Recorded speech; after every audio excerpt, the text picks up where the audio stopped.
Chapter 685. There were usually 7 statues in the Temple of 7 Gods, representing the 7 gods of the 7 Gods Church. But Caitlin's small temple was too small to fit all 7 statues. She was a married woman, so like many women in Westeros, she chose to worship the Holy Mother. In the 7-pointed star pavilion, there was a statue of the Virgin Mary that was as tall as a real person. It was the old version of the Holy Mother.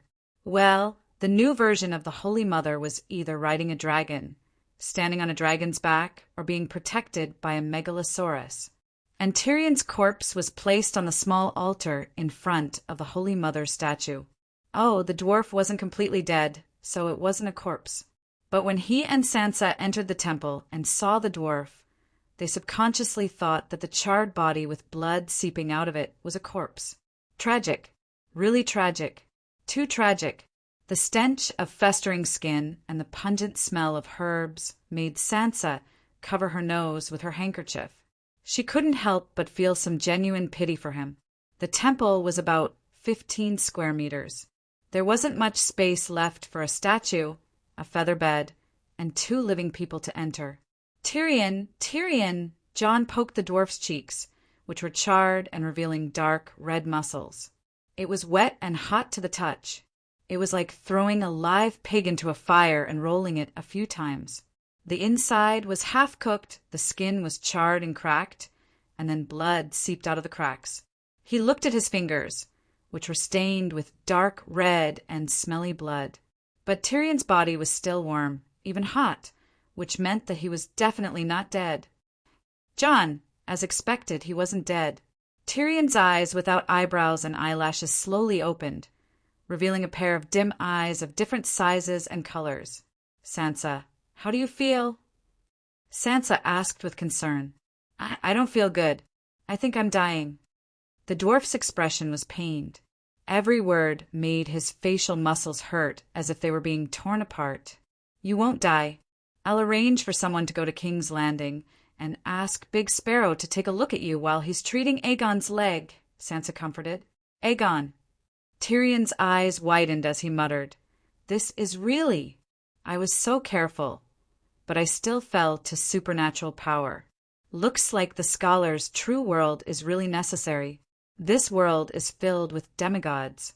It's too unfriendly to mortals like us who rely on our intelligence to survive. The corner of Jon's mouth twitched as he said, You're confused. How can there be demigods everywhere? You don't understand. Dragon Queen is about to slaughter a dozen demigods. Previously, I thought that she was just bragging. Now that I met Melisandre, I realized that there really was a semigod active in the human world. Yuluen might be a demigod as well. And you, the 7 levels of hell. Westeros are too scary. The dwarf was too agitated. As he spoke, a black liquid mixed with blood and herbal soup seeped out from the corner of his mouth. Jon really thought that the dwarf's brain had gone muddled from the fever. He comforted him. Don't be too agitated. You're still running a fever and not very clear-headed. Once your burns are healed, we'll consider Melisandre and you, Luwin. I'm very clear-headed. Tyrion suddenly reached out with his right hand that was burnt and grabbed Jon's arm. He said anxiously, I can't hold on for much longer. There's no need to ask Big Sparrow. He won't come. Quick, send me to Slaver's Bay. Only Dragon Queen can save me. You're so badly injured. You can't just move around. Scholar Siamo said anxiously at the door. Tyrion tilted his head and glanced at the red-faced fatty through the gap between Sansa and Aegon. He said with a complicated tone, Uncle Siamo, I have to leave. I know my condition. I can't hold on for more than a few days. Uncle? Jon and Sansa were both shocked. They turned to look at the red-faced fatty. Your relatives? The red-faced fatty looked down to avoid their gazes. He smiled bitterly and shook his head. We're cousins from a few hundred years ago. I'm not even sure if Duke Tywin still remembers me. When I was an apprentice, I was Lord Tyrion's first teacher for a period of time. I only taught mathematics. It's good that you're leaving. John slowly told him about Stannis' condition to return Aegon to King Aegon, as well as Melisandre's attempt to steal Aegon's pterosaur. In the end, he said, Balerion has a master, but if the pterosaur loses its master, it'll be easier to tame it. Stannis has his eyes on you, Tessa. I'm afraid that Melisandre will harm you. Stannis. Tyrion's eyes were bloodshot. Tessa is my life. I'll take the life of anyone who touches her. Where is Tessa now? If she can fly, send Tyrion to Slaver's Bay as soon as possible, Sansa asked. She's resting at the base of the wall near the forest of God's Wood. Last time, she was shot by dozens of ballistae. Fortunately, it wasn't a dragon-slaying crossbow. She can probably still fly, Jon said uncertainly. Jon. Tyrion's right hand that was holding Jon's hand tightened. The wound on the back of his hand split open and dark red blood seeped out. He stared into Awkward's gray eyes. At a time like this, you have to make a choice. A real choice. Be a mature man. Don't be shackled by false glory. The most important thing now is to redeem Aegon. We'll talk about the future later. Awkward frowned and declined. You have 10,000 people. At least you can decide the final victor of Winterfell. Tyrion stared at him with wide eyes and insisted. Jon turned his head and said helplessly, Tell me, how can 10,000 people defeat Melisandre? You said that 5 powerful knights can defeat any magician. Tyrion's bloody hand suddenly became as hard as pliers. Jon struggled, but couldn't break free. He was afraid of hurting Tyrion and didn't dare to use force. Jon, the true Dragon Alliance didn't come easy. Aegon and I might only have this one chance, a chance to change our fate. No, Sansa said anxiously. Aegon is still in Stannis' hands. I won't allow you to take the risk. The red-robed woman can't be killed. We can wait for Dany and rise in peace. No, Sansa. Queen, listen to me. Cough, cough. Tyrion coughed up a few mouthfuls of blood. He looked like he was in pain, but he insisted. Melisandre is very powerful, but she can be killed. I'm sure she's much weaker than I thought. You're really confused. Sansa shook her head. Jon was shocked. What did you find out? Melisandre can be assassinated. It's a pity that Brittany killed a substitute. How do you know? Hey, let me ask you. Are we in a trap? Tyrion asked with a bitter smile. Of course. They even prepared Rhaenys as a sacrifice. This means they've been waiting for you and Aegon. At this point, Jon also gradually showed a look of realization. The assassination of Melisandre and the subsequent plans were all made by you. There were even many decisions made on the spot. Even His Majesty Aegon doesn't know the details. So there's no spy and there's no time, but Melisandre knows everything. If it's not a spy, it can only be a prophecy. Yes, she must have predicted the life and death crisis, and then... Tyrion sighed again. He looked at the ceiling with unfocused eyes and murmured, That woman either used an illusion to make Brittany think of another person as her. Oh, many people saw her at that time. It can't be just for Brittany alone. It could be that she used a spell similar to the Faceless One to change the face of another person into her. It's also possible that she knows a doppelganger spell. The one who followed Brittany to the Forest of God's Wood was just a mental projection, just like Dragon Queen's glass candle. Considering that Count Melisandre found her body in the pool, the biggest possibility is that she used witchcraft to make another person look exactly like her. This is 10 times scarier than a faceless, one-changing face. Even if his head was burnt by fire, Tyrion's mind was still sharp and accurate. It was true that Melisandre was a demigod, but she was still weak. She would die if her vitals were cut. She would die if she was fed poison. She would faint if she was hit with a stick. She would still be picked up if she was drunk. Because of her experience as a holy prostitute when she was young, she always had a sense of insecurity. Just like the Holy Grace Temple in Slave Bay, the Red God also had a female clergy. Aunt May's original name was Meryl. She was a poor little girl. She was born a slave and was bought by the Red God Temple to be raised as a skinny little horse. After she grew up, she seemed to have experienced something that left her with a psychological trauma. Perhaps Meryl wanted to control her own fate since she was young. Perhaps it was a habit of a mage taught by her teacher. Perhaps she simply wanted to survive in the dangerous Far East. In short, after becoming an official Shadowbinder, Aunt May would prophesize her good and bad luck for the day at the beginning of every day. For hundreds of years, her prophecies were accurate, but she had never failed to predict her own dangers. The first time she predicted that she would die, she panicked. Her way of dealing with the crisis might be very crude and clumsy. The second time, the third time, she slowly got used to it. After the umpteenth time, she had already turned it into an art, the art of showing off. For example, Scholar Clarson, who regarded the Erlu brothers as his own son, drank poisoned wine with Aunt May. Aunt May took the antidote in advance. Then, under the desperate and fearful gaze of the old scholar, she elegantly drank the wine in her cup. Aunt May's motto was to act cool in the most relaxed and mysterious way to make others fearful.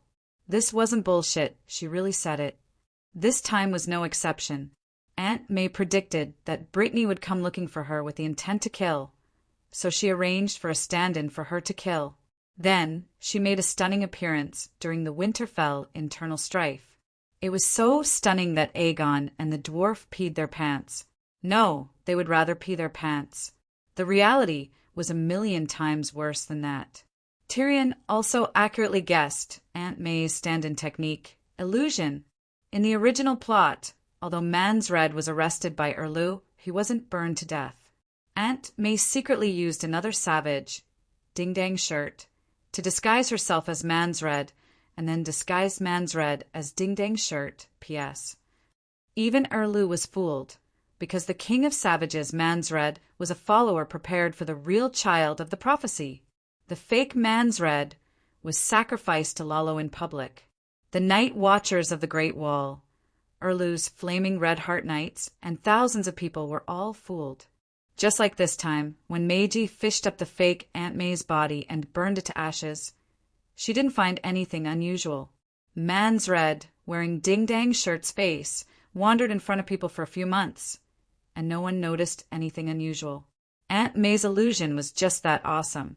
However, Dany's interference meant that the above plot didn't happen at all. So Jon didn't know that Aunt May had such a trump card. Not only Jon, but even Dany didn't know. They couldn't even imagine that such a bug-like witchcraft existed in this fantasy world of low-level martial arts and low-magic magic. Fortunately, Nephew Gu had taken this fatal blow in advance. In terms of the number one sorcerer in the Song of Ice and Fire, Aunt May was the only one. Chapter 686. Even if the little devil's speculation was reasonable, Sansa still did not believe it. Why are you so sure it's an illusion and not a resurrection? It's easy to deceive a person with an illusion, but thousands of people saw the red-robed lady. Also, the substitute died, and Countess Meji collected the corpse. She checked the body. Resurrection is more reasonable. If she can resurrect Jon, why can't she resurrect herself? After she resurrects, she guessed that we would attack Stannis and set a trap for you and Aegon. An illusion that can deceive thousands of people is incredible, but a person who has been burned to ashes cannot be resurrected, Tyrion said. How do you know? Dragon Queen said so. I also asked Great Wizard Tam.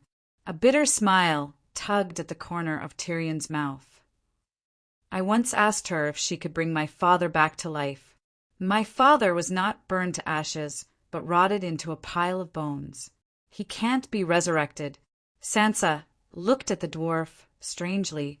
She wanted to ask, after Tywin is resurrected, do you want me to shoot him with a crossbow again? Or do you want me to slash him to vent my anger? Or do you want the Dragon Queen to spit dragon flames at him? Or do you want Aegon to avenge his sister and mother? Tywin had enemies all over the world. Even if he was resurrected 100 times, it would not be enough to kill him. Jon nodded in agreement. I can confirm that the Red God cannot resurrect a person without a corpse. Tyrion continued, "There's one more thing. Balerion fell on the city wall. If he fell outside the city, our people can save him. How big is Winterfell? It's 300 meters wide. West Castle is even smaller. But a pterodactyl fell from a height of 300 meters. This kind of probability was like throwing a copper coin from behind, and it just happened to land on the mouth of a wine bottle 20 meters away. Who would believe that it was not planned in advance? I don't believe it. Then, how can it be planned in advance? It can only be predicted. In truth, if Stannis did not manage to capture Aegon in that 1 in a million chance, he would not have won this game. By then, his knights would have lost their morale. Tyrion's analysis was logical, and Sansa was gradually convinced. It's a pity that my moon singer meditation technique is only at the entry level, she said dejectedly. Jon, you have a lot to do with this failure. Tyrion suddenly glared at him angrily. What's wrong with me? Jon was baffled. Earlier, I told you to be wary of Melisandre's prophecy, but you kept emphasizing that she often made mistakes in her prophecies, Tyrion grumbled. I'm not lying to you. Her prophecy is really very vague. She told me once that my sister Arya would come to the wall to find me, and I was as happy as a fool, and then I was a fool. There was indeed a girl who fled to the Great Wall, but it wasn't Arya. It was Leah from the House of Stark. He felt embarrassed and guilty. But why is it so accurate this time? Jon shook his head with a bitter smile. Perhaps her prophecy is more accurate because it concerns her own safety. So this is your fault. You have to make up for it, now that we know Melisandre's background. She will die like a normal person if her body is fatally injured, and she can't resurrect indefinitely. You have the advantage in numbers, so you can kill her. The dwarf beat around the bush and once again brought up his previous suggestion. How do you know she will die if she is injured? Jon was puzzled. She must be afraid of being hurt, so she can predict the harm others will do to her. What kind of reason is that? The dwarf closed his eyes and sighed. Dragon Queen is afraid that swords have no eyes on the battlefield. So after she got the tile steel, she immediately made armor for herself.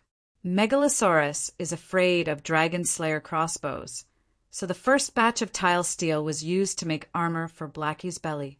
I've seen through these top-level extraordinaires. Their strongest defense must be their weakness. No, Aegon is in their hands. We can't take the risk, Sansa said sternly. If we don't take the risk, the Iron Throne will no longer belong to Aegon. If the path of an emperor is smooth, won't everyone be able to become a king? Sansa hesitated for a moment, but still shook her head. If he's gone, what's the point of having the Iron Throne? We can't defend it, even if we want it. Besides, we still have Aunt Dany. She will uphold justice for us. Since ancient times, there have only been fights for the throne. There has never been an emperor who gave up the country he conquered. Aegon is only her nephew, not her son, Tyrion said in a low voice. She has no son. Aegon is her only kin, her only heir, Sansa screamed. She's not 19 yet. She's healthy, so it's inevitable that she'll give birth to a child in the future. Even Aegon knows this, so he left Slave Bay. I don't care. I only want Aegon now. There can't be any risk. Sansa's face was covered in tears, her head shaking like a rattle. I hope you won't regret it in the future. Scholar Thomer applied the remaining fire-repelling ointment all over Tyrion's body. Then he found a servant and wrapped him into a mummy with cotton cloth that had been boiled with strong wine. The mummy was placed in a small coffin with a feather quilt. The small coffin was fastened to Tessa's back with a belt. Jon arranged for Maggie, the most loyal and reliable of them all, to escort the dwarf to Slaver's Bay. Maggie could not ride Tessa, but the dwarf was not completely dead. He could give Tessa orders from the coffin. Winterfell Castle, Sansa's bedroom when she was the princess of the Northern Territory. What's going on? She was holding a half-meter-long, purple-black glass candle with silver threads. Her face was blank. A fist-sized silver moon rose from the top of the glass candle. As she waved her right hand, a thin, silvery tail appeared in the air. Sansa was contacting Dragonstone Island. Through Dragonstone Island's magic net hub, she was transferring the message to Dragon Queen at Slave Bay. She wanted to tell Aunt Dany about the results of the negotiations, as well as the news that Tyrion and Meiji were about to arrive. "Did you remember the wrong password?" Jon reminded her. "How can that be? I don't have Alzheimer's." Then Dragonstone Island must have changed the password. Jon immediately shook his head. "It doesn't make sense at such an important time." Sansa raised her head and said in shock, "It's not the password. I can't find the magic net hub. Is your glass candle broken? Let me try." Sansa stopped channeling mana and passed the small glass candle to Thomer. A moment later, a ball of light the size of a basketball rose from the top of the glass candle. Half of it was black as if it had a life of its own, while the other half was a blood-red flame. Red and black intertwined like lovers, projecting a dreamy, hellish disco light in the large bedroom. "Ah!" Sansa's eyes widened. She could not help but exclaim. The glass candle emitted a tsunami-like mana, causing her hair to dance in the air. It was 1,000 times stronger than her moonlight. "How can you be so strong?" Sansa's face was pale. Her body trembled under the cold and hot mana. "I've been training for longer than you. Dany, the meditation technique and fire control technique that Alice gave me are also top-notch." Jon's expression was calm. He had no intention of showing off. He closed his eyes and sensed the location of the magic net hub. He was not being sarcastic. Dany had always thought that the meditation technique that Tam gave her was too low-level. She did not know that the meditation technique that Tam had created was to build a solid foundation and level up infinitely. In other words, it had a low starting point, but high potential. It was similar to the complete reality chi cultivation technique. The Chuanjin 7 were beaten to a pulp by the 5 ultimate. But didn't the old urchin cultivate the complete reality chi cultivation technique? Didn't Guo Juxia use the complete reality chi cultivation technique as his foundation? Tam was Chiu Chuji who had obtained the complete reality chi cultivation technique. After that, she saw that Dany's innate ability was not bad, so she wanted her to become Guo Jing. However, Dany Guo already had the 9 manual, so she gave the complete reality chi cultivation technique to her nephew Yang Guo. She also gave him a sharp 9 white bone claw, which was the fire control technique passed down from the Great Wizard.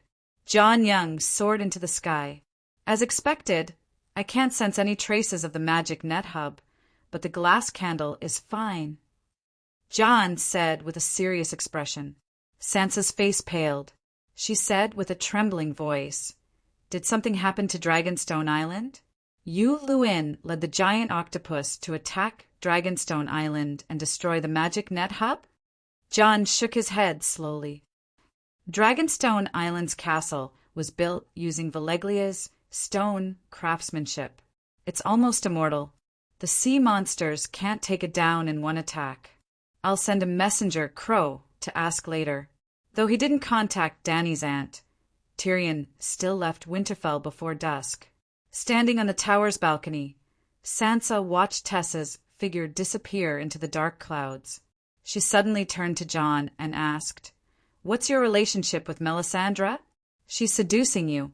You can find a barbarian spearwoman as a lover, but you can't be seduced by a red-robed woman. It's not what you think." Jon blushed and shook his head with a bitter smile. "Sansa, she's a shadow-binding knight. You're a shadow-binding knight, too." Jon looked around and dismissed his servants and knights. He said to Sansa solemnly, "I've seen Bran before. In the Weirwood, he became the Green Prophet." "Ah!" Sansa covered her mouth and exclaimed. Then, tears streamed down her face. She wiped her tears and smiled. That's great. He's not dead. He's still so promising. The Green Prophet, the strongest shapeshifter. Mother will be very happy when she finds out." When we find Arya, our family will be reunited. Yes, when Lady Caitlin knows, she'll be happy for us in heaven with Father and Rob." John gently wiped away the tears on his sister's face. He was sad but hopeful. "My mother." Sansa was stunned. She swallowed the matter of Lady Stoneheart back down. "Where's Bran? When will he be back?" she asked anxiously. "Bran is a few thousand kilometers north of the Great Wall in the land of Everwinter. It's his responsibility to guard the world portal. He won't be back for now. It's a pity that you've changed your faith to the 7 gods. You can't communicate with him in the Heart Tree. There's nothing to regret. I wasn't loyal to the old gods before." Sansa knew herself well. She asked again, "What does guarding the world portal mean?" "I don't know. It might be related to deviant ghosts. Can you see him every day in the Heart Tree?" "He can only look for me. I can't contact him on my own accord. He can observe all Westeros through the trees. He can communicate with us no matter where we are." Wow! As expected of the Green Prophet, feared by all supernatural beings. "He's so powerful," Sansa said excitedly. She learned the Moon Singer meditation technique and knew some common knowledge about supernatural beings. That was why she sighed with emotion. However, if she could understand the difference between a 3-eyed crow and an ordinary Green Prophet, Sansa would realize that her current follower was just a little follower. John said with a solemn expression, "Bran warned me that Melisandre wanted to steal something from me through intercourse. Even though she revived me, she harbors ill intentions toward me now." Chapter 687. Erlu was unhappy with Tyrion and Tessa's departure. Though the Onion Knight's words sounded unreasonable, he was right about one thing. If he couldn't reach King's Landing quickly, Sansa's promise of command of the True Dragon Alliance wouldn't be of much value to him. Tyrion's battle plan for Aegon was to have a pterosaur. That morning, Aegon was at Storm's Rest Fortress. At noon, he would reach Blackwater River and fly north. He could spend the night at Moongate Castle. Aegon didn't follow the main army to attack from the north and south. He had time to conquer River Delta City and go to Winterfell, but it didn't affect the healthy operations of the frontline command. After receiving Big Crab's warning to not let the army harass the nobles' castles, Aegon and Tyrion would secretly set off from Moongate Castle in the middle of the night. They would drop 4 to 5 tons of cheese, flour, and dried meat to make up for the lack of rations. Balerion and Tessa were the largest pterosaurs in the entire Slave Bay battlefield. They could carry more than 2 tons. If there were 7 or 8 of these pterosaurs, they would make 2 trips a day to drop supplies. The 45,000 soldiers of the True Dragon Alliance wouldn't need to go to the countryside to rob the civilians of their rations. As the pterosaurs were responsible for opening the castle gates, the True Dragon Alliance didn't bring any craftsmen or siege weapons. Hence, Erlu wanted to plunder Aegon, so he had to plunder the pterosaurs as well. Otherwise, both he and Aegon would be severely injured and forced to retreat. Only Cersei at King's Landing would benefit. "Do you intend to murder Tyrion in order to plunder his pterosaur?" Jon's expression became uglier, and his attitude became more irritable as Erlu questioned him. Erlu gritted his teeth and said, "I won't murder anyone, but his organs are burnt and he's dead. Nobody can save him. Let him die in Winterfell and use his pterosaur to redeem Aegon's dragon. It's good for everyone." "Who says he's dead? I was still chatting with him earlier," Jon said unhappily. "That's what I said." Aunt May's clothes fluttered like a red butterfly. "Dany Alice may be able to save him, but the price is too high and it will take too long. She may not be willing." Erlu pursed his thin lips and glared at Jon. Tyrion's relationship with her was thin to begin with, and they even had a family feud. And his action of bringing Aegon out of Slave Bay was a betrayal. If it were me, I would definitely ignore him.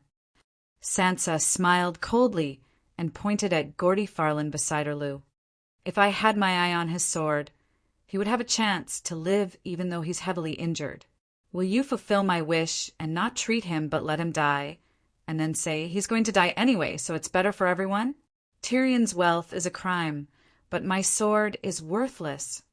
The giant killer mumbled. Erlu stared at Sansa, his nostrils flaring. After a long while he gritted his teeth and said, "If that's the case, I can't give up Aegon's pterosaur. I won't give Theon to you." Jon said irritably, "Count Meiji went to Slave Bay to find the Dragon Queen to exchange for the pterosaur. Can't you wait for a few days?" Davos looked embarrassed and suggested, "Queen Sansa is also a dragon knight. Why don't? You want my lady?" Sansa's blue eyes widened as she said in disbelief, "No, no, no." Davos blushed and waved his hand. "How would I dare to make such a rude request? I want to ask, can you use your lady to send me to the front lines and wait for Count Meiji to bring the pterosaur back from Slave Bay? Asking me to be the coachman, isn't this a rude request?" Sansa's eyes were spitting fire. She really wanted to call her lady over and bite this old man to death. Davos looked down to avoid the queen's death stare and said, "I'll sit in the front as the coachman, and you'll sit in the back to control the pterosaur." Sansa's face contorted. Davos persuaded with a sincere expression, "If we can take down King's Landing as soon as possible, we can go to the great cathedral of Baelor and ask the Great Sparrow to heal His Majesty Aegon's injuries." This sentence did not move Sansa, but it reminded her that her husband was still in their hands. "I'll only send you to Twilight Valley, and then you can ride on your horse to find General Royce and the others." Sansa's lips curled into a helpless smile. "If I sell them to you, how can I face the generals again?" "You want me to personally persuade the generals to surrender to you? No way." Davos did have such a plan, but the queen was so pitiful that he could not force it. "Thank you." Davos bowed sincerely and then made a promise. "Your Majesty, you have paid His Majesty Aegon's ransom." After that, he looked at his monarch with hopeful eyes. Erlu frowned and thought for a while. The Valley Army was near Rosby City, 30 kilometers away from King's Landing. It was only half a day's ride from Twilight Valley. He nodded and acknowledged the Onion Knight's promise. "As long as Davos can reach the front line and see General Royce and the other generals, and then Meiji can bring the pterosaur back, I will agree to let Jon participate in supervising Aegon, just like Theon now.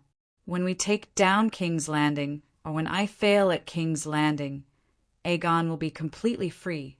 Of course, he'll have to go into self-exile, to Slaver's Bay, to the Free Cities, anywhere, but he must leave the Westeros. Only his descendants can come back and inherit Harrenburg. Let the other ghosts live in Harrenburg. We will go to Slaver's Bay to find Aunt Dany. Just you wait." Sansa made a decision in her heart and began to summon her striped pterosaur, the second-generation lady. Before going to Twilight Valley, Erlu dictated, Sansa wrote, and Aegon reluctantly signed and stamped. They wrote 3 copies of the surrender letter. King Aegon was captured and has now surrendered to Theon Stannis Barra. All the vassals of the 7 kingdoms who had pledged loyalty to Aegon Targaryen should submit to Theon Stannis Barra. Stannis Prime Minister, Onion Knight Davos, will represent his master and receive vassals who are willing to pledge their loyalty to the front lines. Those who are unwilling can leave with their vassals, but please ensure Sir Davos' safety. Do not make an enemy out of Stannis Baratheon. Erlu was very realistic.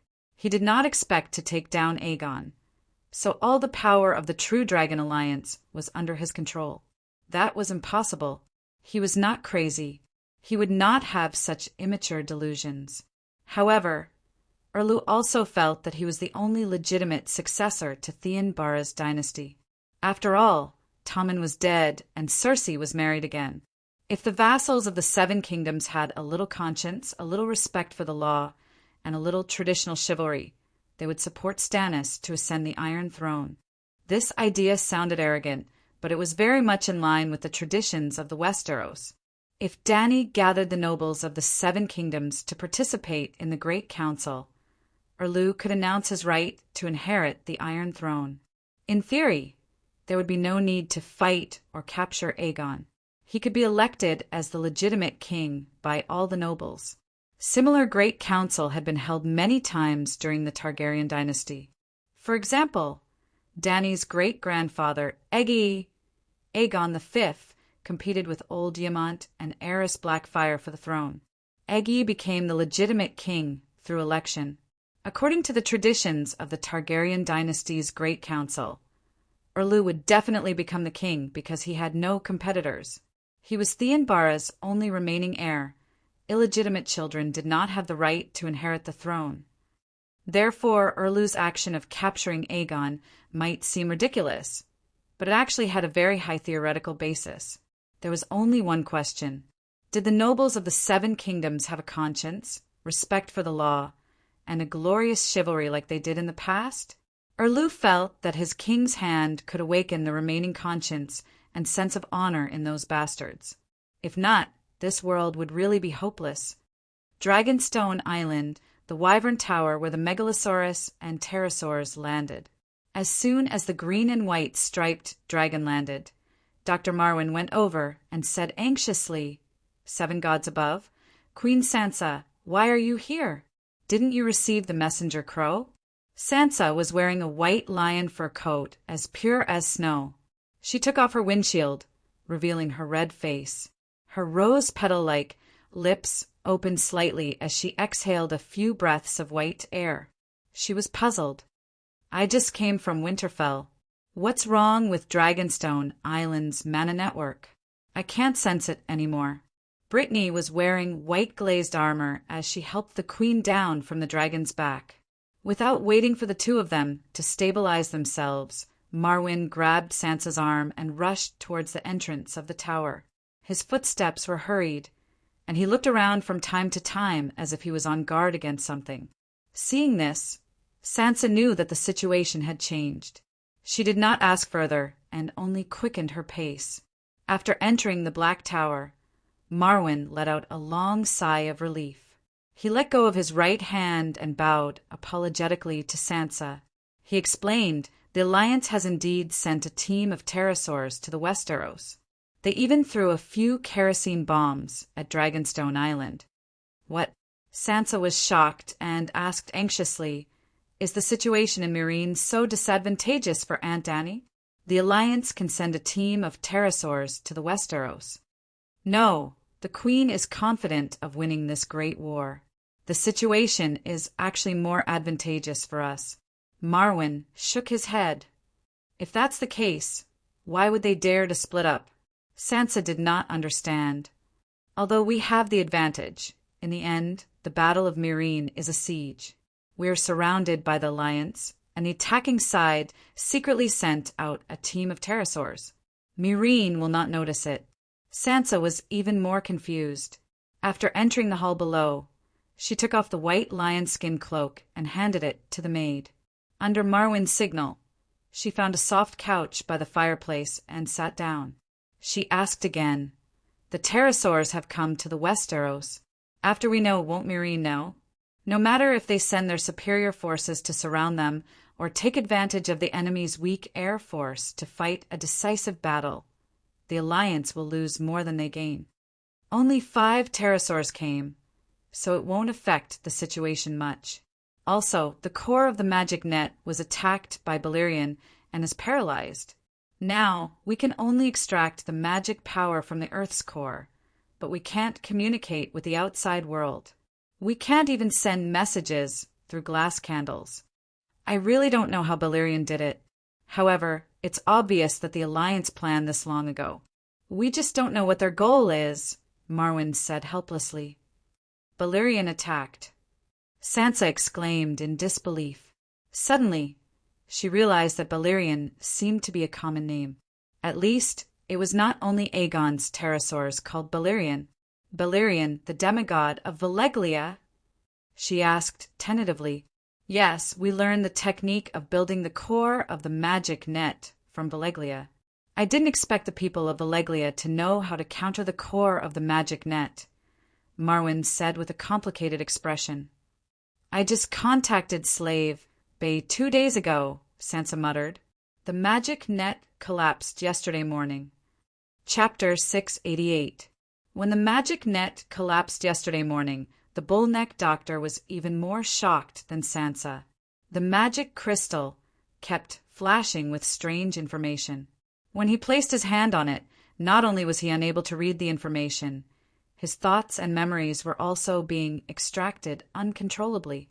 In the past, the information flow in the crystal was as gentle as a stream of spring water. Now, it had turned into a blue black hole, crazily devouring all the information it came into contact with. It even took the initiative to steal the memories and thoughts of the person who touched the crystal ball. If not for Scholar Pylus, who saw the bull-neck doctor's eyes rolling white and his body twitching like he had been electrocuted, he might have become an idiot. In fact, he felt that he had lost part of his memories, but he could not remember what he was missing. I guess Balerion wants to find the Queen's secret through my memories.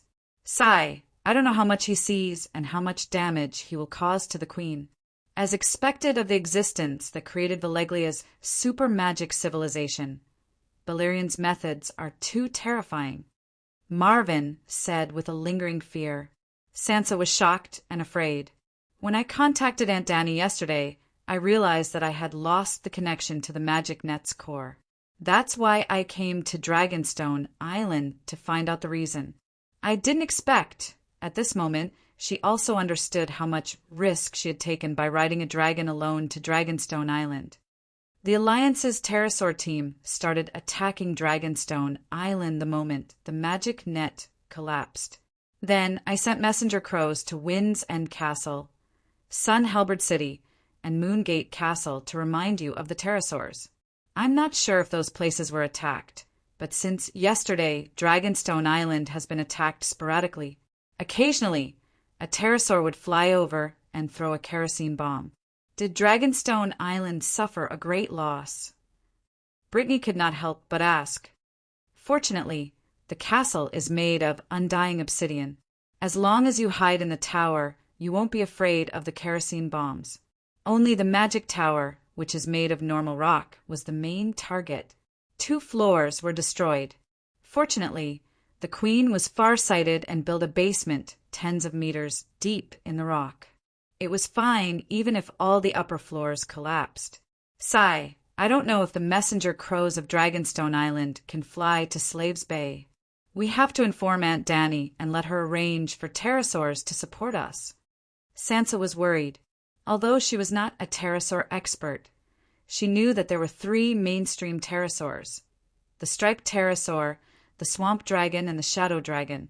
Her lady was the striped pterosaur, which had the highest cost-performance ratio and the weakest attack power. If she encountered any pterosaur, there was a high chance that she would be captured. A king had already been captured. If even the Queen fell into the enemy's hands, then the short-lived dynasty of Aegon VI would be too miserable. Don't worry, the Queen's reinforcements will be here soon, Marwyn comforted. Dany was the first to notice the collapse of the Weave's core. Then, she contacted the Dark Star Girondane. Do you still remember the White Knight who led 80 giant ships rented from Bravos to the East Sea to pick up the barbarians? He had already completed his mission and transferred about 75,000 savages to Queen's Point on the Stone Steps archipelago. Although the task of transferring the barbarians was completed, the rental period of the giant ship was not up yet.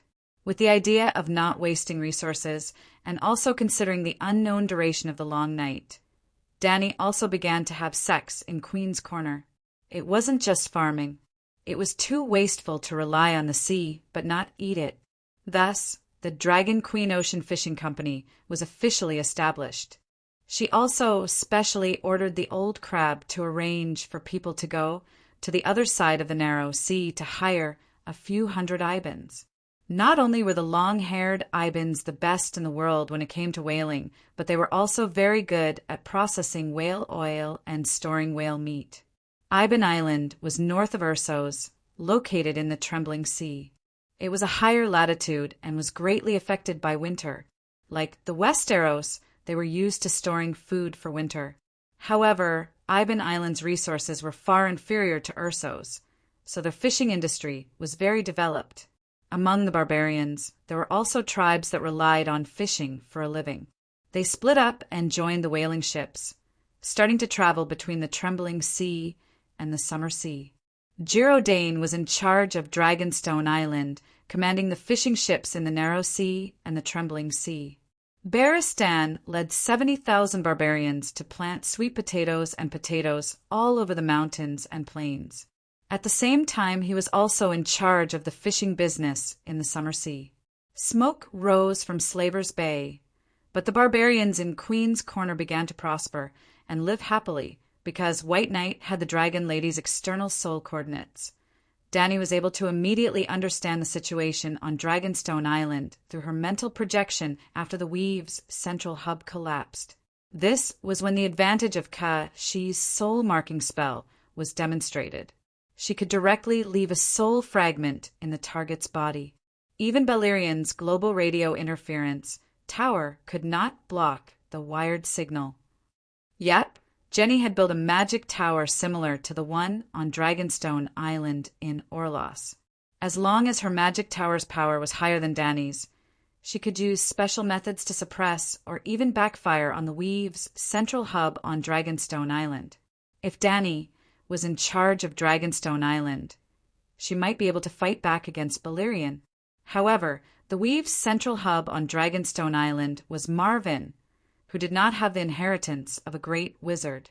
He was easily defeated. Valeglia's witchcraft is too overbearing. She actually interfered with the transmission of glass candles all over the world. It was as if Sansa had opened the door to a whole new world. For the first time, she had a better understanding of the limits of an individual's power. Melisandre's witchcraft was hard to defend against, but it was only effective in individual battles. The people of Valeglia were using magic to change the world. Marvin sighed. Even a small magic tower like Dragonstone Island can cause waves in the sea of magic. You can imagine how developed Valeglia's magic civilization was back then. They had 14 giant volcanoes. What's their goal? Sansa suddenly asked. When Marvin heard this, his expression turned awkward for a moment. His bull-like neck wriggled as he swallowed a mouthful of saliva. He carefully said, "I'm not sure about the effect on Slave Bay, but in the Westeros they might have two goals. First, to destroy Dragonstone Island's magic tower, and second, to capture the hostages." Capture the hostages? Who? Sansa asked blankly. The next moment, her red face turned as white as paper. She trembled as she said, Could it be? Aegon? Perhaps you too. Marvin nodded. Sansa's pale face suddenly turned red. She shouted agitatedly, Why? We didn't do anything. Her shouting stopped abruptly. The bright flames of anger in her eyes dimmed. She muttered, Because of Aunt Dany, the final battle of Meereen is about to begin. The Alliance is not confident, so they want to capture us to threaten her? This is just a guess. It might not be accurate. Perhaps they were invited by Cersei. The True Dragon Alliance attacked the kings, landing from the north and south. There's no way the Iron Throne did not react at all. Marvin's words were not comforting at all. Even if they were invited by Cersei, the Pterosaur squad's goal was still the two of them. Suddenly, Sansa thought of an extremely terrifying thing and hurriedly asked, In that case, the vassals of the valley in Rosby City, the Golden Regiment on the southern shore of Blackwater, the Dornshire Cavalry Regiment, and the vassals of the Stormland might all be attacked by the Pterosaurs? Marvin nodded and said helplessly, I've sent a letter to the nobles. They will send someone to inform the commanders. Which noble? Is he reliable? Will they make it in time? Sansa asked anxiously. She suddenly froze and shook her head with a bitter smile. I almost forgot. The True Dragon Alliance has already been broken up by Stannis. There are probably not many vassals left who are still loyal to Aegon. Marvin did not know how to comfort the poor queen. He only nodded and said, Many of the nobles in the royal domain have secret dealings with Dragonstone Island. There must be one who is reliable. When the vassals of Roseby were robbing the lesser nobles' castles in the royal domain, the vassals all sent letters to Dragonstone Island asking for help. Then, the old crab went to Moongate Castle to persuade Aegon. Today, Dragonstone Island needed the help of the nobles in the royal domain. They only needed to send a letter, and someone immediately took care of it. In theory, the royal domain was under the direct control of the Iron Throne. The nobles in the royal domain should all be loyal to the Iron Throne. However, this was the way of survival for the Westeros nobles, who in the Lion family did not know dragons. Everyone in the Dragon family also knew lions.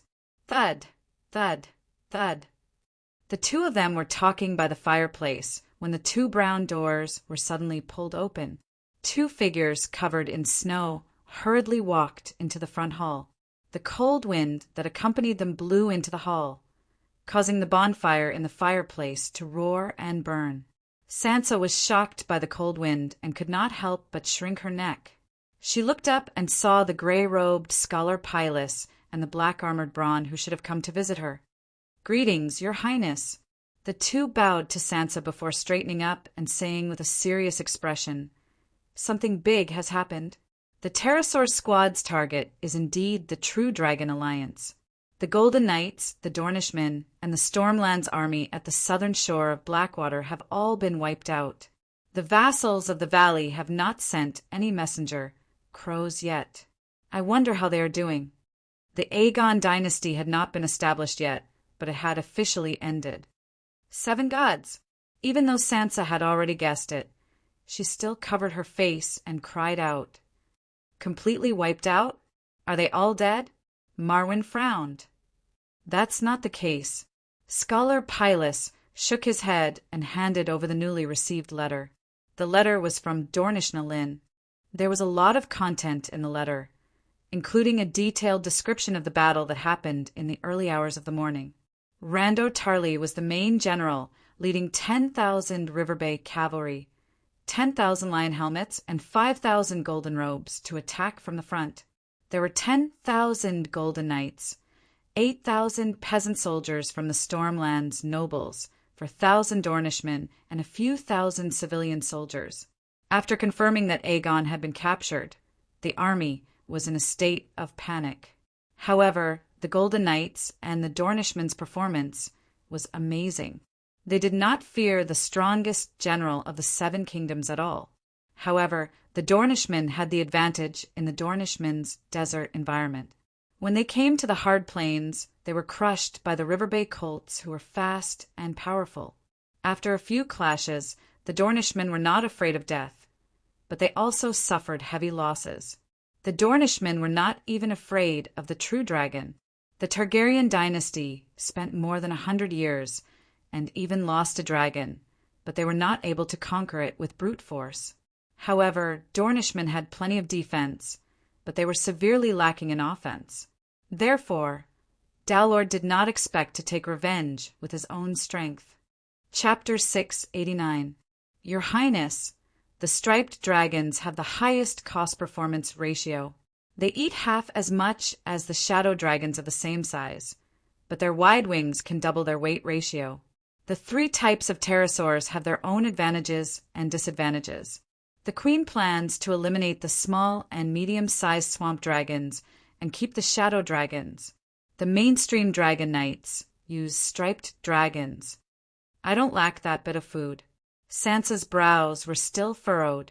What was the meaning of talking about cost-performance ratio with the Queen? Would the regular customers of the luxury shops care about cost-performance ratio? No matter how cold the Northern Territory was, no matter how many people starved to death, Stark would not lack food to feed the dragons. Old Crab immediately said, "You are the Queen, so you don't need to fight the Dragon Knights in close combat. The shadow dragons have sharp teeth, and the swamp dragons are too cumbersome. The striped dragons with green and white stripes have a beautiful body and beautiful scales. Their speed and reaction are faster than the swamp dragons, and their weight ratio is higher than the shadow dragons. They are the nobles of the pterosaurs. Queen Sansa finally showed a smile. Although she had complained, she actually felt that the green and white striped dragons with wide wings were more beautiful. But soon, the smile on her face disappeared like a snowflake falling into a spring lake. She then pleaded to Old Crab, "Count Setiga, you are Aunt Dany's right-hand man. You are experienced and wise. Can you accompany me to Winterfell and rescue Aegon from Stannis?" What could help her was not his wisdom and steadiness, but his status and the meaning of his participation in the Dragon Queen was officially involved. This. Old Crab understood, so he hesitated. He turned to Blackie and asked, "Is the defense of Dragonstone Island important?" If Dragonstone Island was in danger, he would not be able to go to the Northern Territory. Blackie was naive and was not sensitive to politics. She did not understand Old Crab's hidden meaning. She nodded and said, "It's not a big problem." "It's not a big problem. I killed a dragon knight yesterday afternoon. This is the Westeros and there are no backup knights. One dead knight is one less knight, no matter how tight the defense of Dragonstone Island is. Do you want the right-hand man of the Dragon Queen to ride a dragon and fight them?" Old Crab glared at Blackie and agreed to Sansa's request. Sansa was really pregnant. Running back and forth for thousands of miles made her very tired. They could only rest in the Moongate Castle for 1 day and 2 nights. During this period, he also tried his best to pacify the vassals in the valley, barely convincing them to calm down and wait for Aegon to escape. "We will be exiled, but can the exiled prince not return to the kingdom for the rest of his life? Will Aunt Dany allow it?" She even directly hinted to the nobles of the valley. On the way back, she even stopped at Wanha City midway and told her second grandpa about Aegon falling into the enemy's hands, as well as everything that happened in the last few days. Yes, Fry took over the Tully family's Rapid City. Blackfish, blind in Tully, represented his granddaughter to take over the Fry family's River Rapid City. It was hard to say who would gain and who would lose, because River Rapid City was too rich, and it was located at an important transportation route. River Rapid City was a twin city that spanned across both sides of the Green Fork River. There was a stone bridge in the middle that connected to the tower, and it was the only bridge across the Green Fork River. Sigh, I really regret it. Sansa showed regret for the first time in front of her grandfather. I should have listened to Tyrion and taken down River Rapid City, then focused on attacking the King's Landing. I should not have clashed with Stannis, who had the help of a demigod. Even the barbaric and foolish centaurs knew to avoid witches and not interact with witches. Now that I think about it, I was really too arrogant. The Queen wiped her tears and sobbed. "It's not your fault. Who would have thought that there would be such terrifying witchcraft in the world? Resurrection, an illusion that fooled thousands of people, sacrifice, and evil gods. It's simply..." Blindon smiled bitterly and shook his head, saying the same words as Tyrion and Littlefinger that day. Now, it seems that the true world of the City of Knowledge is really the friendliest to normal people. Sansa shook her head. If there were no deviant ghosts, that would be the case. Unfortunately, without magic, even the Great Wall could not be built. Humans would definitely go extinct in the long night. "Are you sure there is a long night?" Blindon frowned.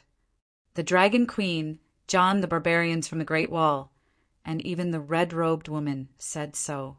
I have no choice but to believe it. 7 gods above, we have no food reserves in Hudgin. Blackfish's face was pale as he turned into a white fish. Let's take care of our family first. If something happens to Aegon, there is no difference to me whether there is a long night or not. Sansa said sorrowfully. Blackfish patted his granddaughter's head lovingly and comforted her. Although there was an accident this time, at least he is still alive. No matter how crazy Stannis is, as long as he still wants to ascend the Iron Throne, he will not kill the nobles after getting the ransom. As for Hudgin, don't worry.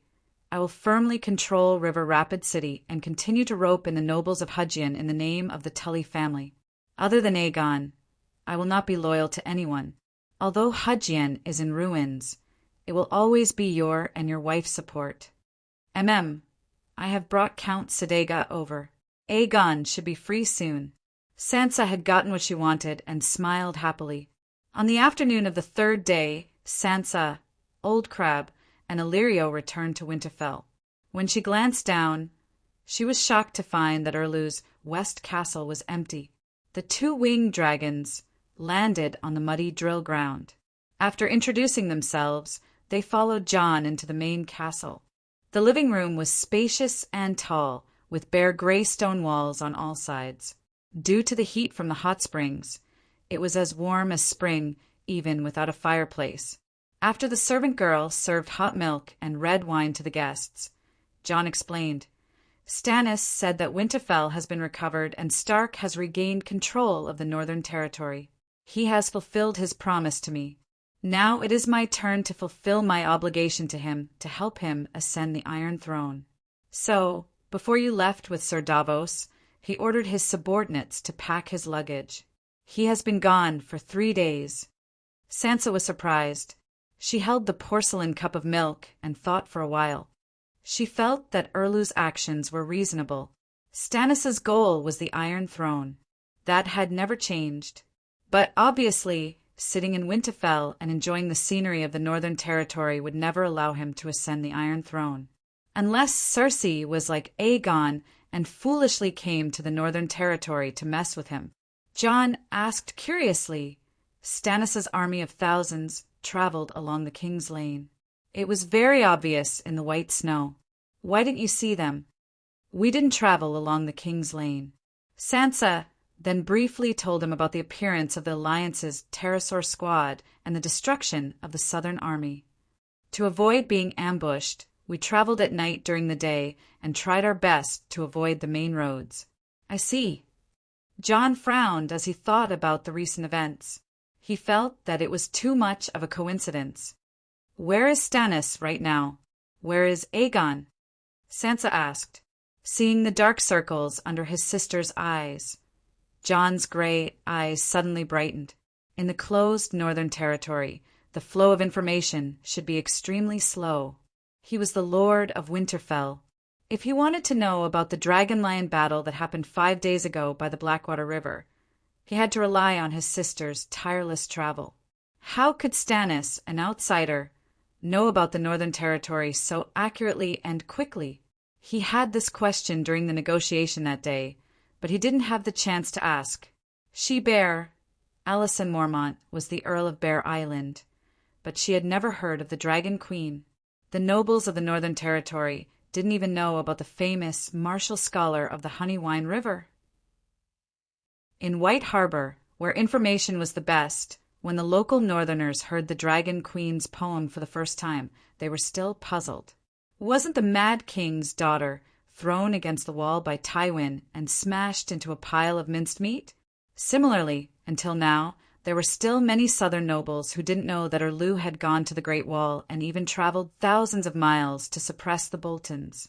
This was the normal flow of information between the Northern Territory and the Southern Territory. However, during the negotiation that day, not only did Stannis know everything that happened outside the Northern Territory, he even knew about the current situation in the Royal Territory. Otherwise, he wouldn't have directly proposed the condition to ransom Aegon, the command of the 2 armies by the Blackwater River and near the King's Landing. Jon! Sansa waved her hand in front of Jon and asked curiously, What are you thinking about? Where is Stannis? Is Aegon still in Winterfell? Sorry, I was distracted. Jon smiled awkwardly and quickly said, It's about 50 kilometers away from Winterfell, just half a day's ride. Aegon went with them to White Harbor. But don't worry, Count Gabe and Great John will each lead 1,000 cavalrymen and move with Stannis. After all, I swore to support him in his fight for the Iron Throne. Speaking of this, Jon's eyes flashed with a hint of helplessness. If Erlu worked hard and risked his life to help Stark fight against Skinner without asking for anything in return, how great would that be? Sansa forced herself to relax, but the fat spice merchant beside her was anxious. His Majesty Aegon's legs are still injured. How can he march with the army? Let's hurry and bring him back. Sansa didn't want to bring him along because she didn't think the fat man could help. However, the fat man kept begging. His 10 fingers that were adorned with various gemstones kept wiping away tears. He was even sadder than her, the queen. Should we go to Crabclaw Peninsula and invite Monk Meribad to help us? Although the sacred healing spell isn't omnipotent, it has miraculous effects on physical injuries, the old crab suggested. Sansa shook her head and said with slight dissatisfaction, "On the way to Moongate Castle, I specially descended to Terror Cave Castle to look for him. He said he could send Aegon there, but he wouldn't leave Crabclaw Peninsula for long. The tens of thousands of citizens of Trident River can't do without him." The king was gone. What use was there for the citizens? They didn't waste any time. After a cup of warm milk, they rode on the dragon and flew south along the King's Lane. Within half an hour, they landed among Erlu's cavalrymen. Erlu had returned the northern nobles and clansmen to Jon after conquering Winterfell, leaving him with only 300 blazing knights and 2,000 mercenaries. When Aegon's Black Reaper rampage, more than 300 mercenaries were killed, including 40 blazing knights who bravely slayed dragons. 2 small mercenary groups were frightened and ran away. After Erlu left Winterfell, he arranged for 7 or 8 blazing knights to lead 100 mercenaries to guard the dying Black Reaper in Winterfell. After hearing the news of the battle at Blackwater River, Erlu's face darkened. He bit his cheeks and ground his teeth for a while before saying slowly, "When I receive Davos' reply, I'll give Aegon limited freedom. He'll be allowed to walk freely in the camp and receive guests." Before Sansa and the others could react, Illyrio's blue beard trembled as he shouted angrily, "We've already paid the ransom. Why don't you let him go immediately? Who are you?" Erlu's eyes were sharp and suspicious. Chapter 690. After listening to Sansa's introduction of Illyrio, Erlu frowned as he sized up the fatty. "Where is Varys? Did you participate in his conspiracy to confuse Rhaegar's bloodline?" Illyrio was dumbfounded. His fat face turned green, white, and red. He raised a fat finger as thick as a carrot and pointed it at Erlu. He trembled as he said, "Don't slander me and don't change the topic." His Majesty Aegon was raised by Sir Clinton and Sister Ashera since he was young. His identity was personally acknowledged by the Dragon Queen and Prince Mikhael. What right do you have to suspect him? Hurry up and hand over His Majesty Aegon. I am the rightful king of the 7 kingdoms. Erlu's gaze was as sharp as a knife. As for you, you are a foreign merchant. Why are you so actively involved in the affairs of the 7 kingdoms? What is your relationship with Aegon that you are more anxious than Sansa Stark? I do not deny that I sponsored His Majesty Aegon to obtain a noble title and land. However, I am a righteous merchant and an old friend of the Targaryen family. It is also my dream to uphold justice for the Targaryens. Illyrio's expression was furious. His eyes were clear and his tone was firm. He looked exactly like a persecuted and misunderstood loyal subject. "Don't change the topic." Sansa waved her hand impatiently and questioned Erlu. "Why don't you immediately release Aegon?" "I have already done as you said.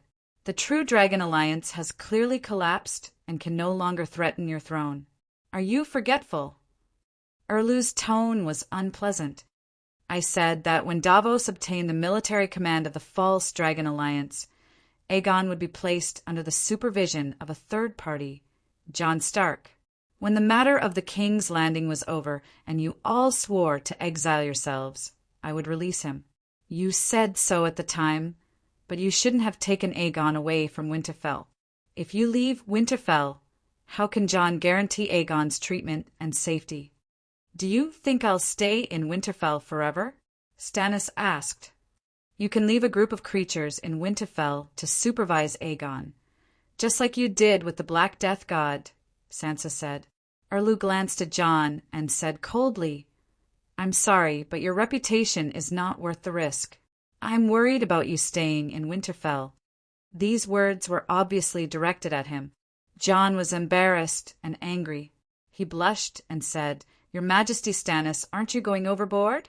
The Dread Keep has yet to be taken, and I have yet to complete my revenge on Roose Bolton. But I still sent 2,000 cavalry to follow you south. There aren't 3,000 cavalrymen in the entire northern region right now. What else do you want? Erlu said faintly, I want you to use your identity as Robb's successor to gather the nobles in Hugin County. I want 10,000 of your soldiers in the north to follow me to the south. Jon's army was made up of 3 parts, the barbarians on the Great Wall, the Rockseeds on Skaggs Island, and the private soldiers of the northern region nobles. The 2,000 cavalrymen he gave to Erlu were all from the various nobles in the northern region. The barbarians, Rockseeds, and even the crippled clansmen were all left in Winterfell. According to Erlu's plan, Jon not only had to support him to the south, but he also had to replace Sansa and rebuild the Wolf, Fish, and Eagle alliance. Robb was not only the king of the northern region. The nobles of Hugin County, including his grandfather's Tully family, had all pledged their loyalty to him. Of course, Erlu was not stupid. He had never thought of plucking a complete peach. If Jon could help him gather as many people as possible, it would be a gain. But Jon refused. He refused to send troops to the south with him and refused to write a letter to Blackfish of River Delta to persuade him to surrender. Jon was an idiot to help Erlu with all his might at this time. Blackfish was Sansa's second grandpa, but he had nothing to do with him. In the silence, Sansa suddenly asked, Where do you intend to bring Aegon to? To the King's Landing at the Red Fort, to judge him in public and then exile him. It's a pity Erlu's deep blue eyes showed a hint of helplessness, but it disappeared in an instant. He was expressionless, and his voice was flat and rigid as he said, Go to White Harbor and take a boat to the south. I want to return to Wynn's End Fort. That's Theon Bella's clan castle. It can't fall into the hands of outsiders. The northern region had never been his destination. He wanted to gain the loyalty of the northern region's people and then lead Stark to the neck. He wanted to conquer the nobles of Hugin County and the Valley and rebuild the Deer, Wolf, Fish, and Eagle alliance with the Bucks as the center. That was his original and most beautiful wish. Of course, the current situation was not the worst. Aegon had been eliminated, the northern region had pledged their loyalty, and the Iron Treasury had given him an unlimited amount of money. He had recruited 70,000 to 80,000 mercenaries, and he would be able to fight his way to the King's Landing. After this conversation, both parties parted on bad terms. However, before leaving, Jon stayed alone in Erlu's tent for 15 minutes.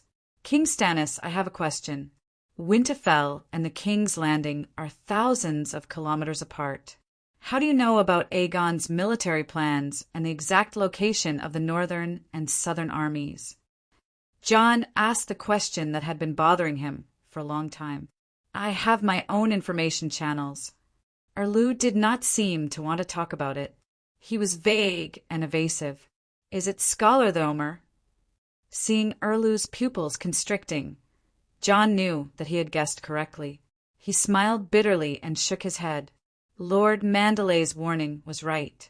I should have listened to him and rejected Scholarthomer's service. I should have chosen an apprentice from the northern region nobles. Even if his abilities were not as good, at least he would have been loyal. Scholarthomer is very loyal to the king, Erlu said calmly. But he is even more loyal to the king on the Iron Throne.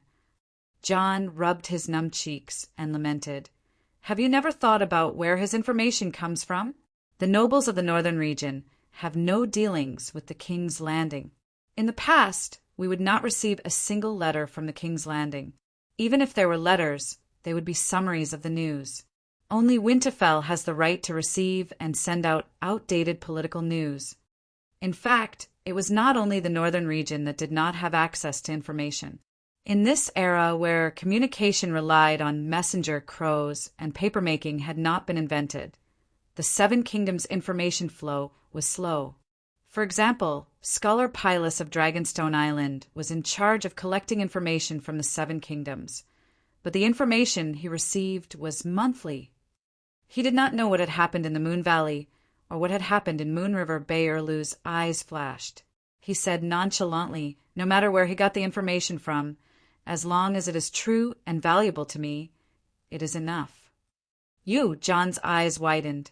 He suddenly realized that Themer's motive was not simple, but he would rather let Cersei take advantage of him to get rid of Aegon. "That's right. I have been in contact with the King's Landing.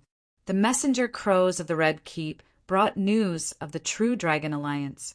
When I saw King Stannis, I told him immediately." Scholar Themer's chubby red face was calm. After returning to Winterfell, Jon immediately ordered for him to be arrested and brought to the Great Hall for trial.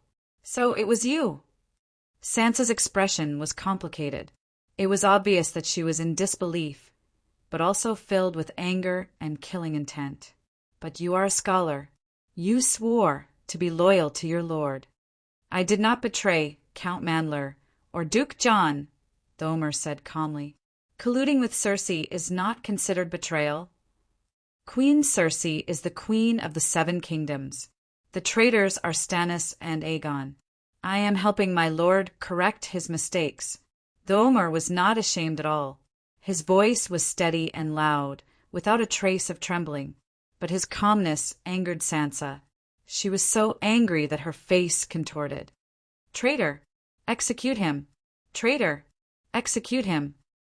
The barbarians, northerners, and knights of the valley all shouted angrily. "Silence!" Jon shouted. He looked coldly at the red-faced scholar and said, "Do you still remember your oath as a scholar?" "Ha ha! Lord Jon, do you still remember the oath of the Night's Watch?" Siamo chuckled. "Of course, you're tired from logging, and you even died once. But did I jump out from a crack in a rock?" After wearing the necklace, the scholar must give up his previous name and entrust his loyalty to his lord. "But I can't forget the name I have used for decades, Thomer Lannister.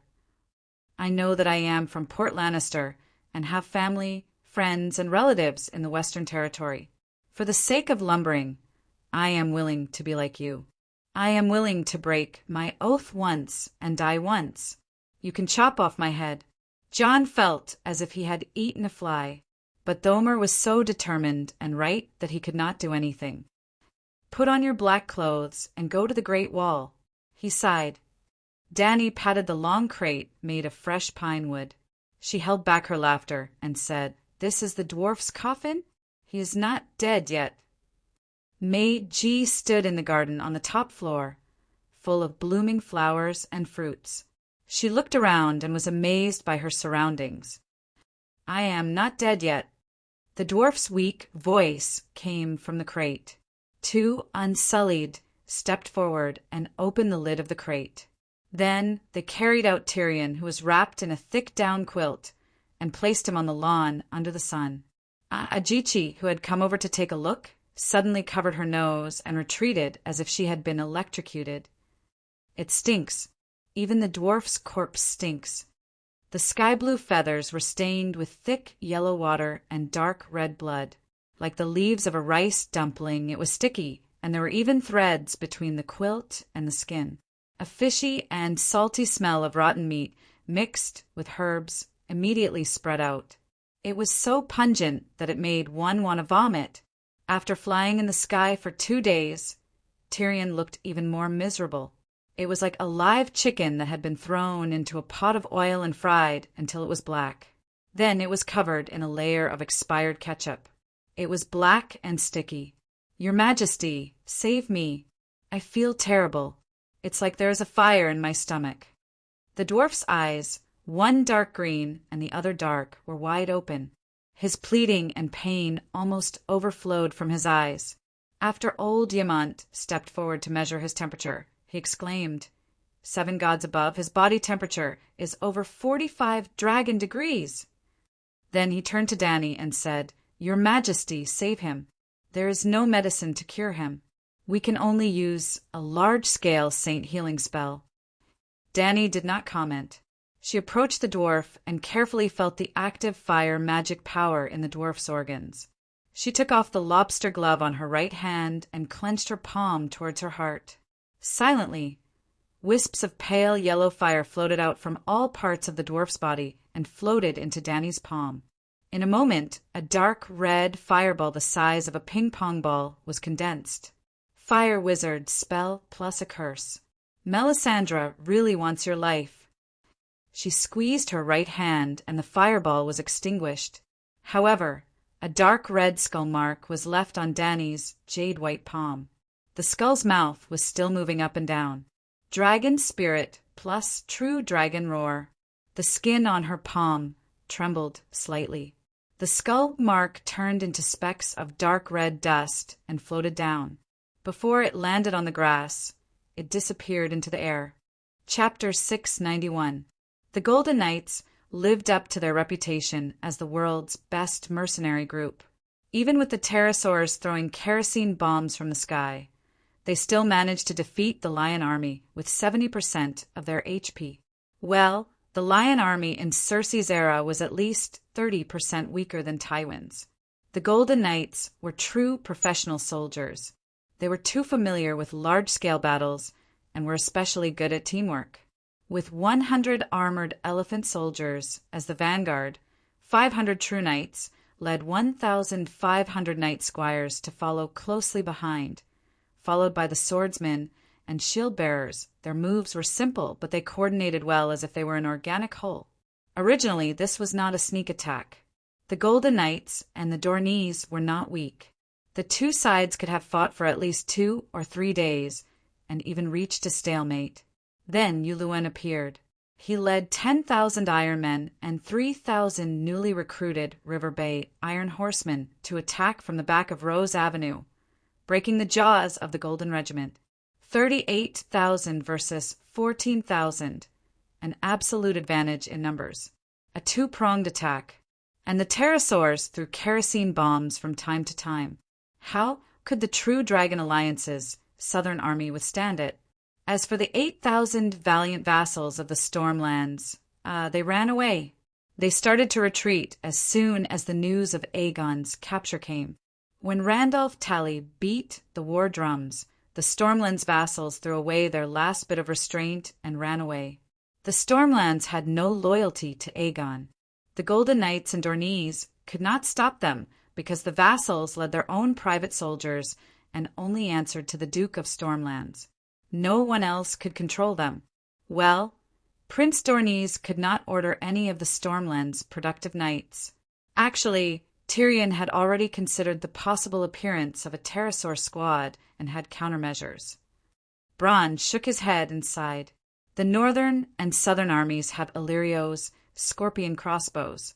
Even if there were 2 squads of 10 pterosaurs, let alone a squad of 5 pterosaurs with the help of the dragon-slaying crossbows, Tyrion's Tessa and King Aegon's Balerion would be able to protect themselves even if they could not win. Uncle Finger had considered inviting the Alliance to attack Aegon. Sansa knew about this and reminded her husband after their marriage. Actually, even without her reminder, Tyrion had already considered everything that Uncle Finger could think of. He had ridden a dragon to bombard the enemy at Slaves Bay many times, and had also plundered merchant ships at the Maiden of Freedom Strait. His experience was too rich, and Uncle Finger could not compare to him at all. The dwarf knew very well that the pterosaur's greatest threat to the ground forces was the wildfire bombs it threw. The pterosaurs that were carrying wildfire bombs were not as agile, fast, and high-flying as the unloaded pterosaurs. It was just like how fighter jets would lose their auxiliary fuel tanks when they participated in official battles. As long as they had the same air force, even if they did not have the numbers and could not win the aerial battle, the threat of the pterosaurs' bombs would be reduced by at least 80%. With Tessa and Balerion attacking the pterosaurs, the ground troops could hold on for at least half a month before the number of casualties reached the psychological limit of the soldiers. Not to mention half a month With the Weave's central hub sending messages, Dragon Queen's Megalosaurus could arrive within a day. Even if she sent a team of pterosaurs, it would only take 2 days. Therefore, under the premise that they were prepared, Aegon and Tyrion were not afraid of the kings landing colluding with the Alliance. On the contrary, they were looking forward to it. If Cersei colluded with the Alliance, would the Dragon Queen go crazy? Sigh, everything is too coincidental. King Aegon fell to the enemy, Tyrion was severely injured, and the morale of the true Dragon Alliance's troops in the north and south fell apart. Then, the central hub of the Weave collapsed, and a team of pterosaurs from the Alliance suddenly attacked. Bronn was puzzled. He looked at Marvin and asked, "Looking at the results, it seems like Stannis, Cersei, and the Alliance worked together to orchestrate all of this. With King Aegon's strong rise, Cersei and Stannis have a reason to work together. However, their relationship is like fire and water, and their personalities are also extremely solitary. I don't understand the current situation of the Seven Kingdoms." "I don't understand either." Marvin smiled bitterly and shook his head. He then looked at Sansa. "You just came from Winterfell. Did you hear anything from Stannis?" "No, the things that happened at King's Landing are beyond my imagination. However, Stannis wants to take over the command of the true Dragon Alliance's army, so it shouldn't be." Sansa suddenly stopped and said thoughtfully, "Stannis wants to take advantage of us, and Cersei wants to solve the problem at King's Landing. However, looking at the results, it's obvious that only Cersei achieved her goal perfectly, while Stannis worked for nothing. Perhaps, after getting rid of the Golden Knights and the Dornishmen yesterday, the Iron Throne has already made a move on the vassals of the Valley today. Therefore, they shouldn't be working together. However, this series of events is too coincidental. When too many coincidences come together, it can't be a coincidence. The Seven Hells." Sansa covered her mouth and exclaimed. The only one who benefited in the end was Cersei. Stannis was also fooled. He just sent the Onion Knight to the royal territory today. Perhaps now. SSSS. Suddenly the roar of winged dragons came from the sky outside the castle, followed by the cheers of "Long live the Queen" from the guards. Marvin and Bronn stood up and exclaimed in surprise, "The reinforcements are here!" The reinforcements were indeed here. Black Sister, Larissa, rode on a shadow dragon and brought 3 ownerless winged dragons with her. "The Queen has arranged for me to assist Master Marvin in protecting the core of the magic net. Of the 3 winged dragons, 1 will go to Earl Bronn, 1 will go to Earl Sedega, and the last one will be left for Tidehead Island. Earl Valerian is too young, so let him choose a family knight. I can control the magic crystal tower to fire attacks. With the help of the 3 winged dragons, it will be more than enough to defend Dragonstone Island." Black Sister did not beat around the bush and directly stated her intentions. "You have the legacy of great wizard Valeglia. The magic crystal tower will be more useful in your hands." Marvin let out a long sigh of relief. "Thank you for your kindness, your majesty. I will protect Dragonstone Island with my life." Bronn was overjoyed and thanked her profusely. "7 gods above, I, Bronn Blackwater, am also a dragon knight. As expected, pledging loyalty to the Queen when she was still weak was the best decision in his life. Although Cersei's shameless personality was more compatible with his, and although the Dragon Queen was too righteous, benevolent, and saintly, she had a lot of flaws that made him unable to live a carefree life under her. The benefits were really great. Now he even had a dragon. Earl Bronn, you don't seem to have a Holy Knight's seal?" Larissa frowned. "Not yet, but I've been working hard. Recently I've been reading the Bible teachings that Big Sparrow gave me."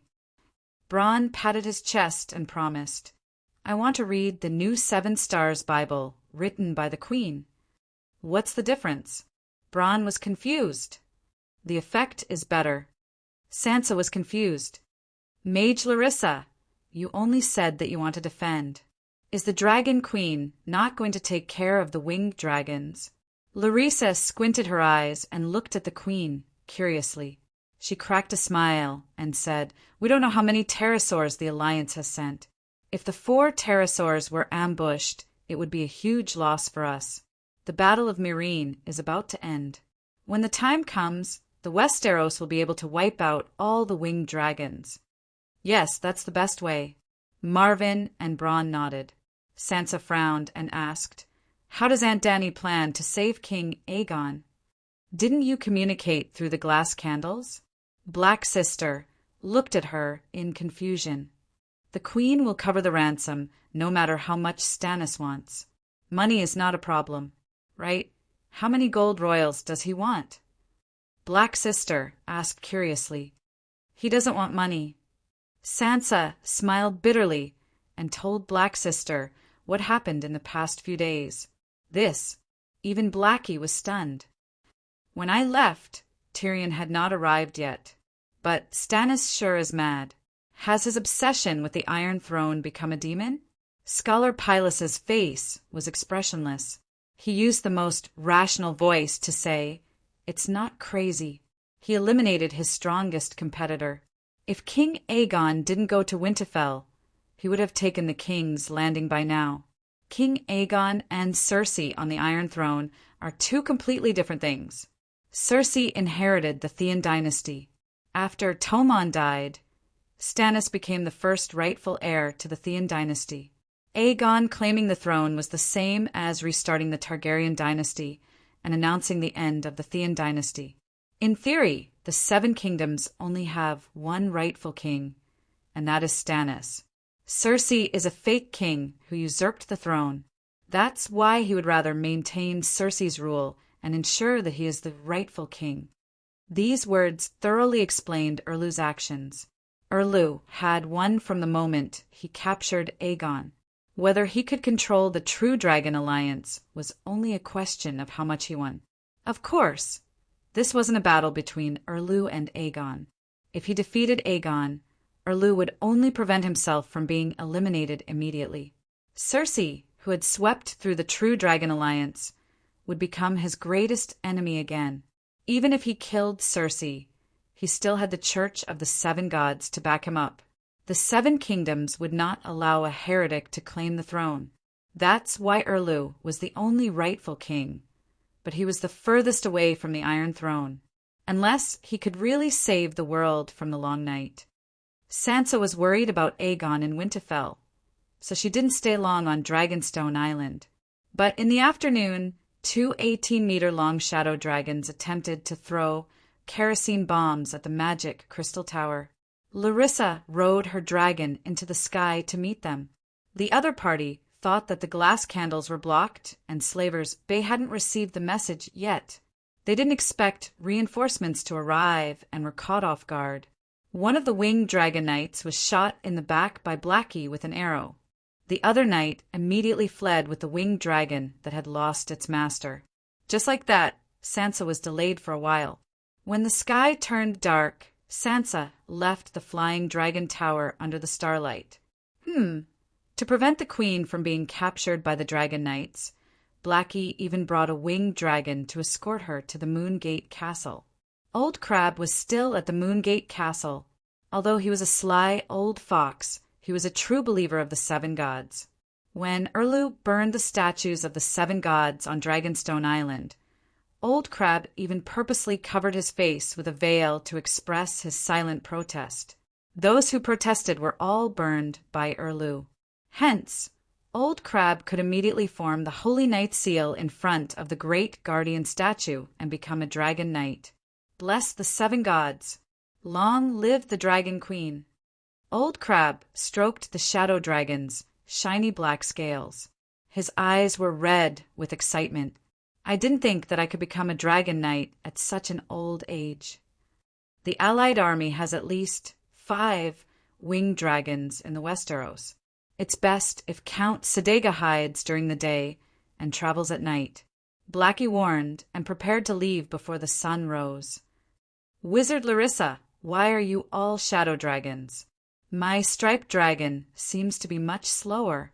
Sansa wanted to ask this question when she was on Dragonstone Island, The winged dragons that Larissa brought were all shadow dragons with high speed, high attack power, and infrared vision. This meant that the Dragon Queen didn't lack shadow dragons. But why did she give her niece a striped dragon? Chapter 692. Are you afraid of death?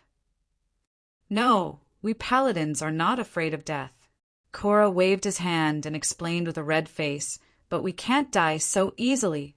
For example, in addition to my identity as a dragon knight, I also have the position of a white knight, the Queen's Guard cavalry commander, Marine City defense commander, and so on.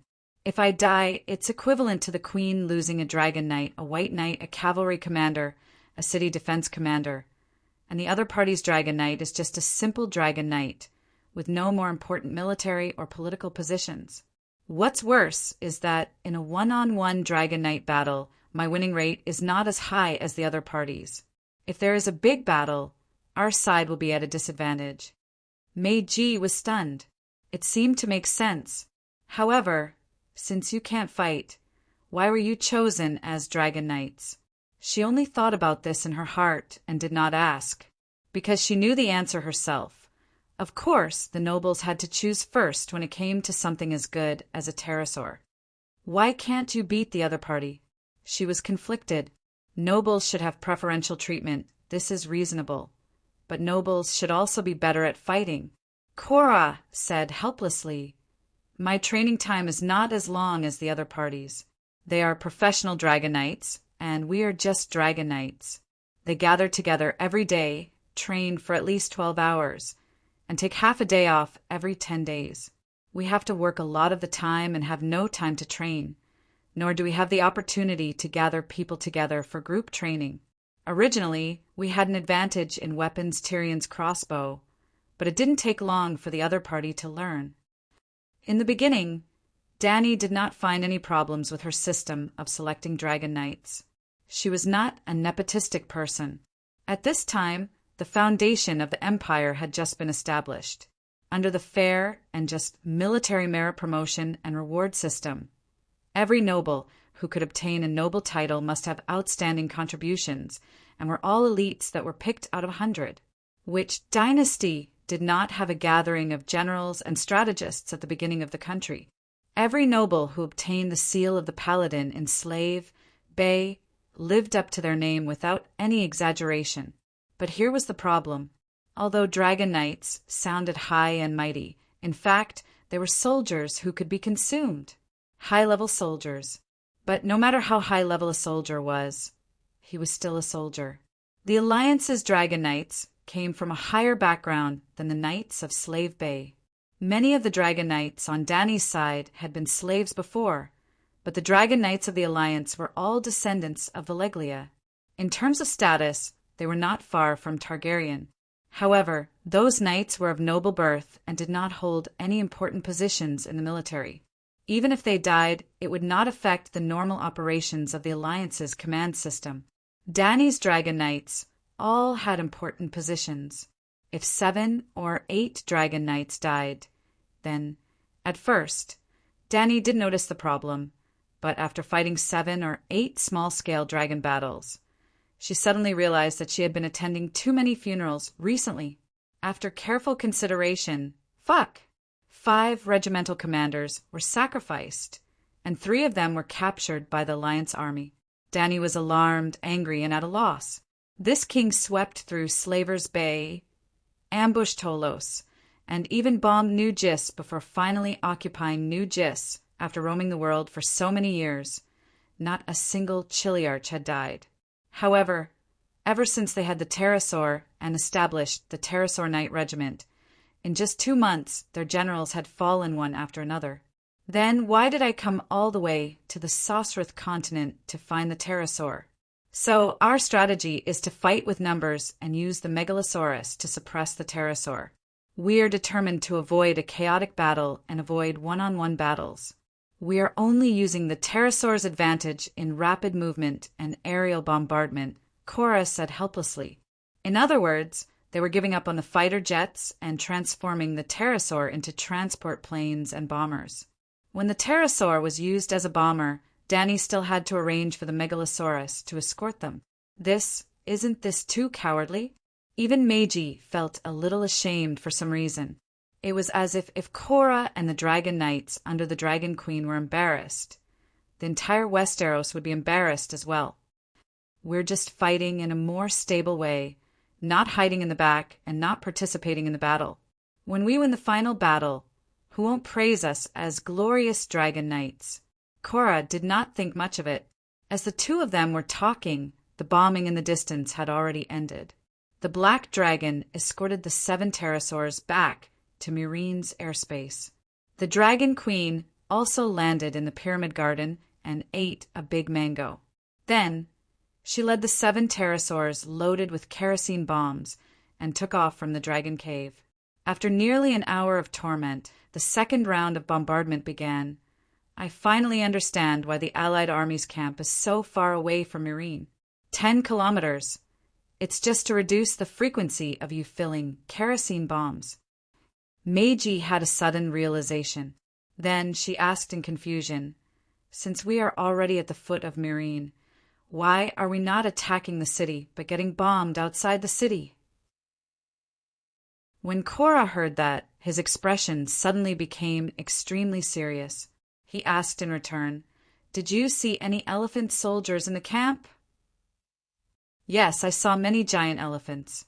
Those are elephant carts used to transport goods. There are 5,000 elephant soldiers. The enemy did not attack the city because the elephant soldiers were not in position. Of course, it could also be that the trump card was not set up properly. Since the enemy is stalling for time, why don't you take the initiative to attack?" Meiji asked in confusion. Korra shook his head. His tone was no longer so certain. "The Queen thinks that stalling for time is more beneficial to us. We need time to find the whereabouts of the elephant soldiers, and we also need spies to figure out what the Allied Army's trump card is against the Queen. We also need to act cautiously and fight steadily to avoid falling into the enemy's trap. Anyway, we have no losses now, but we can use continuous bombing to wear down the enemy's morale and food." Although the Bear Mother was his aunt, some confidential military information was still hidden from her. For example, the Dragon Queen had vaguely guessed the location of the elephant soldiers. She was arranging for soldiers to dig holes in the city to bury water jars and listen to the sound to determine the location. For example, the weather at Slaver's Bay was getting colder. The Dragon Queen hoped that it would be colder. It would be best if it snowed, because she had some guesses about Balerian's trump card. For example, the Dragon Queen was sure that as long as she was not disrupted by the enemy, as long as the Allied army arrived at Meereen City, she would definitely win. That was because she also had a trump card. Confidential information could not be revealed, but De Xiong still introduced the well-known information to the Bear Mother. For example, Balerion and Jenny, the dozen or so city-states that formed the Allied army, and the true strength of the Allied army. Sigh, no wonder His Majesty Aegon was captured, and the Dragon Queen did not return to the Westeros. The war here is simply beyond my imagination. Compared to the Dragon Queen's war, our war in the north is really like a small skirmish. The Bear Mother sighed and felt inexplicably disappointed. Korra shook his head and said, "The war in the Westeros is at most fighting for the Iron Throne, but this is a battle to determine the king of the world. The two are completely incomparable." The Bear Mother was even more disappointed. It turned out that the Westeros were not the center of the world, and the Iron Throne was not the first throne in the world. She no longer looked at the disheartening battle outside the city. Instead, she began to look at the garden in the sky that was more than 200 meters above the ground. There was a swimming pool, a lawn, a garden, and half a circle of small trees around the perimeter. There were persimmon trees, mango trees, pomegranates. The garden was 30 meters long and wide. It was simply too big. It was hard to imagine how much stone, labor, and time were used to build this pyramid. Sigh, when I was young, I had a class with a scholar. He said that there was a great pyramid in the far east. I asked him how big it was, and he said it was very, very big, even bigger than Winterfell. I did not believe him, but now. The Bear Mother was amazed and started to feel inferior. The pyramid was 240 meters tall, and its foundation was definitely more than 300 meters wide. However, Winterfell was only 300 meters wide and 500 meters long. Not to mention the castle in Winterfell, even the Forest of Gods would not be as big as the stone tower. There was more than one great pyramid at Slaves Bay. Meereen alone had more than 20 pyramids. "Is the King's Landing as big as Meereen?" the Bear Mother asked. The Earl of Bear Island was more than 50 years old, but he had never been to the King's Landing. The first time Big Bear went to the King's Landing was when he followed Ide to fight against Liga. Before that, he had not even left the northern region. It was not their fault. From Bear Island to the King's Landing, it was at least 4,000 kilometers by land. It was even further by sea, around the old town in Dorne. It was estimated to be 10,000 kilometers. Meereen is bigger than the King's Landing, but it is not as populous as the King's Landing. The Gith people like to build pyramids and colosseums. Those buildings take up too much land. Oh, the Bear Mother sighed. If there is a chance, I have to go to the King's Landing. Looking at his aunt, Big Bear suddenly felt sad and said, "My pterosaur is female.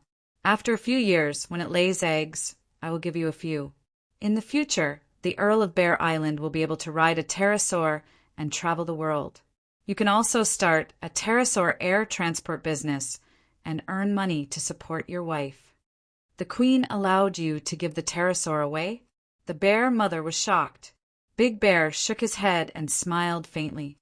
The pterosaur is unruly and is definitely the most ferocious creature in the world.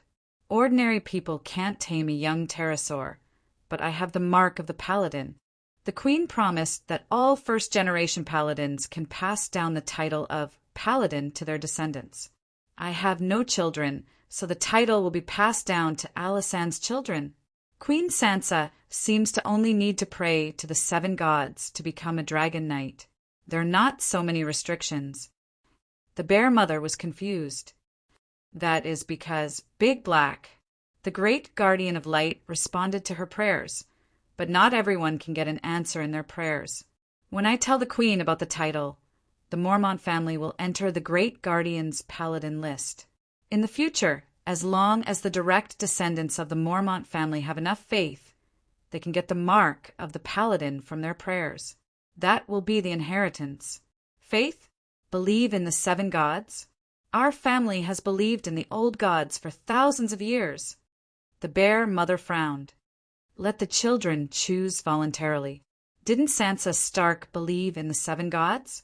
With a dragon knight to inherit, who would still believe in the old gods? The Bear Mother sighed. Actually, there are benefits to believing in the old gods. The Bear Mother frowned again and said hesitantly, after becoming a dragon knight, don't we have to be loyal to the Dragon Queen's descendants? Of course. Just like how the vassals wear their ancestral armor to answer the call of their lord. If the Queen's heir needs a dragon knight to participate in battle, we will all ride a dragon and rush over. This was the dragon knight system that Dany really wanted to establish. The pterosaurs with their big bellies could almost make any king poor, but it was different if they were distributed to the vassals. The vassals would receive honor and the convenience of swift action. The king would reduce financial expenses, and there would be a stable source of dragon knights. Because the mark of the paladin came from Big Black, the loyalty of the dragon knights could also be guaranteed. A win-win situation. This was actually a fake version of Valeglia. But Bear Island has been loyal to Stark for generations. The Bear Mother's expression was conflicted. Chapter 693. Mormont on horseback is loyal to Stark, while Mormont on winged dragon serves Targaryen. What if they clash? The Bear Mother asked again. Then it's a civil war, as long as the 2 Mormons don't meet. I don't think that's a good idea.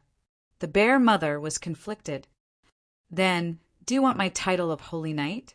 The Bear Mother was a little impatient. He didn't have any sons or daughters, but he didn't want to see Count Mormont's wife run away because he was poor, so he decided to let Maiji's descendants inherit his gift. If Maiji wasn't willing, then forget it. Yes, of course. It was easy to reject the bear mother's inheritance. Just a sentence. But it was almost impossible to encounter such a good thing again. Meiji wasn't stupid. Of course, she wouldn't reject. Do you have any other titles? She asked. What do you mean? The bear mother was puzzled. Let's split the family into two. Bear Island will continue to be loyal to Stark, and choose one of my daughters to inherit your winged dragon and fief. The bear mother was stunned. The bear mother was a little embarrassed by the stare. Her sallow old face flushed red, and she stammered. A loyal subject doesn't serve two masters. Stark and Targaryen had a blood feud more than 10 years ago. Who knows when they'll fight again? Besides, I have 4 daughters, and the remaining 3 don't have the right to inherit. Bear Island is too poor, and the good people look down on us, unwilling to marry us. Bear Island was too poor and too remote, and in terms of marriage, both men and women were miserable. Not to mention the bear mother, it was difficult for the Bear Island's daughters to marry. The bear mother herself didn't have a husband, and her 5 children were all born with wild men. Her eldest daughter, Daisy, was almost 20 years old, and she died unmarried. The second daughter, the she-bear, also had a few children, but like the bear mother, she didn't marry and went to Bear Island's wild men to have children. Not all of the Bear Island's daughters looked like she-bears. Daisy Mormont, for example, was tall, strong, and charming and graceful, and well-bred as the heir to an earl. The daughters of great aristocrats were often engaged before they reached adulthood. However, the daughters of Bear Island were either like Daisy, who kept herself clean but didn't have any outstanding aristocratic sons to marry, or like Meiji and Elisa. Those with status weren't willing to marry them, and those without status were looked down upon. Thus, it was better for them to live their lives freely on Bear Island. Fierce men, stylish men, cool men, little fresh meats they could choose at will, and they guaranteed that none of them would be over 25 years old. After all, they were the lords of Bear Island, and although they didn't have money, they had power. I'm a white knight. I don't have any land, but I can ask the queen. It should be possible.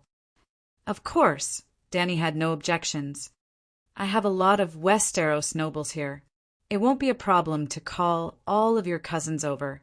They will first take the oath to become knights, and then follow me to conquer the world. I guarantee that in the future, each of them will have a noble title and a fief.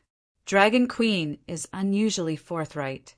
How could she refuse a subordinate who was qualified in terms of technical and tactical skills and also had loyal and devoted genes?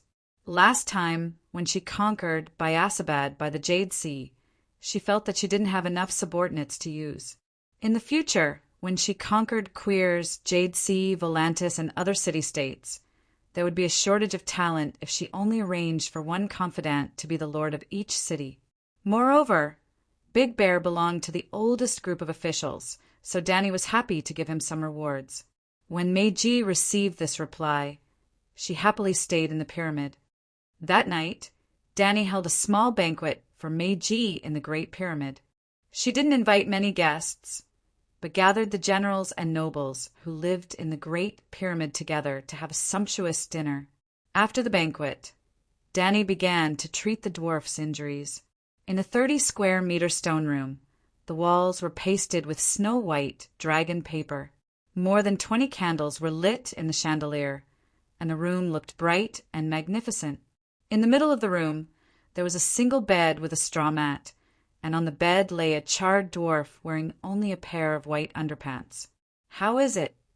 Looking at Danny's changing expression under the light, old Yimont was worried. How is it? The dwarf also widened his heterochromatic eyes and looked at Danny nervously. Danny was silent for a while before she said, Tyrion, first tell me a reason why you want me to save you.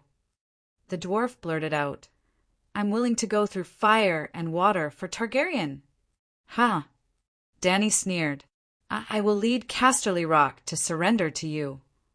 Ha ha! I can give you my sister's head as a ball.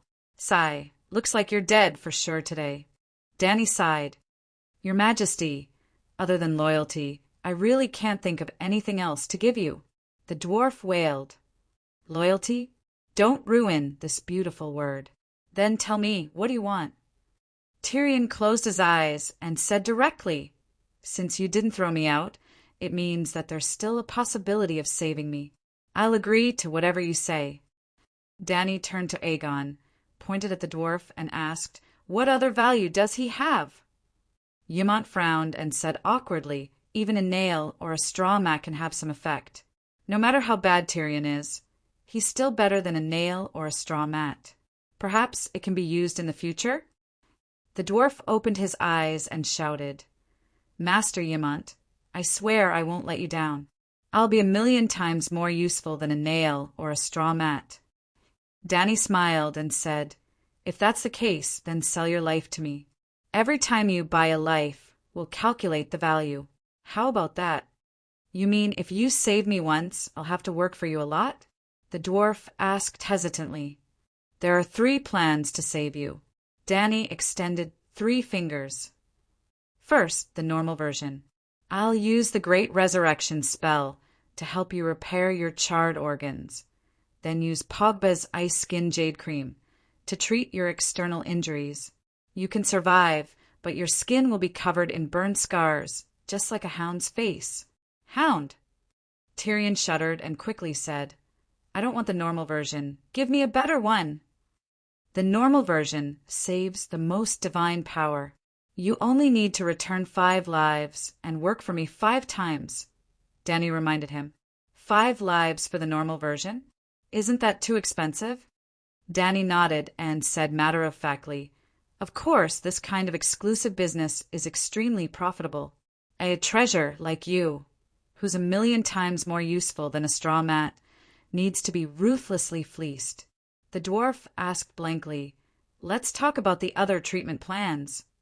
For the VIP version that's above the normal version, I'll make a great vow to the Holy Mother and use 1,000,000 powers of faith to reshape your life. Old Ymont asked curiously, What's reshape my life? Above the holy healing spell is the resurrection spell. You've seen the process of Big Sparrow's resurrection? I can't use the resurrection spell, but the Holy Mother is merciful and the Holy Father is just, so she passed on the resurrection spell to me. Resurrection spell? This grand name immediately intimidated the dwarf and Ymont. Look, Dany pointed at the dwarf in disdain. He's less than 1 meter tall, his head is as big as a bucket, his torso is like a pillar, and his legs are bent like crab claws. He doesn't even have a nose, a scar on his face, and his eyes are different in size. If it weren't for the Holy Mother's mercy, this kind of person would have been directly thrown into the 7 levels of hell. The dwarf was ashamed and angry. He shouted, The Holy Father is fair. Even though I don't have the physique of a normal person, I have superhuman wisdom. If you really had great wisdom, you wouldn't have accomplished nothing and failed time and time again. Dany mocked. Dany, what can the resurrection spell do? Ymont quickly changed the topic. The resurrection spell, as the name suggests, can make a dwarf a new man. I can make him even more handsome than his older brother, compared to... Dany crossed her left hand in front of her chest and supported her chin with her right hand. She sized up the dwarf with a scrutinizing gaze. Maybe 1. 3 meters tall? You can make me grow taller. The dwarf widened his eyes and said in ecstasy. The dwarf was currently 0, 9 meters tall. If he grew to 1, 3 meters tall, it would be equivalent to stretching his body by half. It would be a miracle. Dany, can you really make him grow again? Ymont asked in surprise. Not only can I grow taller, I can also become more handsome. I think I was already very handsome before, the dwarf said hesitantly. Then do you want to be even more handsome? Dany asked with a smile. Of course, if I can do it. The dwarf did not hesitate at all. The VIP Premium Edition, 50 lives. Although it's a little expensive, but... The dwarf nodded hesitantly. If you can do it, 50 lives are worth it. Anyway, he might not be able to survive even if he sold his life 5 times. It was no different from selling his life 50 times. Thinking of this, the dwarf looked at Danny with anticipation and asked, "What's the third treatment method?" VIP Max Pro Emperor Edition.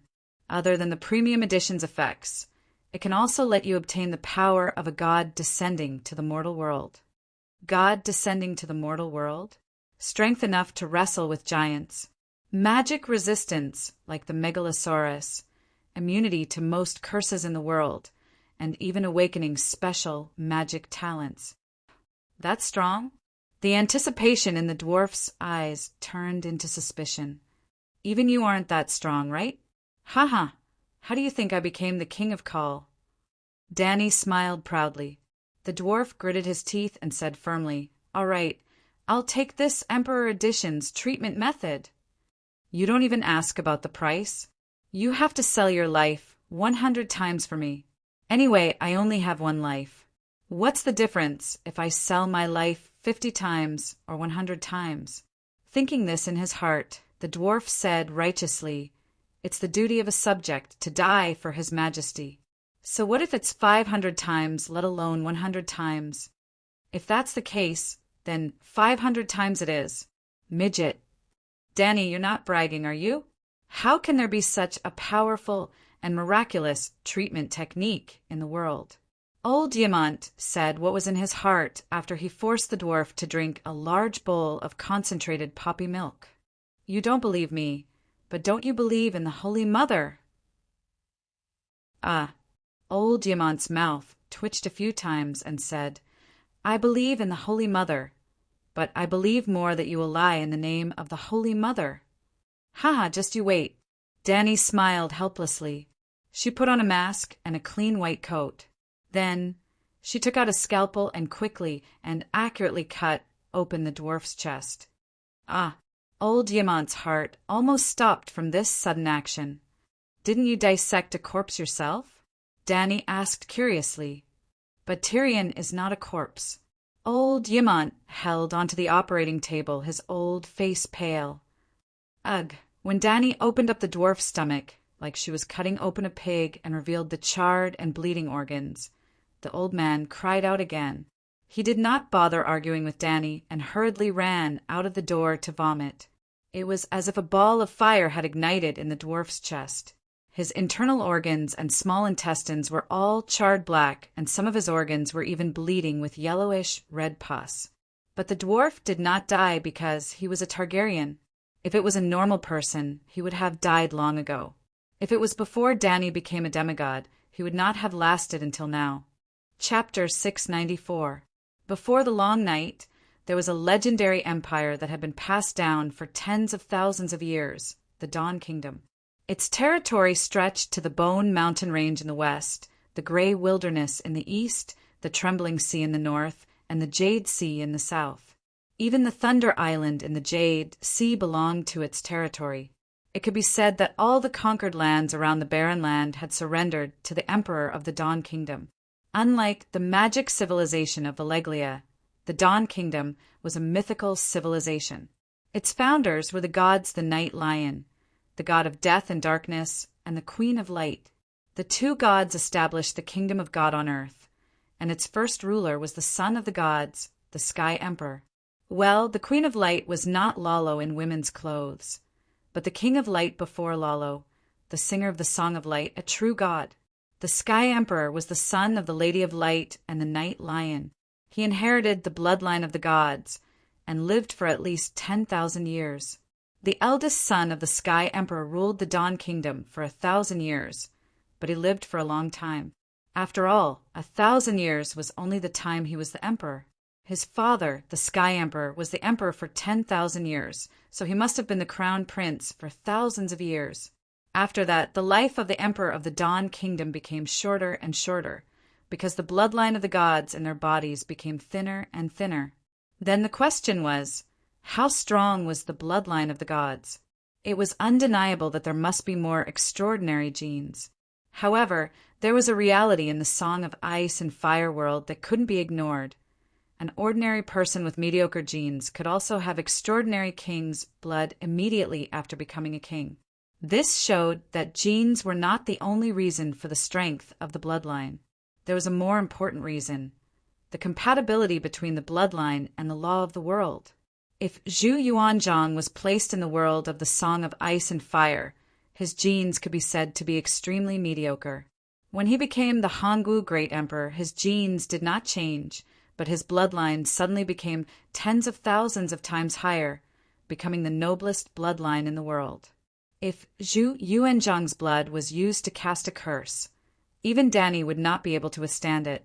Why was that? Zhu Yuanzhang's genes did not change, but because he became the emperor, the master of the world changed, and the law of the world also changed, becoming more compatible with the master of the world, which was Zhu Yuanzhang's family. Zhu Yuanzhang's family became the noble blood of the royal family. Any one of them could be used by Aunt May to draw blood to create a shadow assassin. A single person had promoted the bloodline of the entire clan. In the past, the little devil had also envied Dragon Queen's witchcraft and had once held a glass candle and stayed up all night. Unfortunately, he did not have the talent and could not light a candle, so he could not learn the meditation technique. However, the situation changed later on. Danny used the most direct method to touch the laws of the universe. She became a wind god and comprehended the song of fire, the power of creation. The door god was alarmed, the sheep egg was alarmed, and Lala was alarmed. Danny's genes didn't change much, but the laws of the universe became more compatible with her bloodline. What was the relationship between the dwarf and Danny? Half-siblings from different mothers. A large portion of their genes overlapped. The genes of the midgets did not change, but as long as one sat at home, fortune would fall from the sky. He hadn't changed, but the laws of the universe had. He recalled the scene of Danny burning him in the Vajra cave abode, not to mention elemental flames. She could even resist dragon flames and divine dragon flames. It was only natural that the dwarf was not burned to death by Aunt May. Actually, John had also benefited greatly. He still had to wear a mask at the Great Wall because he was afraid of sunlight. When Danny became a demigod and comprehended her own song of fire, his fire witchcraft cultivation seemed to have turned on a cheat. In less than half a month, his fire witchcraft had reached perfection, surpassing Tam and Kuei Shi and becoming a shadow-binding knight who could see sunlight, just like Aunt May. Of course, the biggest beneficiary was neither John's nephew nor the dwarf, but the stable boy Simba. As for his dear nephew, Aegon, it was a pity that he did not get any benefits. Danny was unhappy that the dwarf had gotten such a huge benefit. That was why she came up with 3 treatment plans to trap him. The dwarf thought there's no difference between working for the Dragon Queen 10 times and working for her 50 times. There's also no difference between working for her 50 times and working for her 100 times. If that's the case, only an idiot would not choose the treatment plan of VIP Max Pro Emperor. Danny hoped that he would think that way. Actually, although the normal version would be ugly, a hound with burns all over its body, it was definitely safe. The VIP version would change one's appearance and lengthen one's height. That was good. However, had he ever thought about who he would become? Why did the Dragon Queen want him to become him?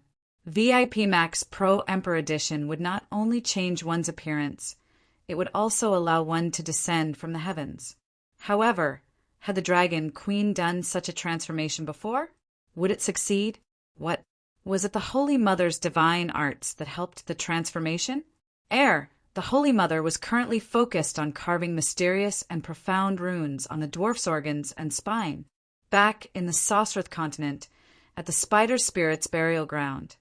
Danny had fulfilled her promise and bestowed the Song of Power to the Vajra. In the Vajra's mind, she had seen a set of strange golden runes appear on the surface of the Vajra's soul. On the forehead, chest, back, and 4 limbs of the soul Vajra, there were huge golden runes. Danny had always kept that set of runes in mind, because she suspected that the set of runes was related to the Song of Power. After a few months of research, Danny still could not turn the set of runes that she named Vajra Song of Power into a meditation technique. She even suspected that she could not comprehend the Song of Power through meditation. Then she thought of an idea. Could she brand the runes of the Vajra song of power on the surface of the body to stimulate the mysterious power? Unfortunately, she had tested tattoo pigments made of many kinds of magic materials. She had tested them many times on unsullied volunteers, but none of them had succeeded. When she saw the dwarf and discovered that he had inexplicably activated his witchcraft talent, Dani had a new idea. Could she use the fire creation power to help him shape his organs, and then brand the runes of the Vajra song of power on the organs during the process of creating the organs? There were two difficulties involved. First, she had to use the fire creation power to shape the organs. Previously, she had created complete lives. Recently, although the divinity of the fire creation power had been increasing, she was not confident that she could use the flames to create organs. If the dwarf had not survived being roasted by Aunt May, Dani would not have thought of this at all. The second difficulty was that if the organs could be created, then how could she ensure that the organs branded with the runes would not reject the body? Obviously, she would encounter danger during the experiment. However, the dwarf had betrayed her and taken advantage of Dani. He had activated his fire creation power, and now he wanted her to save his life. Why? Dani also had a legitimate reason. The dwarf swore that as long as she was willing to save him, he would work for her 500 times in the future. Being a lab rat was the first time he worked for her. Ouch! The unconscious dwarf suddenly opened his eyes and let out an inhuman cry of pain. The thick oak door could not stop his voice from spreading outside. What's going on, Before old Yimont, who had just rushed in, could ask in detail, he widened his eyes and let out a cry of horror that was as loud as the dwarf's, but with a different emotion. The dwarf was in pain to the bone, while Yimont was in shock and horror. The dwarf was like a fat pig whose stomach had been cut open. His stomach was open, revealing the organs inside. At this moment, his organs were burning in a bright red fire. There was even oil that was being refined, making a sizzling sound. The smell was even more. Ugh! Yimont knelt on the ground and vomited puddles of clear water. He had already vomited his dinner outside. Old man, don't be agitated. Hurry up and get a bottle of concentrated poppy milk and make Tyrion drink it. His cries are as unpleasant as a pig being slaughtered. It's so noisy. Dani's grumbling voice came from under the thick mask. Yimont's face was distorted. It hurts. Your Majesty, what are you doing? The dwarf howled in heart-wrenching pain. His head, neck, and limbs were all fastened to the operating table by straps, so he could not see his dissected stomach. After a while, old Yimont poured a liter of concentrated poppy milk into the dwarf's mouth with trembling hands. The sounds of pigs being slaughtered in the room gradually weakened, and finally quieted down completely. Dani, what are you doing? The old man asked with a trembling voice as he wiped the cold sweat off his forehead. Tyrion has activated his fire wizard bloodline. Dani did not stop moving, and concisely recounted how the dwarf had taken advantage of her. That's a good thing, old Yimont exclaimed in surprise. It's a good thing. Tyrion's fire resistance has increased by quite a bit. Dani nodded in agreement. The muscles on Yimont's old face twitched a few times, and he advised, I know you don't like his actions, but he doesn't know about his past. Everything he does is for the sake of his family, and not for his own selfish desires. He's a good person, the old man emphasized. He's also a good experimental subject, very resistant to fire. Without waiting for the old man to persuade her again, Dani immediately said, Don't worry, he won't die. It's just some physical pain. If my deity's descent blood wizard spell can be successfully modified, my abilities will be greatly improved. Can it be popularized? Yimont asked. It should be possible, but, however, the greater benefit was that her fire creation divinity would be upgraded again. To put it bluntly, divinity was a kind of professional knowledge, and knowledge could be improved through research and practice. Transforming the fog into a fire spirit was practice. The blood wizard transformation on the dwarf was also practice, and could increase divinity. If divinity grew into a divine position or even a song of laws, then she could truly become the goddess of fire life. This benefit was the true reward for saving the dwarf. Early in the morning, Marine was still shrouded in a thin fog, but the top of the pyramid, which was more than 200 meters tall, was already bathed in golden sunlight. A long table was placed on the dewy green lawn. Danny sat at the head of the table, and the officials who lived in the pyramid sat on both sides. However, Marine had long entered a state of war, and most of the generals were on duty at the front lines. At this time, there were only 7 or 8 people who accompanied the queen to eat. I heard Tyrion screaming last night, the mother bear, who was sitting beside the great bear, said incoherently as she chewed on a plump ham. If he can scream, it means that he's still alive, the great bear said casually. The queen is helping him clean the rotten flesh in his organs, scraping his bones and cutting his flesh. Of course it hurts, old Diamant lied through his teeth. He's much better today than yesterday. You can go and take a look, Danny said. She looked at the golden-haired girl who was silently dipping a slice of bread with cherry jam at the end of the table, and deliberately called her out. Marcella, read a passage from the 7 Stars Bible to your uncle later. Yes, your majesty, the little girl replied softly. Marcella! Meiji turned around and looked at the daughter of the Kingslayer and Circe with a scrutinizing gaze. She had milk-white skin, a head of thick, golden, curly hair, delicate facial features, and a gentle and quiet temperament. Chapter 695. When did you arrive at Slaver's Bay? Who sent you here? Meiji looked at Messiah and asked curiously. After breakfast, the Dragon Queen once again began her routine bombing mission. Big Bear had accompanied his aunt for the entire afternoon yesterday. Today he also needed to go to work. After a while, only Meiji and Messiah were left at the long wooden table. Before the Dragon Queen left, she told them to go down at around 10 o'clock. The dwarf had worked very hard last night and was resting at the moment. It's been several months.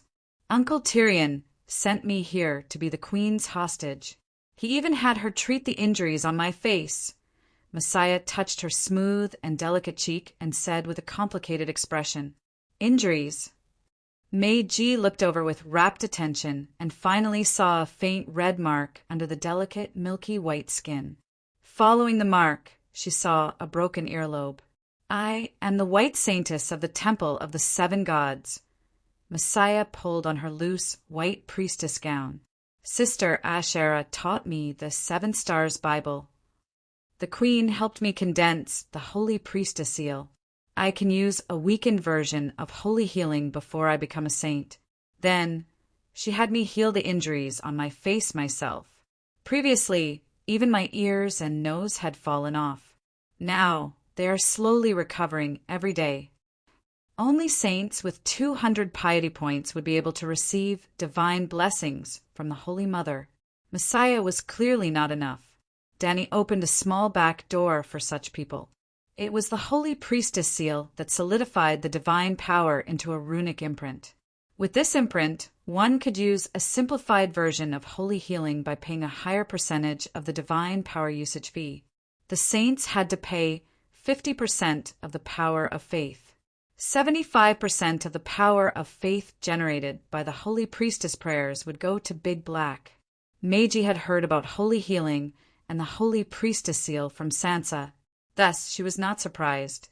Instead, she did not understand why Messiah would be so seriously injured. Who could possibly injure you in the King's Landing? Could it be Joffrey? I heard that he's very crazy. Don't doubt it. Meiji truly did not know that Messiah was sent to Dorne by the dwarves for a marriage alliance. She also did not know that Darkstar had injured her. This was the true speed of information in the 7 kingdoms when there were no messenger crows to deliver letters. Messiah only hesitated for a moment. Then she roughly recounted what she had experienced in the past few years. Sigh, it's fortunate that you didn't return to King's Landing. The Dark Star is just an exception. Now, King's Landing is your brother Tommen is dead, you know? The King's Landing is in chaos right now. Even the king has been murdered, and we still haven't found the murderer." Meiji sighed. Mesai's eyes reddened. She nodded and said, "I heard from Big Sister Larissa that Toman is still so young and naive. He doesn't know anything. I am Mesai's crying?" Suddenly, a little girl's voice sounded from the Chinese roses. Who's there?" The mother bear was shocked. The flowers were only knee-high and could be seen through at a glance. They could not hide a living person at all. She rubbed her eyes and looked around. It was empty except for the two of them. "I've seen a deviant ghost." Mother Bear's face was a little pale.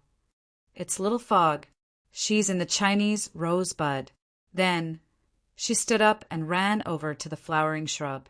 She extended her finger and gently poked an egg yolk-sized pink flower bud. Bam! The flower bud suddenly bloomed.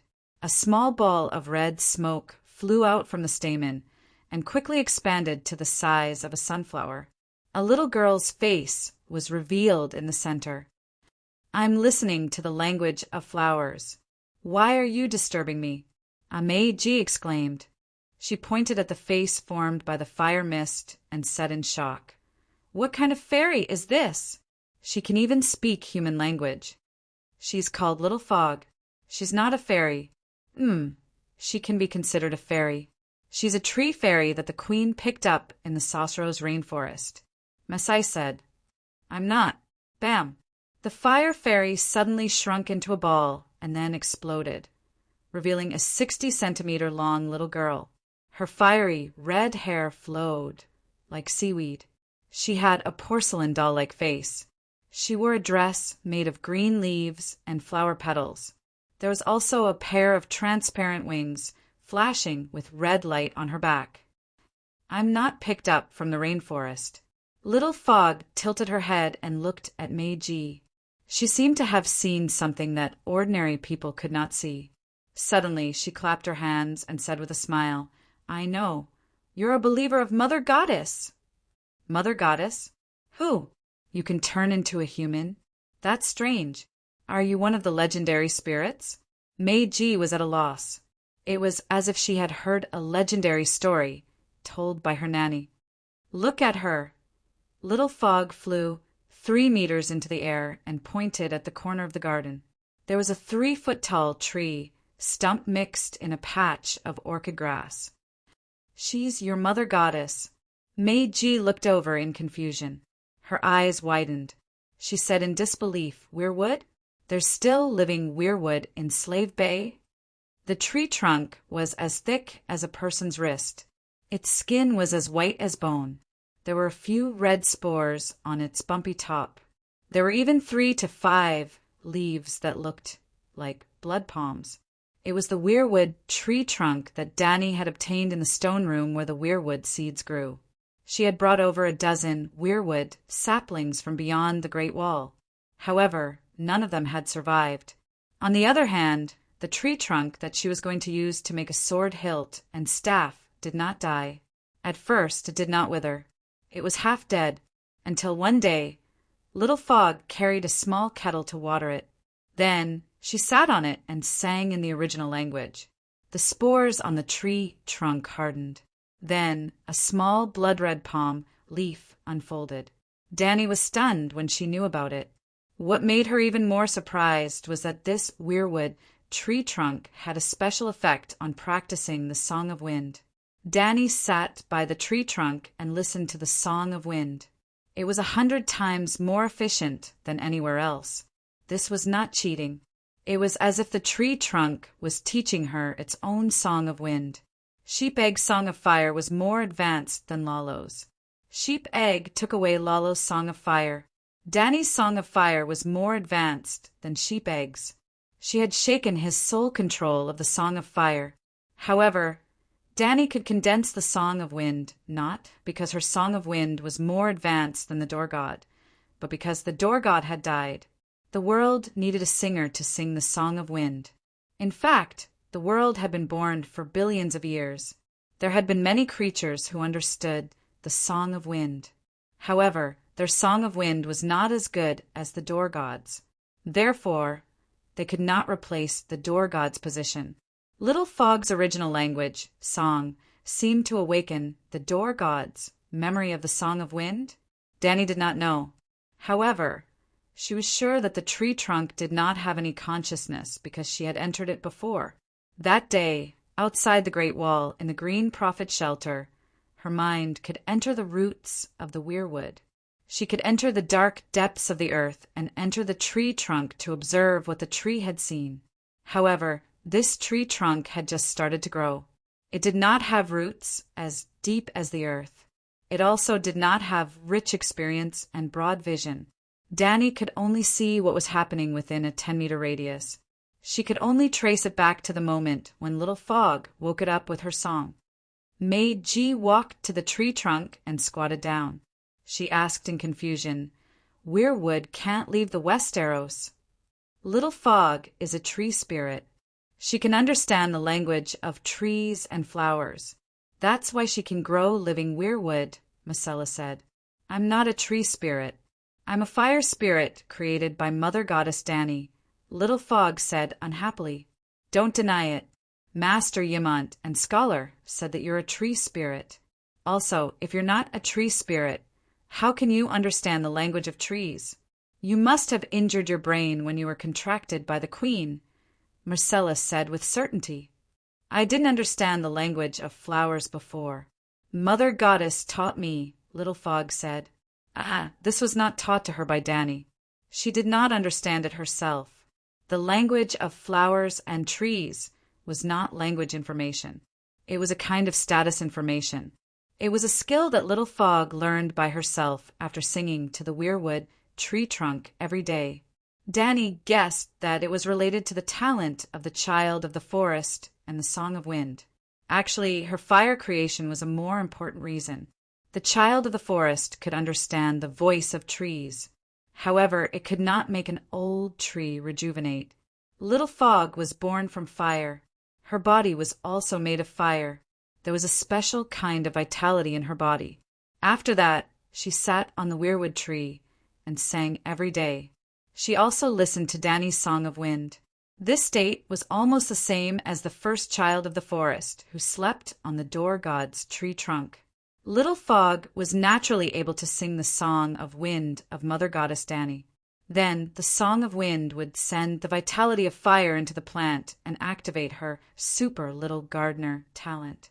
Since they were both tree spirits, Meiji was not surprised by Little Fog's gardener talent. Instead, she asked in puzzlement, "How did you know that I believe in the old god?" "Old god?" Little Fog shook her head in confusion. "What's an old god? Why do you say that it's my Mother Goddess?" Meiji pointed at the weirwood tree trunk and asked in a different way. "There's a string in your body that's connected to her. There's also a string in my body that's connected to Mother Goddess Dany." "What string?" "Your brain is indeed damaged." Meiji came to her own conclusion. "I don't want to talk to you anymore."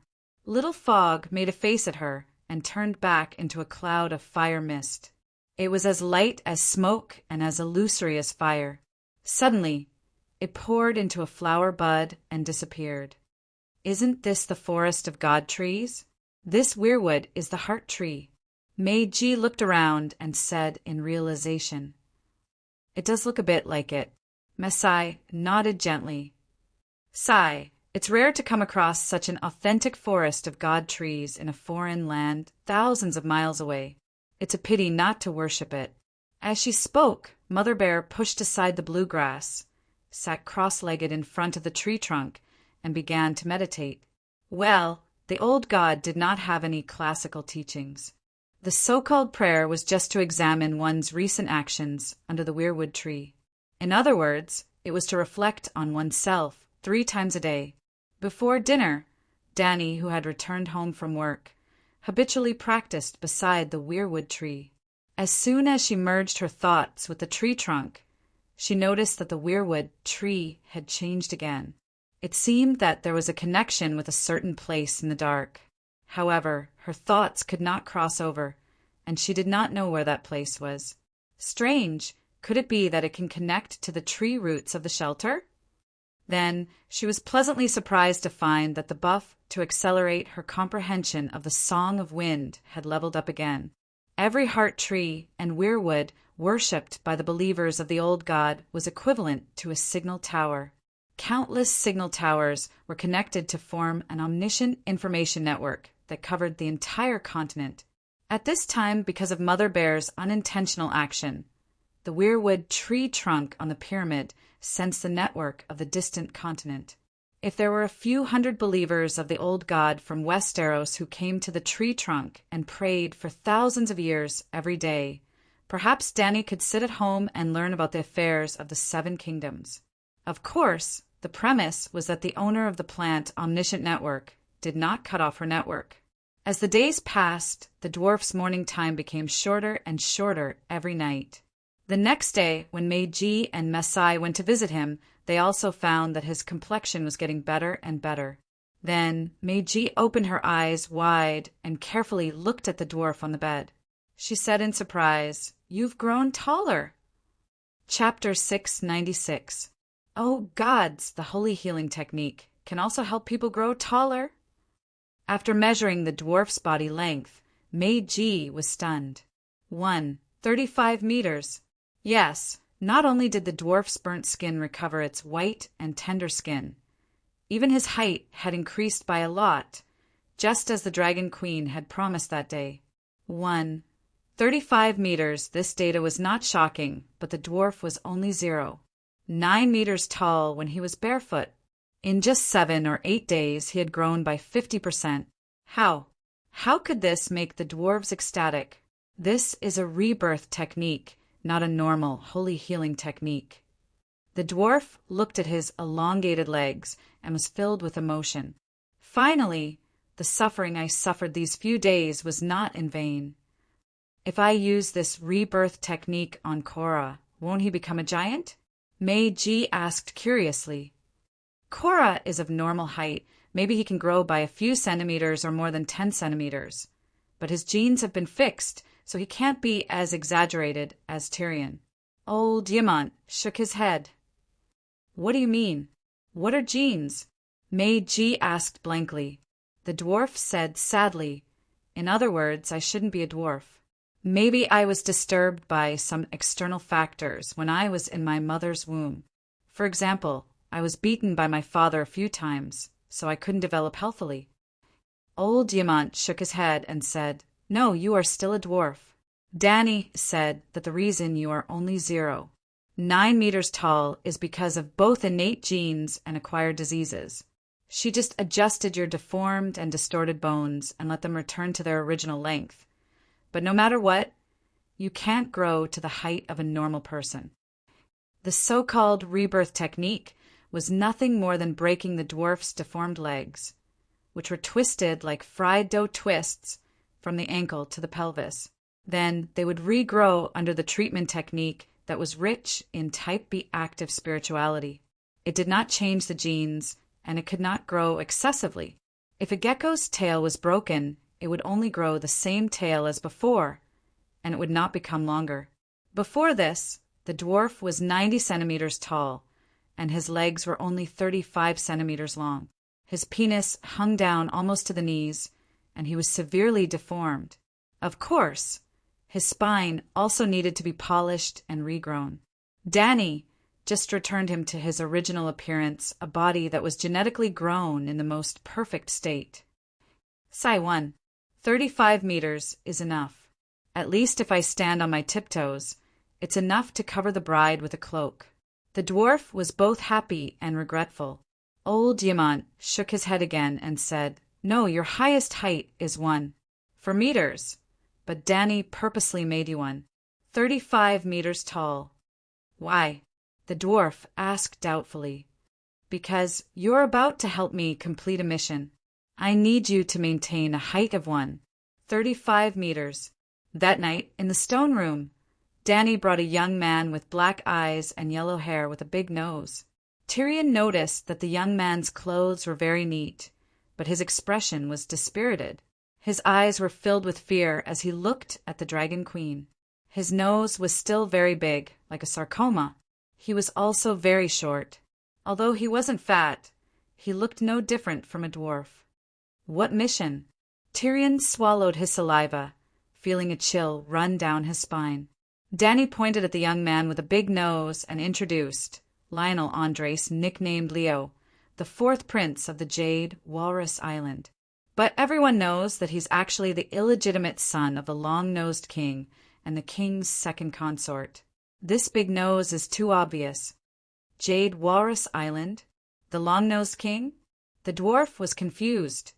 You don't know about the Jade Walrus Island? The king of Jade Walrus Island declared war on Slave Bay and is part of the Allied army. They sent 5,000 of their most elite elephant soldiers to join the Allied army, led by the king's younger brother, the long-nosed king. I know about the long-nosed king. I know that he commands 5,000 elephant soldiers. But what does that have to do with me? The dwarf asked. Your mission is to disguise yourself as Prince Leo and enter the Allied army's main camp in exchange for prisoners. Find the long-nosed king first. Then act according to the situation and at least find the 5,000 elephant soldiers underground. If possible, use your specialty and assassinate a few generals. What? The dwarf cried out in disbelief. How do I disguise myself? Is the long-nosed king an idiot? Can't he recognize his illegitimate son? Not to mention the long-nosed king. I guarantee that even his mother won't be able to tell, Dany said confidently. Could it be? Tyrion was shocked. He remembered that he was the same height as Prince Leo, and then he thought of the Faceless One. Did you secretly learn the Faceless One's face-changing skill? He asked in horror. Hearing this, the fourth prince of Jade Walrus Island immediately collapsed to the ground, his pants wet. He cried and begged, No, don't skin my face. I'm a noble captive. Your Majesty, you can't murder a noble captive. Don't be agitated. I won't skin you or kill you. How can I murder a captive? Dany comforted the prince and turned to the dwarf. The Faceless One's face-changing skill is nothing. Faceless is trash in front of the strangers' 4 great divine arts. Strangers' 4 great divine arts. The dwarf was confused. The Holy Mother has the holy healing skill. The blacksmith has the holy flame of forging. Doesn't the stranger have any divine arts? That makes sense, the dwarf asked dizzily. Then, what are the stranger's 4 great divine arts? The Han's face-changing skill, the Sun's face-changing skill, the Tai's shape-shifting skill, and the Sky's illusion skill. What are these things? Prince Leo murmured. Dany's eyes lit up like a thunderbolt. She activated the Requiem strike. Leo's eyes turned white, and he fell to the ground with yellow liquid flowing out of his body. I am a person who abides by tradition. I will never kill a noble captive without trial. So if I can't kill him, I can't let him know some secrets. Oh, the dwarf replied. Then he asked, What are the stranger's 4 great divine arts? The Sun's face-changing skill. Isn't it easy to understand? Using items and magic potions, you can change your face into someone else's. So powerful. I don't even need to kill or skin him, the dwarf exclaimed. The Sky's illusion skill. Using the illusion of light and shadow, you can turn a hunting dog into a flower knight, you into a 3-meter-tall giant, and a crocodile into Balerion. Wow, this is even stronger. I didn't expect the stranger to have illusions as well, the dwarf sighed again. Dany sized up the dwarf with bad intentions and said, The Tai's shape-shifting skill. Cutting off your penis and turning you into a girl, and even Mimi. You should be glad that the plundering team captured Prince Leo and not Princess Leo in the Freedom Strait. Gah, the dwarf's face suddenly turned white. He tightened his legs and said in horror, This isn't a divine art, it's an evil art. You dare to blaspheme the 7 gods? Dragon Queen's voice was gloomy and her eyes became dangerous. No, I'm a devout believer of the 7 gods. I was wrong. I repent. The stranger should be so mysterious and evil. The dwarf hurriedly said, Your Majesty, please continue. There's also Hanji's plastic surgery. Plastic surgery is what I want to do to you. Without changing your skin, you can change your face. You will have the same face as Prince Leo. Even faceless, one won't be able to distinguish the real from the fake. The 7 gods above. The stranger's 4 great divine arts. Obtaining one of them is enough to surpass faceless one. The dwarf muttered in shock. The stranger's 4 great divine arts were Asia's 4 great evil arts. But Danny only knew Korean plastic surgery. Shape-shifting, she had no experience and lacked non-healing potions, so she couldn't do it. Makeup, her skills were relatively poor, and she lacked a large amount of cosmetics made from chemical materials. Photoshop, she didn't even have a computer, so how could she Photoshop? Only plastic surgery, as a surgeon, she had the foundation of using a knife. She condensed the sword god's divinity, and her swordsmanship entered the realm of God. Swordsmanship, knife skills, and scalpel skills were all mastered. In fact, after the first assassination attempt by the female faceless one, she had the idea of recreating the Asian divine arts in the other world. But at that time, she didn't know how to use holy healing, so she couldn't solve the problem of healing wounds without leaving a trace. After she solved the biggest problem of plastic surgery, she suddenly realized, my ability is so strong, so why do I still want to use these crooked methods? I have a shape-shifting animal companion, a magical spiritual projection, and Danny's whisper. Is there a need for plastic surgery? No need, until I met Jenny. Just as Danny brought a bowl of poppy milk and was about to pour it down the dwarf's throat, he blocked the bowl and said, Wait a minute, I still have a few questions. Ask after you're done. Danny passed the bowl again. He blocked it again and anxiously said, Can I change back after plastic surgery? I don't want to live with a stranger's face for the rest of my life. Don't worry, today you'll be a spy as Leo. Tomorrow I'll change your face to Leo's. I don't want Leo's face, I want mine. Danny shook her head and said, You're too ugly. I promise that the Emperor's version of healing will not only make you taller, but also make you more handsome than your brother and prettier than your sister. Targaryen, your words are like a mountain. No matter how ugly it is, it's still my face. We'll talk about it when the time comes. Danny passed the bowl again. The dwarf refused again and said, Your Majesty, I still have a few questions, Gulp, gulp. Danny didn't want to listen anymore. She pinched open his upper and lower jaw and forced the poppy milk into his mouth. Danny's grip on the knife was very accurate and stable. She had experimented on the corpses of dead enemy soldiers, but it was her first time performing plastic surgery on a living person. Unsurprisingly, she failed. Danny made a Prince Leo with a crooked nose and slanted eyes. But she wasn't afraid. She had holy healing technique.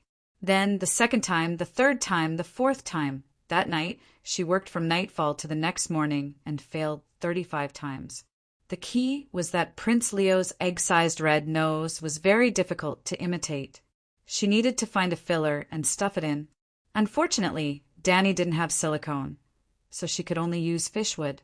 Yes, fishwood was indestructible. Its chemical and physical stability was terrifyingly strong. If it was made into a filler, it wouldn't decay and change shape even after 10,000 years. In theory, it was more suitable than silicone, but fishwood was harder than silicone. If some female celebrity dared to pinch her chin filled with fishwood, well, there was no need to pinch. Everyone could tell that she had undergone plastic surgery. After resting for an hour and eating breakfast, she rode the dragon to work.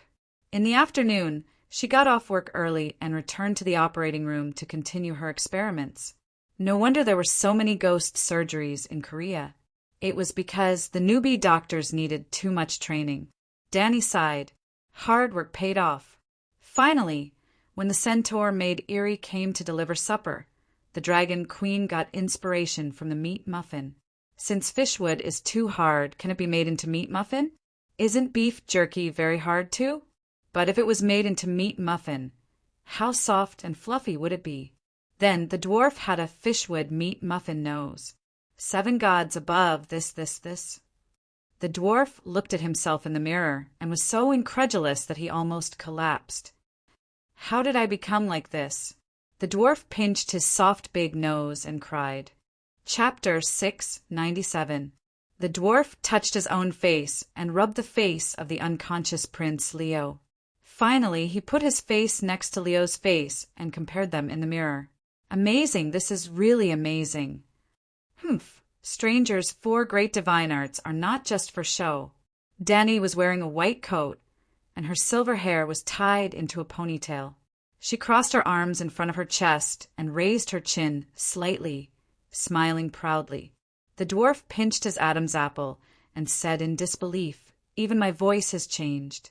Stranger's divine arts, Hanji's facial surgery is really scary. I was worried about my voice and eyes, but I didn't expect.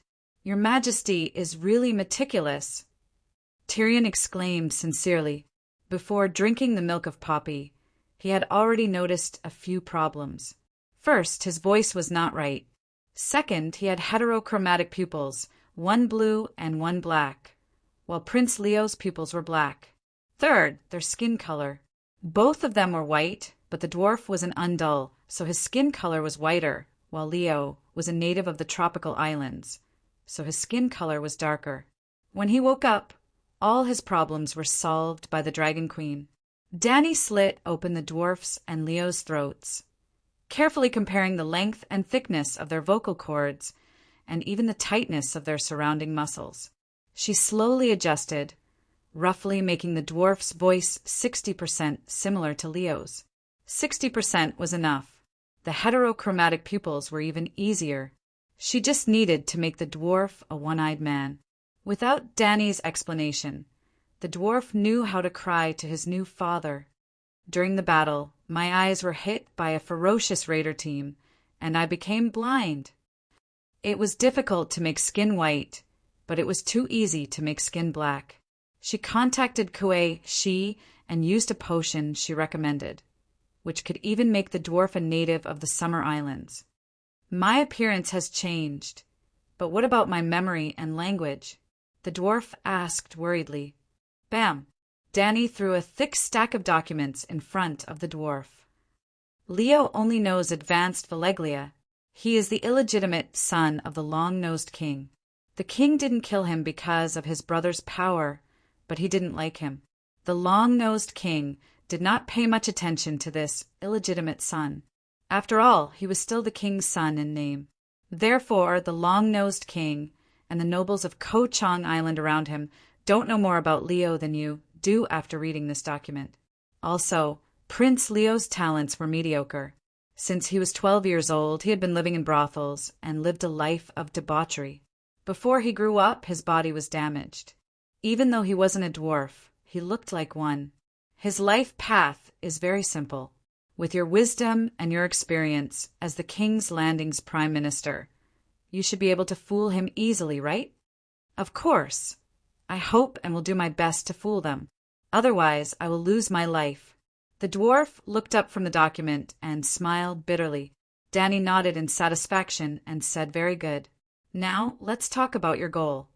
First, you have to meet King Longnose. Leo must be tired of living this time. After being instigated by a few young masters, he came all the way to Slaves Bay, wanting to make a name for himself on the battlefield. Second, you have to follow King Longnose into the underground military camp.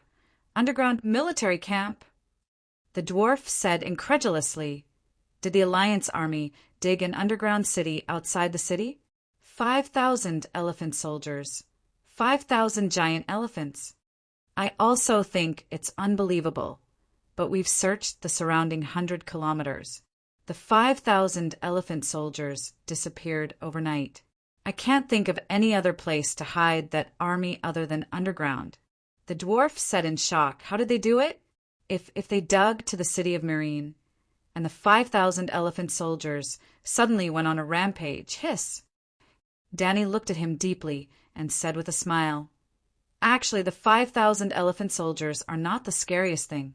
Do you know what is the scariest thing? A monster that digs a hole. The dwarf's face was pale. He said in a trembling voice, What kind of monster is it? Aren't you a megalosaurus expert? Why can't you guess it? Dragon worm. The dwarf said with difficulty. Danny nodded lightly. It's very likely to be a dragon worm. Dragon worms were also called fire dragon worms. Although they were called worms, they were actually a subspecies of dragons. Like pterosaurs, dragon worms were similar in form to Megalosaurus. They did not have wings, so fire dragon worms could not fly in the sky. They could only dig holes in the soil. However, dragon worms also had the fire magic that belonged to Megalosaurus, and they could spit dragon flames. The most famous hand of the king in Westeros, the Bastion Friar, was a commoner. After reading the secret records of the Targaryen royal family, he wrote a famous scientific research book on the origin of Megalosaurus dragons, dragon worms, and pterosaurs, the unnatural history of the dragon race. Other than discussing the differences between Megalosaurus, dragon worms, and pterosaurs, the book mainly explained a secret about the origin of Megalosaurus. The Megalosaurus of Alleglia did not evolve naturally. In the past, Megalosaurus went extinct at least once. The ancestors of Alleglia extracted special genes from dragon worms and pterosaurs through brilliant blood witchcraft and fused them into a complete Megalosaurus.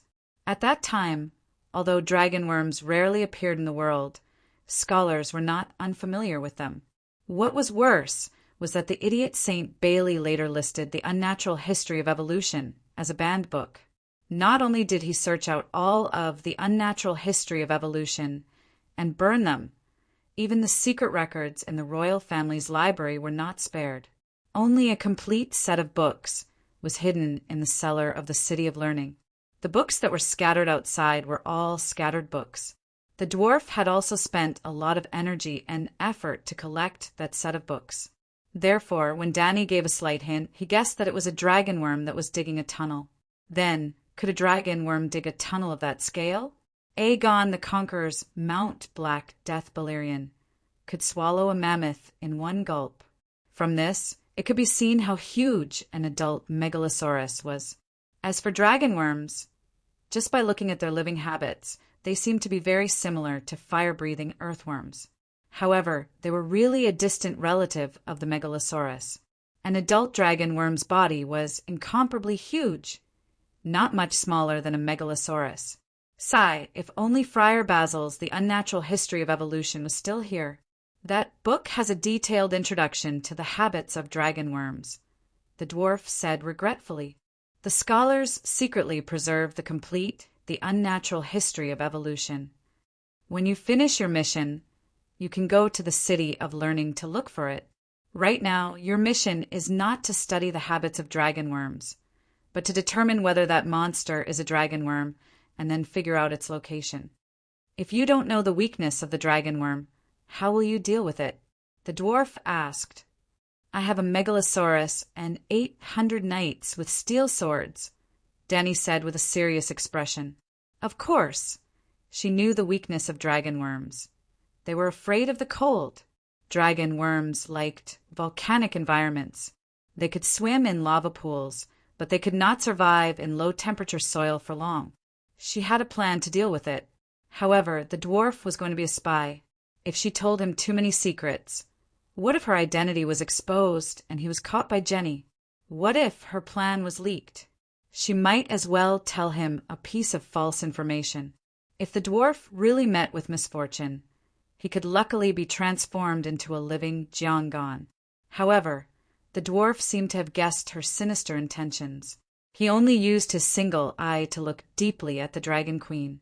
He did not continue on this topic and asked, How should I inform you? Should I bring along a shape-shifting animal companion? The shape-shifting was exposed long ago.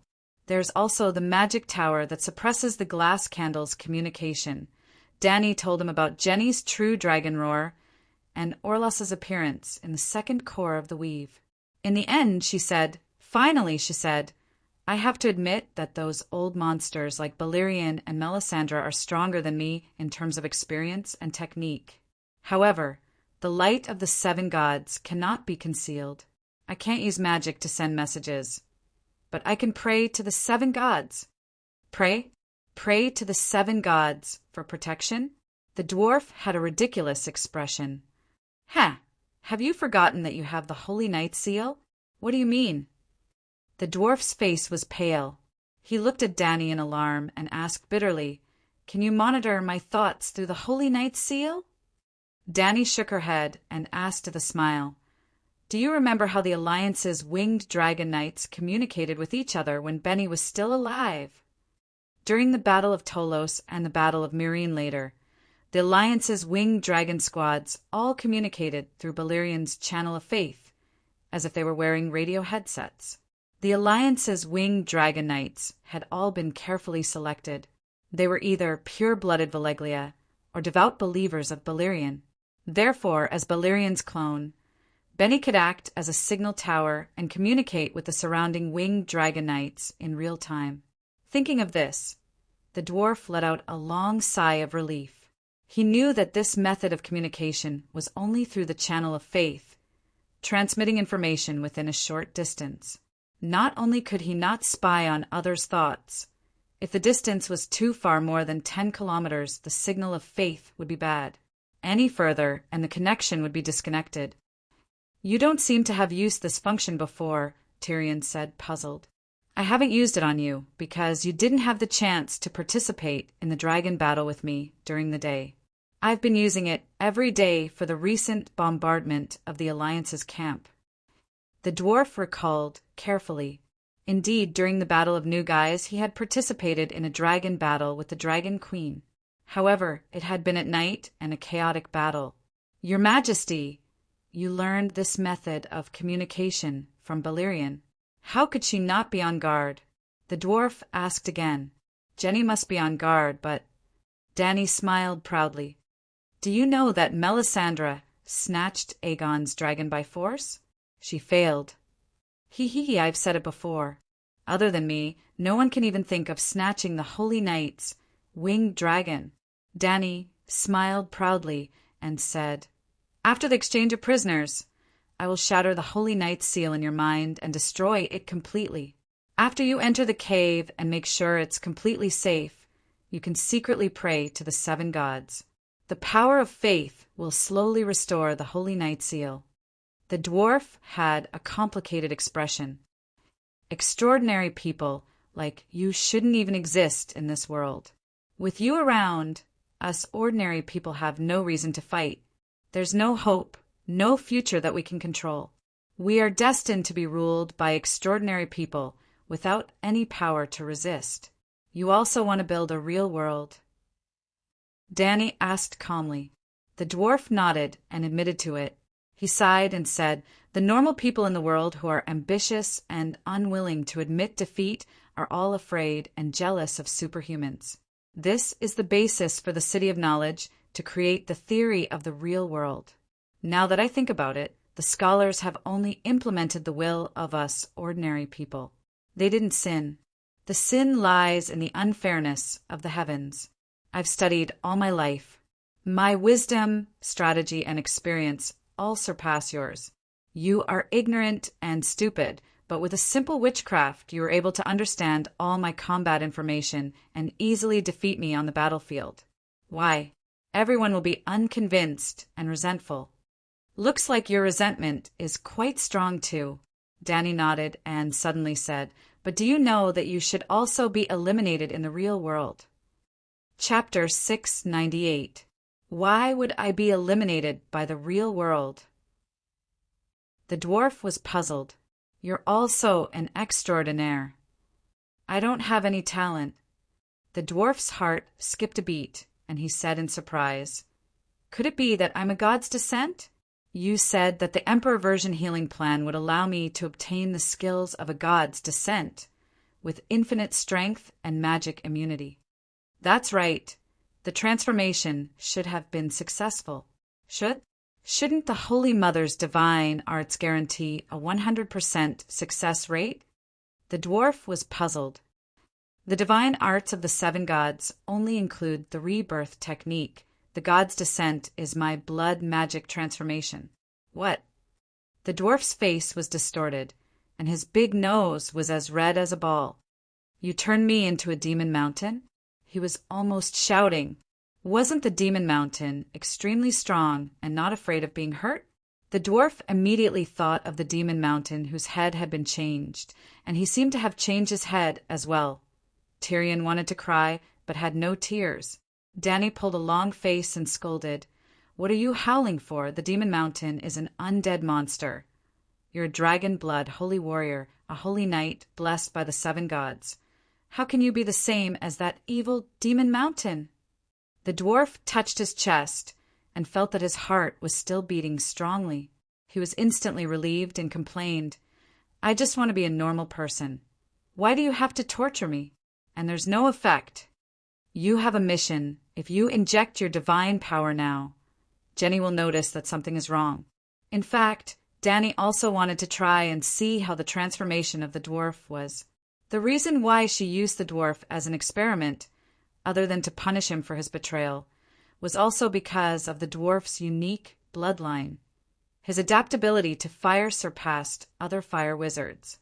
Just like Little Fog, who was burned dozens of times in a day, turned into a fire spirit in one go. Fu could not stand it after being burned once or twice a day, and finally burned into a blank life mark.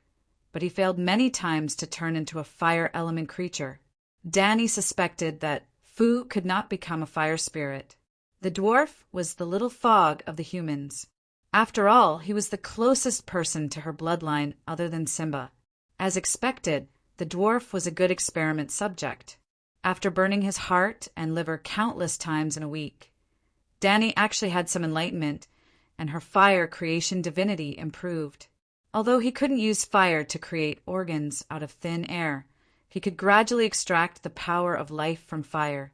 In other words, even if she didn't have a Type B active soul, Dany could still use flames to perform fire healing, using the life force of fire to reforge the dwarf's internal organs and spine, imprinting the runes of the Vajra Song of Power in the process. He only needed to infuse Dany's divine power to try and activate it. "Are you sure I can use deity descent?"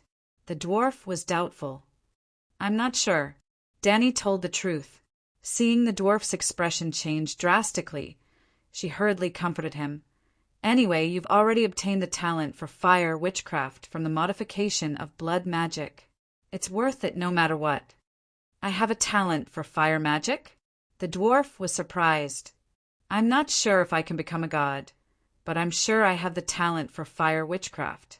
The Pro-Emperor's healing plan is definitely worthy of its name, and it's definitely worth 500 lives."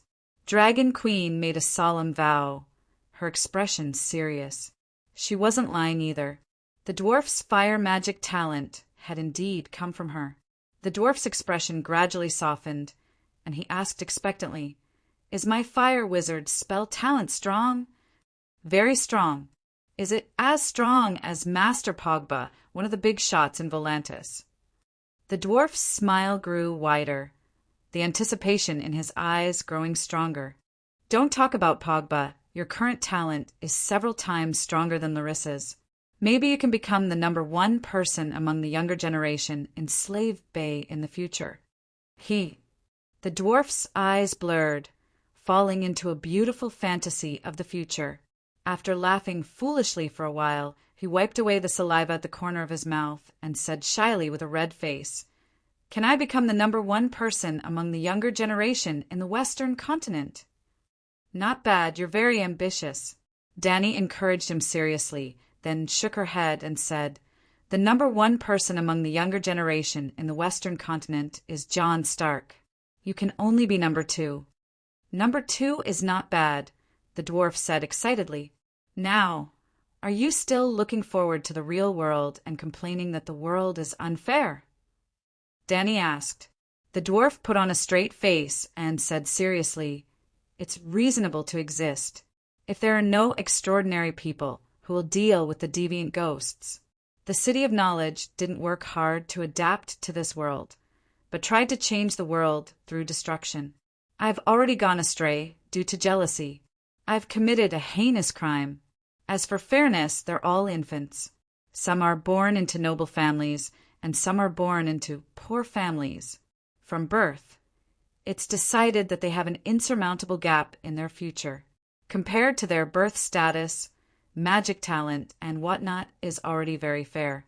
After all, even if you have talent, you still have to work hard to learn. Not bad, your butt is not crooked this time, Denny nodded and said. Your Majesty, my butt has always been straight, the dwarf said solemnly. If I was born as a noble, I would definitely insist that nobles are born holy and commoners are born lowly. If I was born as a slave, I swear I would be more radical than the Count of Shattered Shackles. In the morning 2 days later, at the north gate of Meereen, the drawbridge creaked as it was lowered. The war-horse under the great general of the West, Count Clayan, made a clear clattering sound as it stepped on the wooden planks. 2 horsemen holding colorful peace flags protected him on both sides, and more than 30 knights followed closely behind. The thin morning mist slowly dissipated under the morning sun, revealing a flat farmland that had been trampled countless times by thousands of soldiers and horses. Other than the overturned black mud and hoof prints, there was not a single green vegetable or a bunch of golden wheat. The 10-kilometer-wide battlefield was empty and quiet. There were only 35 knights, led by Count Clayan, and a dozen knights slowly approaching from the opposite side. They were from the Allied camp, and they were also holding colorful peace flags. The leader was Danny's old friend, the Yuan-Kai war god Grazdan. Help, uncle, help me. Before the 2 sides even got close, a one-eyed dwarf behind Count Clayan screamed miserably, It's Prince Leo.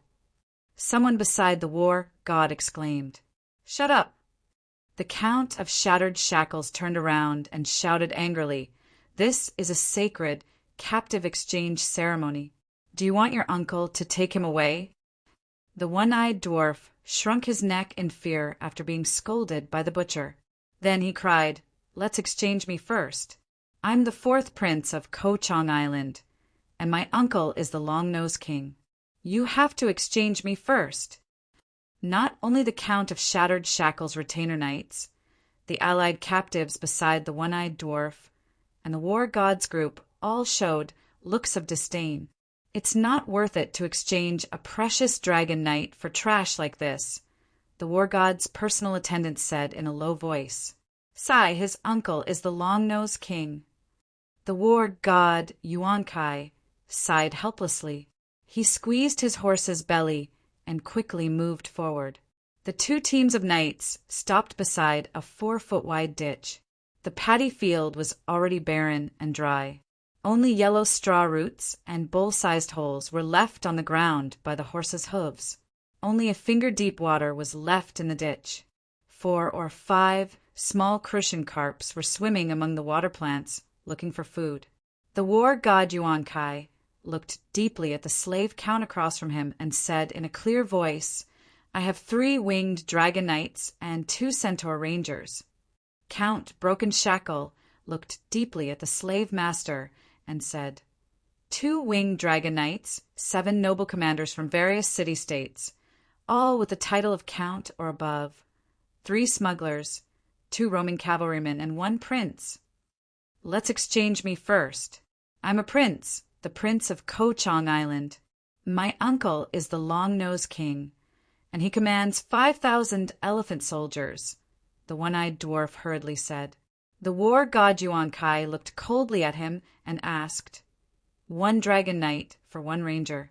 I only have 1 dragon knight left. How many noble commanders can I exchange for? 5. What about the remaining 2 counts and merchants? The war god asked again.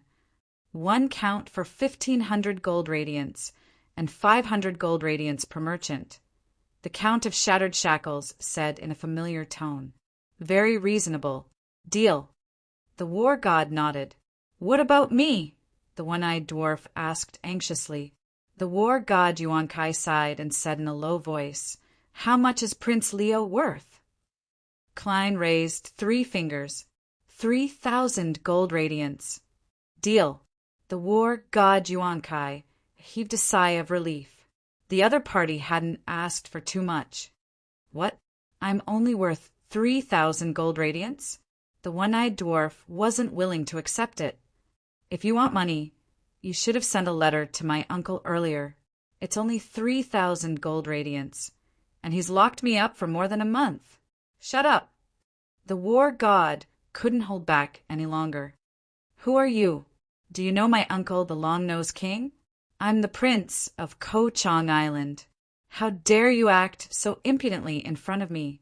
The one-eyed dwarf shouted back with his only eye wide open.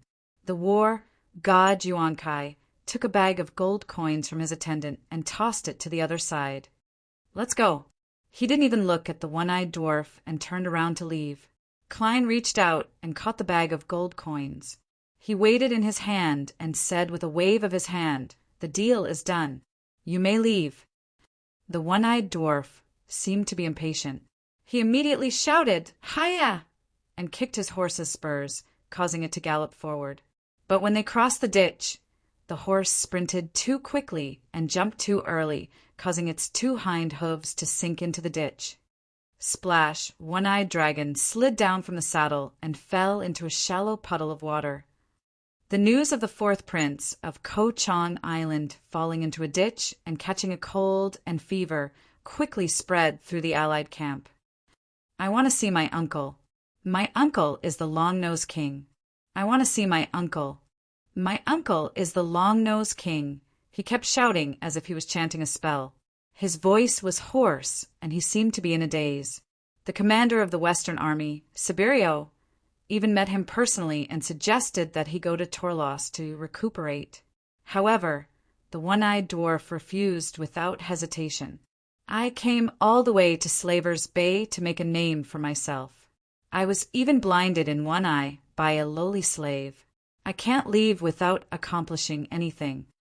I want to see my uncle. I want to join the Elephant Army. I want to destroy Marine City. I want to cut off Danny Leesy's dog head. The one-eyed dwarf gnashed his teeth and swore. His expression was ferocious and twisted. His whole body exuded an unstoppable determination and will.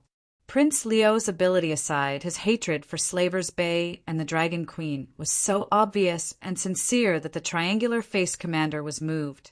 He came all the way to join the army and didn't lose his spirit even after he was captured. He had just regained his freedom and was determined to fight the enemy. If he was properly trained, he would definitely become a pillar of the Allied army.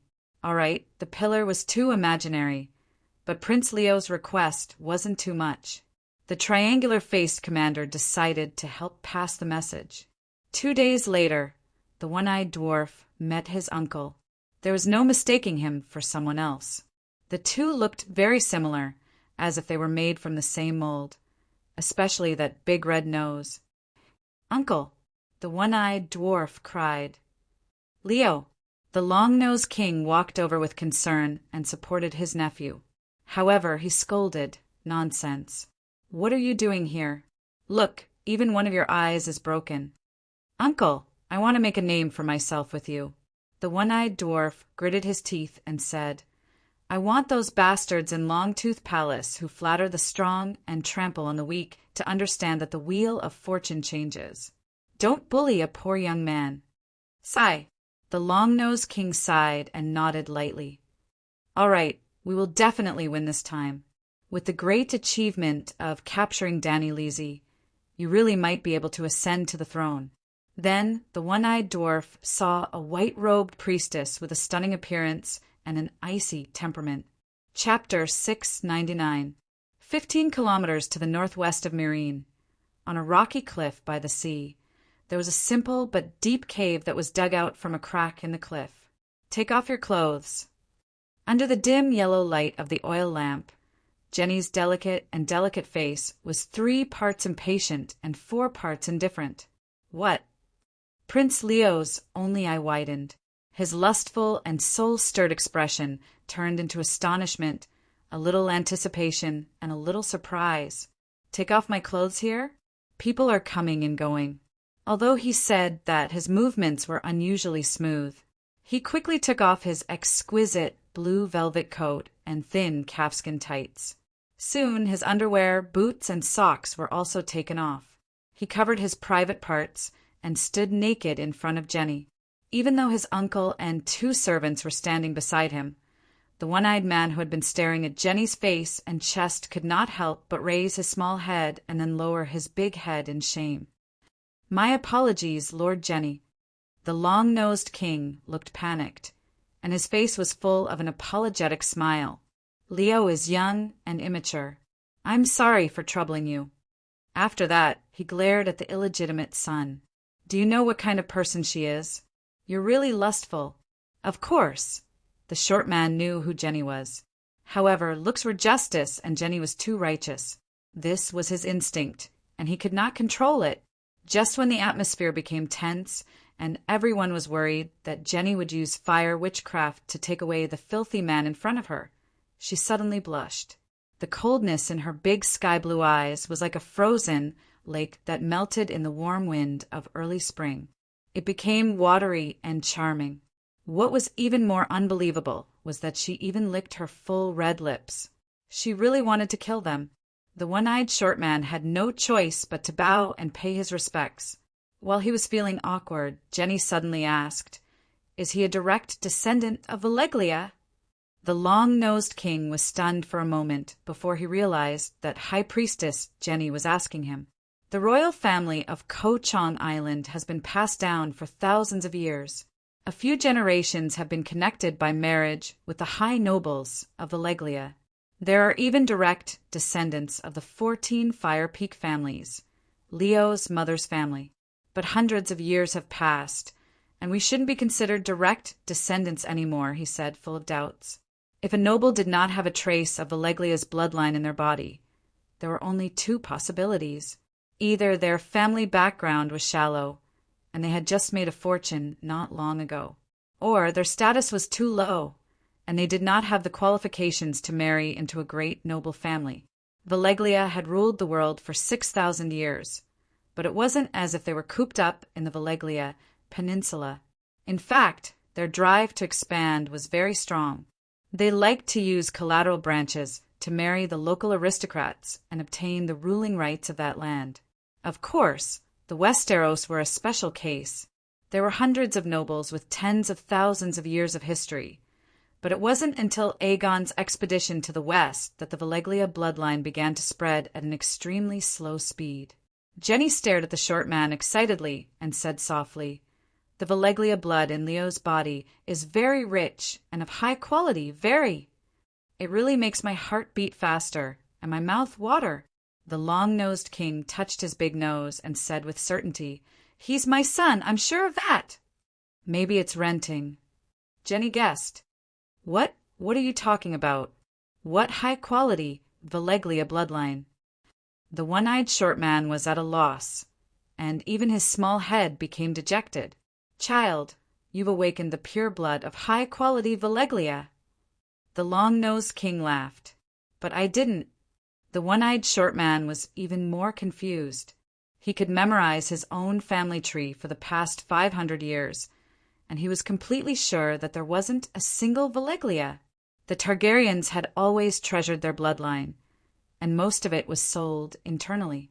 Even if it was sold externally, as long as the Targaryens on the Iron Throne weren't idiots, they would try their best to marry nobles of high status and low power.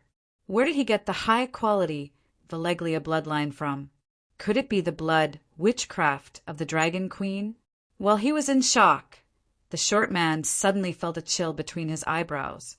His attention returned, and he saw Jenny standing in front of him in a pure, white priestess robe with golden edges. She was holding a small, blood-patterned, purple-black crystal, a glass candle. She was pressing the glass candle between his eyebrows. Then the short man felt a warmth slowly spreading from the top of his head to the soles of his feet. It was as if he was being hung upside down and submerged in a hot pool starting from his head. However, compared to the comfort and relaxation of soaking in the hot spring, the warmth brought about by the glass candle made him nervous and frightened. It was as if an 8-foot-tall muscular man had forcibly opened his tightly closed legs and roughly examined his body. This cycle repeated 7 or 8 times, and the little thoughts that the short man had for Jenny completely disappeared. He started to fear her. At this time, Jenny kept the glass candle and nodded in satisfaction. She smiled charmingly and said, "Very good." After suffering a few losses, Danny Lilith also became honest and didn't do anything to the captives anymore. "How many losses have you suffered?" The short man muttered blankly. Suddenly, his pupils contracted and his heart trembled. 7 levels of hell. I'm not the first. If it was a spy, he was really the first, but he had done the act of mixing sand several times. There was even a captive who left a soul mark on his body, but it was still discovered by Jenny. Then she reversed the true soul destruction strike and directly turned the Volantis double invincible into a Volantis magnate. Well, the old black man Wood and the skinny man Pogba, who had followed the Dragon Queen to attend the extraordinary gathering, were known as the Volantis double invincible. Now, only Pogba was left and the double invincible had become extinct. Why was it the old black man Wood? Obviously, the Dragon Queen deeply understood the principle that a gentleman would not stand under a collapsing wall. If there was a need, she would let her underling build it. I originally planned to let you stay in the outer cave, but now... Jenny stretched out her slender fingers and lifted the short man's chin. Seeing his single eye and big nose, a hint of disdain appeared in her lake-like blue eyes. When she lowered her head and saw his thing, she smiled in satisfaction again. "Get dressed and come to me." After leaving this sentence, she returned to her cold and serious face and led the 2 attendants out of the cave. "Uncle, what does High Priest Jenny mean?" The short man looked at his new father eagerly. "Lady Jenny is unmarried, and she is the only direct descendant of the Belarus family. She has to pass it on to the next generation, and you are in your prime and unmarried. The 2 of you are a match made in heaven." As he spoke, the long-nosed king became excited. He patted his son's shoulder and laughed. "Leo, you are lucky." "Uncle, are you kidding?" The short man's big red nose was scared white. "Didn't you see it just now?" The long-nosed king moved closer to his son's ear and laughed in a low voice. "After sensing the pure blood in your body, she began to get horny on the spot. The long-nosed king guessed right. Originally, for his sake, Jenny came to check whether Prince Leo had a magic mark on him with a very impatient mood. She was not suspicious of Leo's identity, but she was worried that he had the Dragon Queen's magic items on him. For example, Aunt May used rubies as magic items the most. Wearing the gems she gave could disguise as another person. There were illusion gems, as well as gems with functions such as detoxification, curses, and positioning. Jenny was worried that Leo had such things hidden on him. Who knew that when he took off all his clothes, the masculine smell would enter her nose, and she would have the urge to mate with him. It was like female animals secreting estrogen. The estrogen would spread into the air, and male beasts would smell it and come to mate. This was an animal instinct chosen by nature. Jenny also had the instinct to obtain and integrate the high-level Valeglia's bloodline, and continue and optimize the next generation of pure blood. What stimulated Jenny's mating instinct was not male hormones, but the high-level Valeglia's bloodline. As the long-nosed king said, if Belarus's direct bloodline was to be passed on, Jenny had to get married. Her previous choice was Benny. This had nothing to do with emotions. Beleriand simply needed an heir. Without pure blood heirs like Jenny and Benny, who would he find to be his clone when he was sealed in the depths of the trench? In Valeglia's heyday, Shorty's bloodline was nothing, but now the pure blood had withered. Even Benny, a 2-headed monster who was cursed by the high-energy magic factor, had become a 1 in 1,000 person. Shorty was finally a close relative of the Dragon Queen. He was much better than Benny, so it was not surprising that Jenny liked him. "But I don't want to." Shorty wailed. "Lady Jenny is noble, powerful, and beautiful. Why don't you want to?" The long-nosed king asked, puzzled. I'm scared when I look at her," Shorty said with a trembling voice. "But you still raised your head." You do have my style. The long-nosed king laughed wretchedly.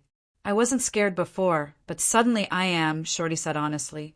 The long-nosed king thought for a moment and speculated. Maybe when she used the soul detection magic, your will was suppressed. You are not the only one who has this kind of situation. Once you get used to it. In the end, the long-nosed king's tone was not so sure. How could he get used to it? The more time he spent with Jenny, the more respect he would have for her. She is too big for me. The long-nosed king sighed and advised again, we will win this time. After killing Danny and Rise, it is impossible to restore the glory of Valeglia. But Jenny will at least become the king of the Slave Bay. Didn't you say that life is full of ups and downs?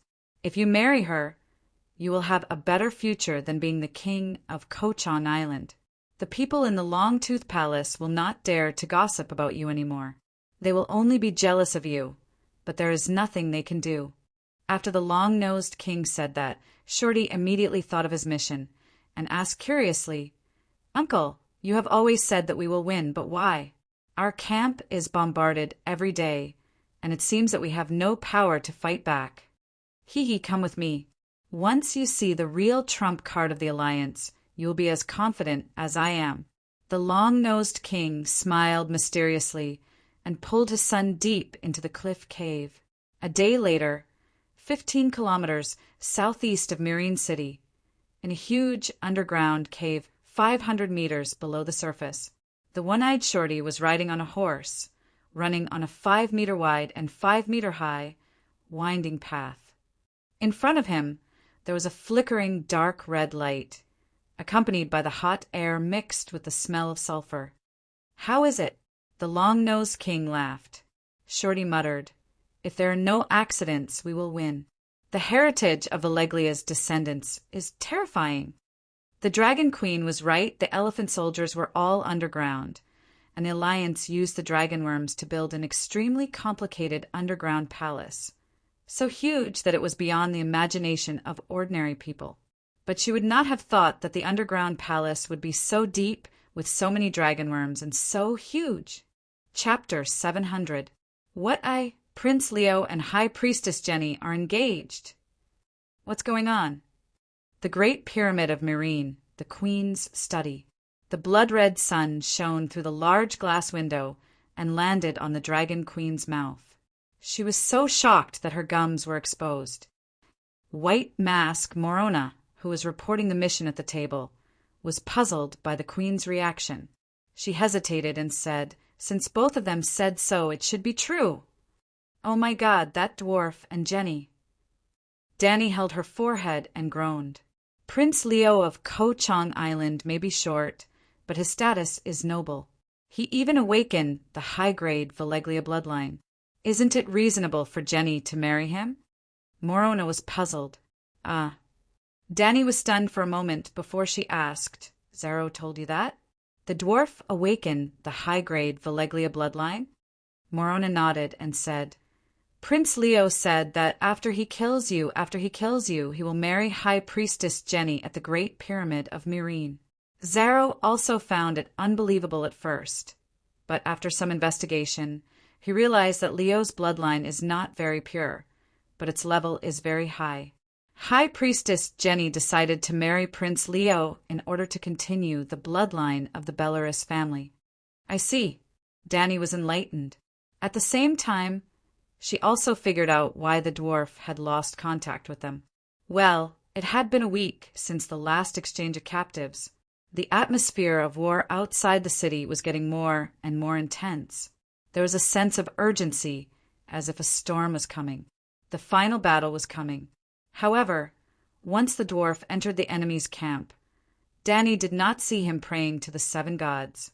It turned out that the dwarf had become Zero's son-in-law and was always with Jenny. He did not have the chance, nor did he dare to pray to the 7 gods. Once he condensed the mark of the Holy Night, she would immediately discover it. Danny slammed the table and said in frustration, I miscalculated.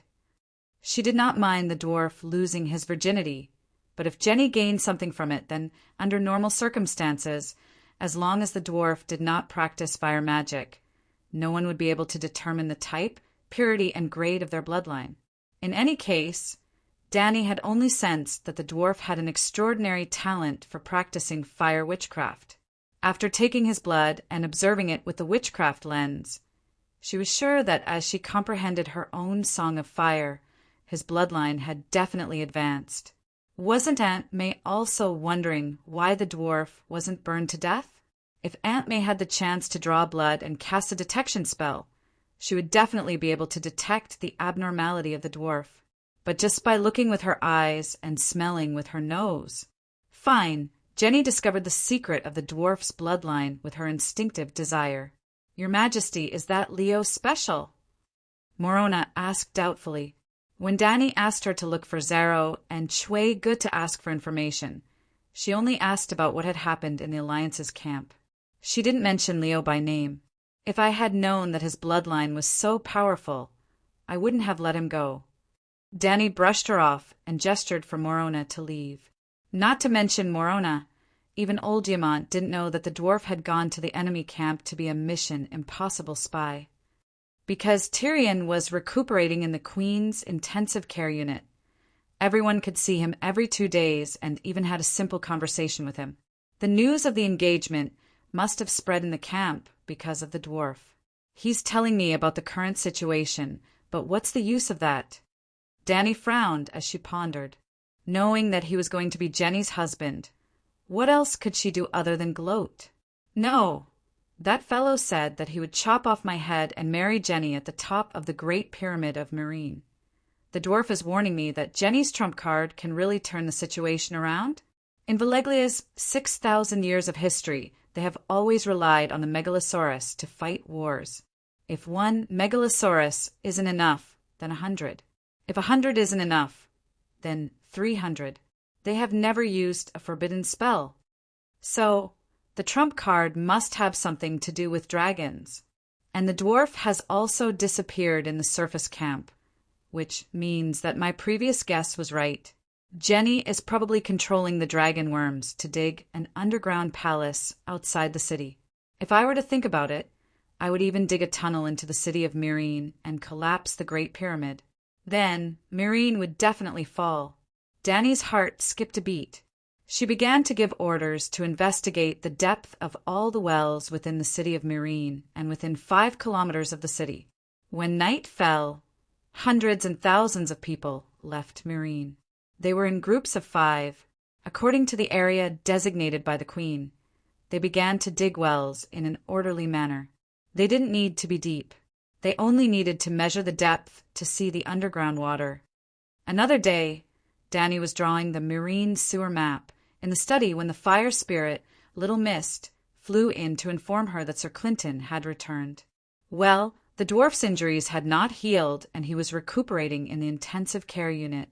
But Meiji had been sent back to the Westeros by Old Helplessness long before he went undercover in the Allied camp. Old Helplessness left with a striped dragon and Mother Bear. When he returned, he was not alone. Barristan of the Queen's Corner chose to return to participate in the final battle. Meiji fulfilled her promise to the Dragon Queen before she left and sent her 3 daughters over. "Welcome back, Sir," said Danny, giving old Bart a big grin. Although they had seen each other many times through spiritual projections, the two had actually been separated for more than a year. Now that they met again, it was indeed a lot of emotions. "Your Majesty, you should have brought me back earlier," the old knight complained. "Actually, your work in the Queen's Corner is more meaningful. Nearly 80,000 savages are alive because of you. Gerald Dane and I transported them over, but you are the one who is managing them. Sigh, I am the White Knight. I should accompany you to the final battle." When Danny shifted her gaze to the 3 women beside the Great Bear, they immediately stepped forward and knelt on one knee. From the oldest to the youngest, they reported, "Your Majesty, Danny, rise. I am Layla Mormont. My blade is willing to serve you." This was a fat girl, about 18 or 19 years old, about 6 meters tall, with a round head, a round red face, a round body like a wine barrel and round and strong arms and legs like wooden stakes. She looked very much like her second sister, the female Bear-Yalishin. Your Majesty, Danny Rise, I am Chiao Ruayer Mormont. Your will is my mission. The fourth sister of the Bear family had some genetic mutations. She was 17 or 18 years old, a little over 8 meters tall, with a slim figure, a tall nose, deep eyes, a slightly square face, and brown curly hair. Your Majesty, Danny Rise, I am Lyanna Mormont. I am willing to be your loyal knight. The fifth sister, Lyanna, was not a bear like her mother and second sister. She was about 5 meters tall, 11 or 12 years old, with a rosy face with baby fat and a mature and serious expression. She was a very cute girl. Clang! Danny drew the black blade magic sword from her waist and patted each of the 3 girls on the shoulder to accept their allegiance. She conferred the title of the third sister, Lila, as a knight, and the other 2 as honorary knights. There is also a Lila in Meereen. Her ancestor is also from the Northern Territory, Lila Amber. There will be a banquet tonight. I will introduce you to her. After exchanging a few pleasantries with the Mormons, Danny asked Big Bear to take his cousins away to settle them down. You know the situation on my side. No matter how many educated knights there are, it will never be enough. If there is a second son in the family who has no place to settle down, you can send him over. Danny smiled at Old Bart and Old Embarrassment. I have no children. My cousins don't like me, and I don't like them either. Old Embarrassment shook his head. Old Bart also shook his head and declined. I only have one grandnephew, Aston. He is the Earl of the Harvest Hall. This time, Big Bear had a great advantage. Fortunately, his aunt was able to give birth to 5 daughters. The eldest daughter died tragically, and the second son was the heir. The second son also had a son and a daughter. The remaining 3 daughters had no place to settle down and were sent to Slavers Bay to be barons. Danny looked at Old Embarrassment again and asked worriedly, How is Aegon? Why were you gone for so long? Old Embarrassment's face was full of worry. He said, helplessly, When I reached Winterfell, Stannis had already left White Harbor by ship. He had 2,000 Northern cavalry and 2,500 mercenaries with him. I heard that another 5,000 mercenaries had set off from Braavos. There were nearly 10,000 of them, and they were heading towards Storm's End. But I searched the sea for more than a week and didn't find any trace of them. I had no choice but to leave the pterosaur with Sansa and return first. Aegon's leg injury hasn't healed, and he wants to take a long voyage. What if something happens? Stannis is too much. Danny's aunt was anxious and angry. Her face was red. Your Majesty, don't worry.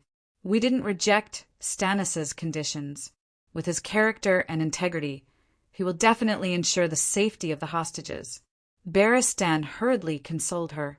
Old Embarrassment also forced himself to be spirited. He consoled the pitiful Aunt Danny and said, Aegon isn't alone. The northern nobles will ensure his safety, and Illyrio will take care of his life. Oh, with Illyrio, I don't have to worry. Danny's aunt heaved a sigh of relief. Her complexion looked much better. As if thinking of something, Old Embarrassment said, Duke Stark has found the traitor that caused the destruction of the True Dragon Alliance. Who? Danny asked curiously. Aegon's capture was his own bad luck, but the True Dragon Alliance was still barely holding on. But Erlu suddenly demanded for command, and the King's Landing took advantage of the situation. They didn't give Sansa and the others a chance to adjust. White Harbor Scholar Thomer. Then Old Embarrassment told her about how Thomer had sent messages back and forth between Erlu and the Iron Throne, and how Aegon's True Dragon Alliance had collapsed. With this, who would dare to treat the scholar as a trusted aide in the future? Barristan frowned. Danny asked curiously, What about Varys? What's he been busy with recently? He's the 8-clawed spider. How did Cersei crush him in terms of intelligence? Varys? Old Embarrassment was stunned. He shook his head and said, I haven't heard anything about him. I feel like that guy doesn't live up to his reputation. Danny muttered. Ah, she had misunderstood the bald eunuch. He had been working hard and had been playing a role. For example, during the Battle of the Blackwater River, Varys had warned the Golden Group and the Dornishmen that the King's Landing was about to make a big move. He suggested that they retreat to the Stormlands first and wait for the matter of King Aegon to be settled. However, he didn't know Luwin's complete plan, and his reputation wasn't very good. Plus, his words were vague. The Golden Group and the Dornishmen were on high alert, but they didn't retreat. Another example was when the True Dragon Alliance had just been formed. He had secretly snuck into the Great Cathedral a few times to represent King Aegon and met with the Great Sparrow. There are only 3 kings left in the 7 kingdoms. You don't support Cersei, and you can't support the blasphemous Stannis. Why don't you mobilize the people and lead the Astral Knights to support the true dragon Aegon? The Great Sparrow firmly refused. After the True Dragon Alliance collapsed, he reported to the Great Sparrow countless times. Be careful, you must be careful. Cersei's patience with you has reached its limit. The Great Sparrow said, I won't listen. I'm not afraid. Then the Great Sparrow met the Holy Mother again. Chapter 701. Many years ago, the toad which had spoken a prophecy to Cersei the maiden. You will one day be the mother of the world. Until another woman comes, younger and more beautiful than you. She will overthrow you and take away all that you hold dear. The True Dragon Alliance was formed. Aegon and Sansa were married.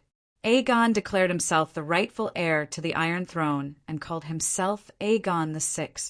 After his wife was crowned, Aegon led 2 armies to attack the kings, landing from the north and south. When Cersei received the news, she finally felt fear. Then she realized the truth. The woman in the prophecy was not Marjorie, whom she had always feared, nor was she the Dragon Queen, whom she had always longed for but never had the chance to meet. It was her former follower, Sansa Stark. So it was her. That little bitch. I should have. In the Red Keep's Plum Tower, Cersei's eyes were burning with hatred. She spun around in the room like a top and muttered like a madwoman. Luwin did not understand what was going on with his wife, but he could sense her fear and helplessness. He said gently, My dear, I swear, I will defend your crown with my life. Aegon can only enter the King's Landing over my dead body.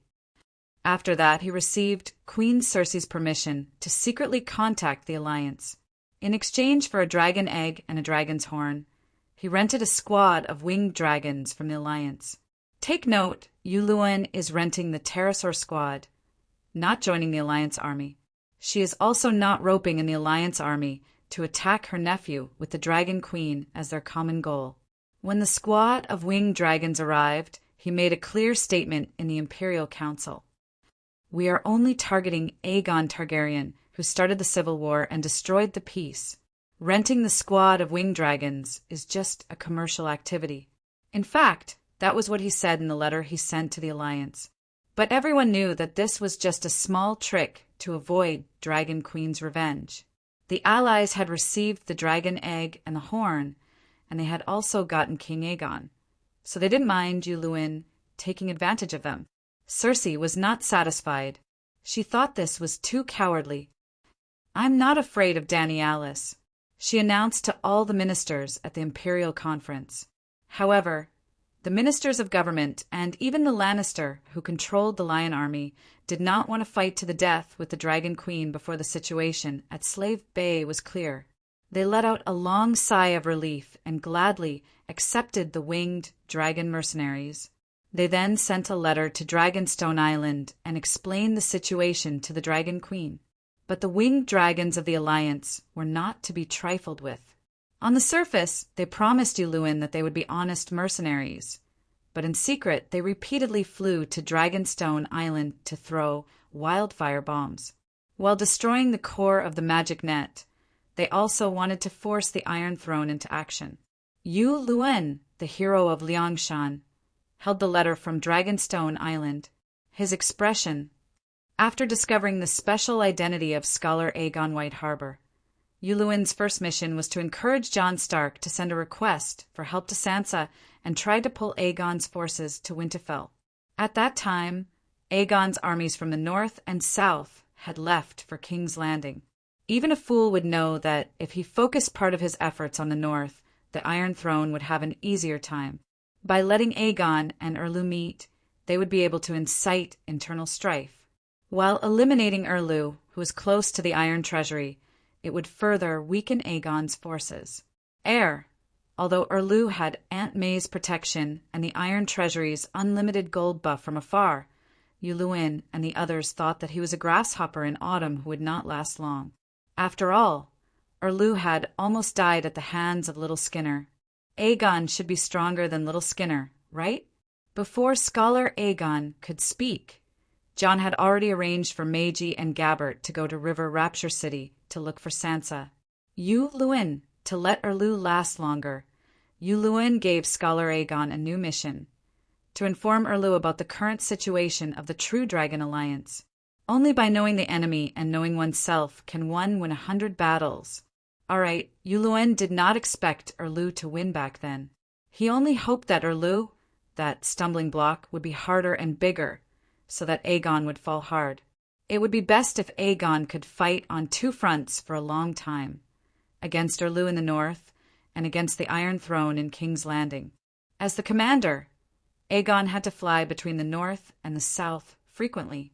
Apart from exhausting him, it also gave the hired team an opportunity to ambush him.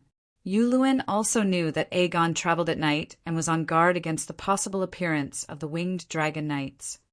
No one would have thought that Erlu would be able to capture King Aegon. When he received the letter from Scholar Aegon, Llewellyn's jaw almost dropped. But Cersei, wahahaha, I've been praying to the Holy Mother every day, and finally, the Holy Mother has begun to care for me. Everything has been going too well recently. Whatever I want comes to me.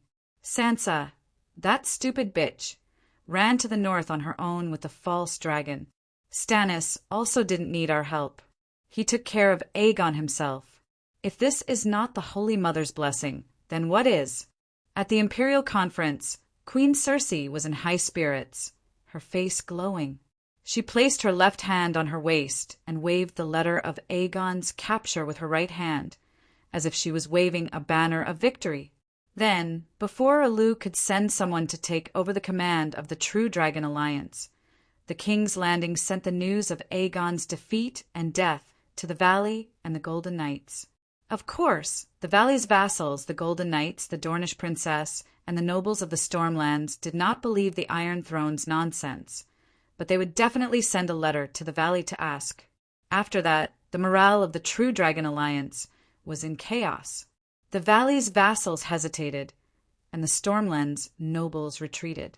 Only the Golden Knights and the Dornishmen were left at the forefront. Outside the King's Landing, on the southern shore of the Blackwater, the Iron Throne's target was only the Golden Knights and Dornish. Without Aegon, the Golden Knights and Dornish still treated the Iron Throne as their enemy. Without Aegon, the Stormlands nobles returned home. The Valley's vassals lost their interests, and their morale began to fall. Wahahaha! The Holy Mother's blessing. The false Dragon Alliance has been destroyed. Prince Hun has been exiled by Stannis. Stannis has betrayed the Seven Gods, and will forever be abandoned by the people of the Seven Kingdoms. The War of the Three Kings has ended.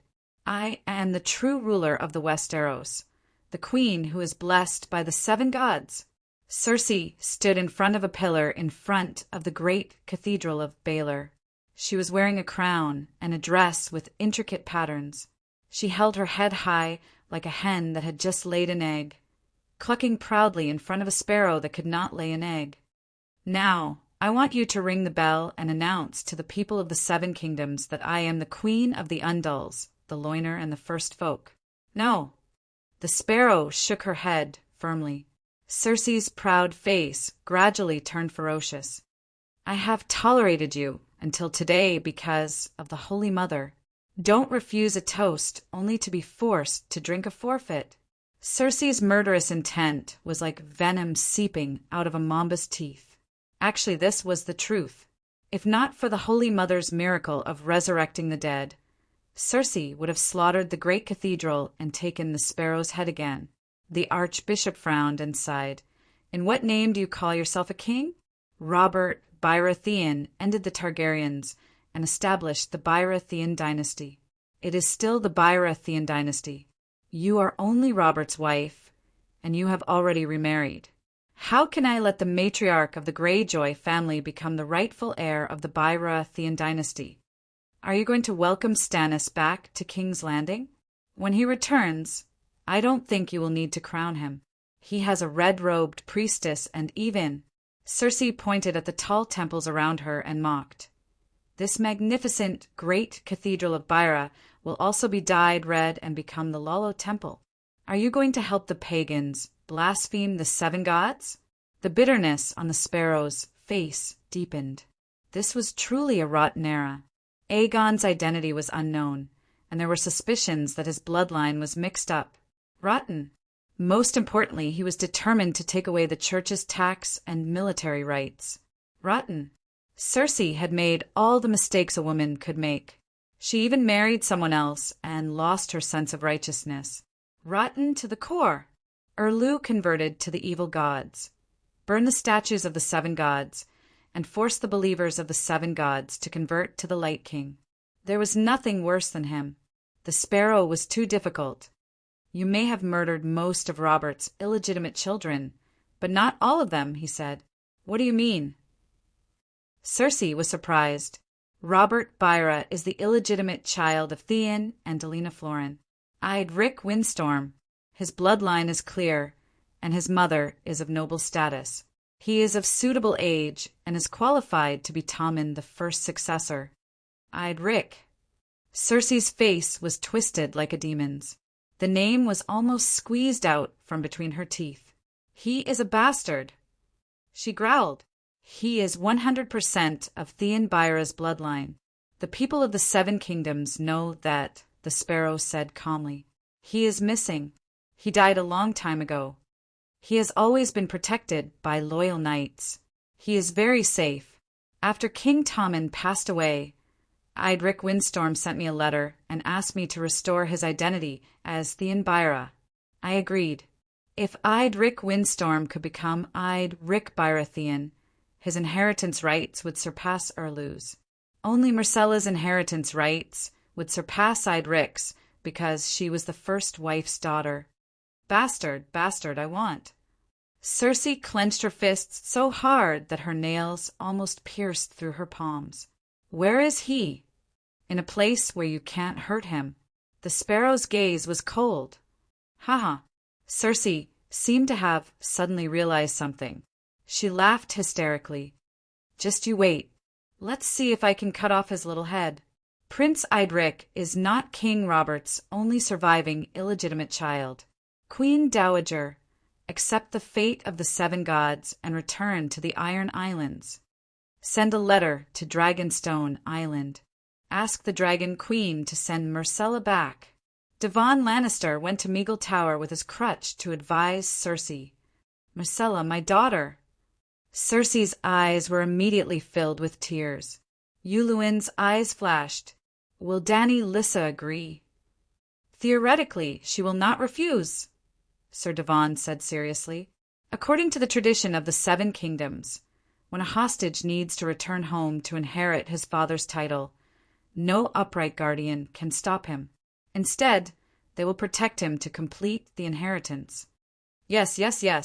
Circe's face was filled with joy. She said eagerly, this is tradition, this is the rule. She has no reason to refuse. My Myrcella, my good daughter.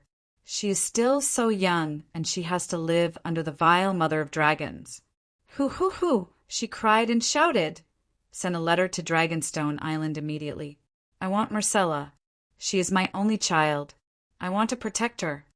Chapter 702. In Westeros, captives had aristocratic privileges. Aristocratic children who were hostages had even greater privileges. In other words, as hostages, they would have the same privileges as their status.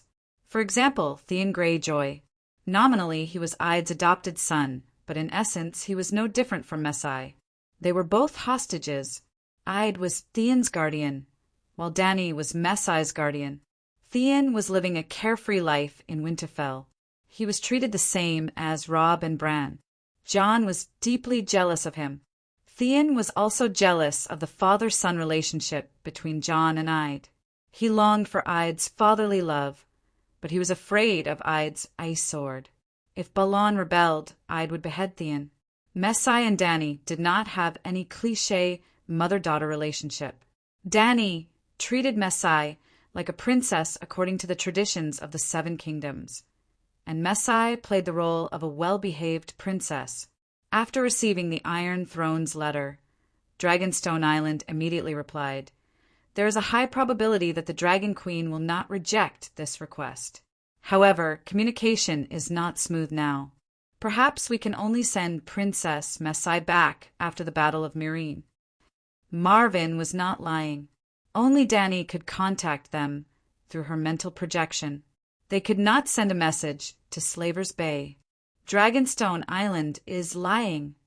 Yu Luin said confidently, "We just hired a team of winged dragons." The next day, Slaver's Bay sent another team of winged dragons to Dragonstone Island. Even an idiot would know that they must have a method of communication. Perhaps it's witchcraft. That was the truth. Cersei was not stupid. She immediately understood the truth. The collusion between Saint Dany and Saint Sparrow was no longer a secret. Now that the fake crown Prince Aegon had fallen in Winterfell, Saint Dany was using Robert's illegitimate son to interfere in the internal affairs of the Seven Kingdoms. Saint Sparrow was only carrying out Saint Dany's secret order. In the end, this was the #1 throne in the world, the Iron Throne. Saint Dany might have sworn not to start a civil war, but she must have been thinking about how to drag Queen Cersei down from her throne. It's Dany Alice. She's the one who instigated Big Sparrow to look for Lao Bo's bastard spawn. Eternal Emperor was shocked and angry. It's very possible. Yu Luin looked shocked and impressed. "My dear, you are so smart. You saw through Dany Rise's conspiracy at a glance. It's a pity that the ministers were deceived by her. I want to kill her. My queen! I will firmly support any decision you make, but she is still too far away from us." Yu Luin sighed faintly. Cersei immediately said, "The Great Sparrow is within reach. It's just that." As soon as she said those words, a trace of hesitation appeared on her fierce face. "Sigh, the sparrow still can't move." Cersei sighed helplessly. Yu Luin gently held his wife's delicate cheeks and looked into her eyes as if he was instilling spiritual power into her. "You are the queen, the law, and the destiny of the Seven Kingdoms. You can do anything, but he has the Holy Mother behind him." Queen Cersei hesitated. "My dear, your only enemy is Big Sparrow. Your personal grudge has nothing to do with the church. Think about it. Big Sparrow and Dany Rise colluded to usurp your throne. Do you think the Holy Mother will allow it? No, the Holy Mother will not." Cersei clenched her fists and said excitedly, "I've been studying the Seven Stars Bible recently. It clearly states that the faith belongs to the seven gods, and the secular royalty belongs to the king. The seven gods do not support the church's involvement in the politics of the seven kingdoms.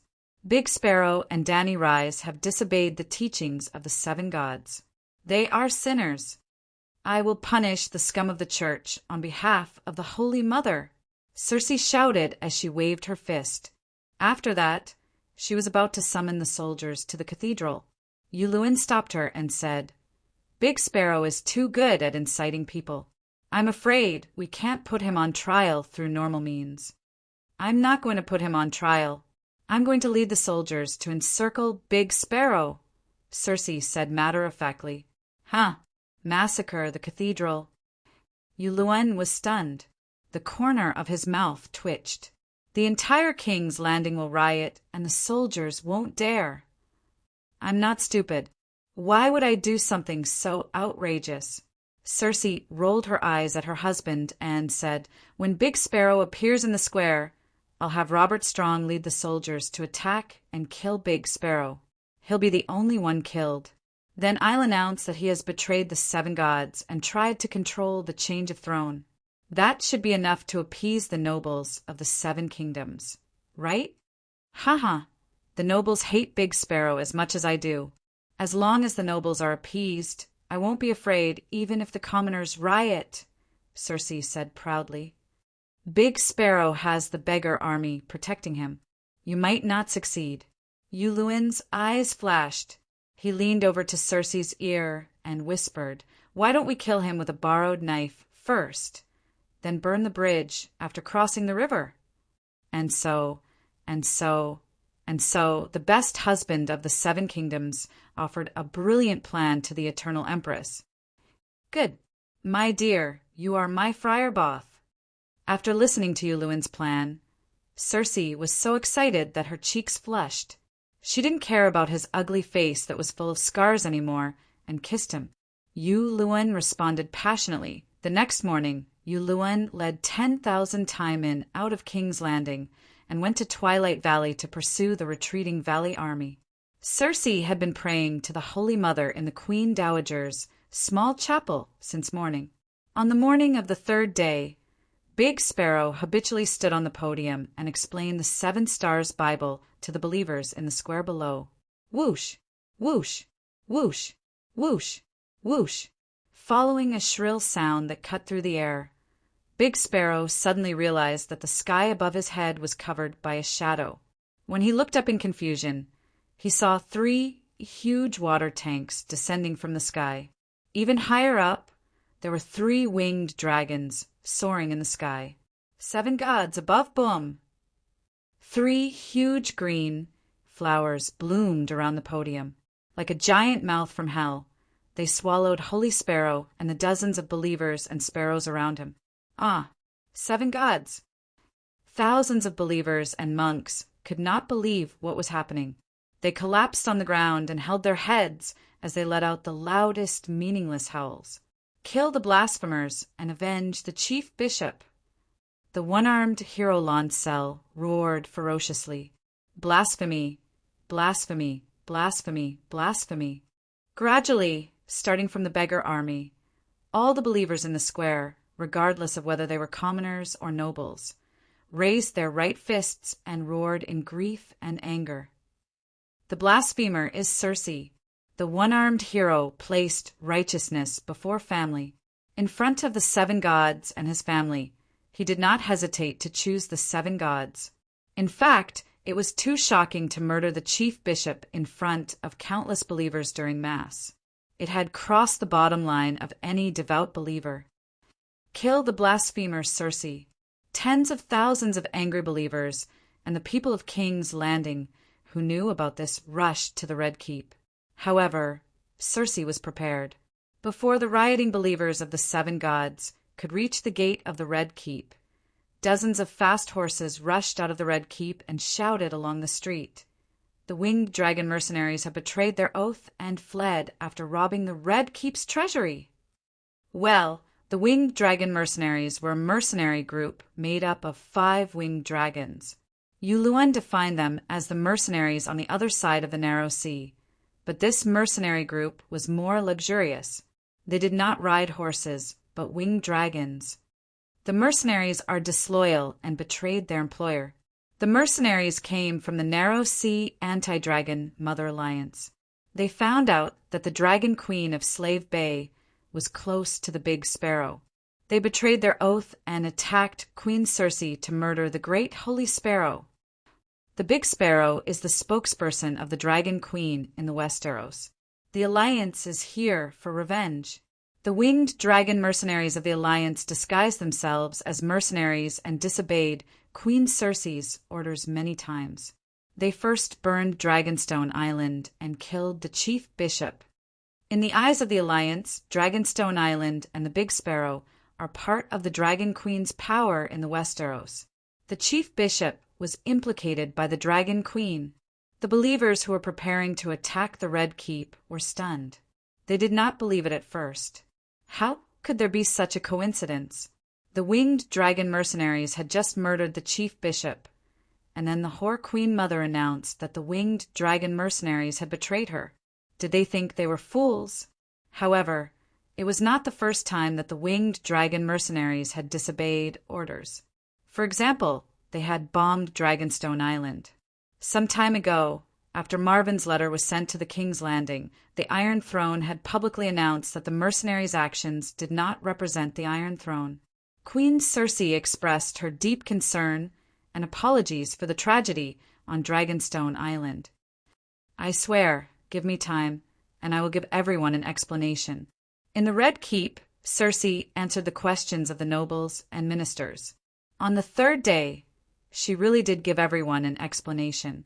1 winged dragon corpse, 2 winged dragons with arrow wounds all over their bodies, and 3 winged dragon knights' heads. The King's Landing was silent. The monks who had lost their leader did not know what to do. The nobles secretly gave her a thumbs up. The whore, Queen Mother, finally grew a brain this time. Everyone knows that this is your scheme.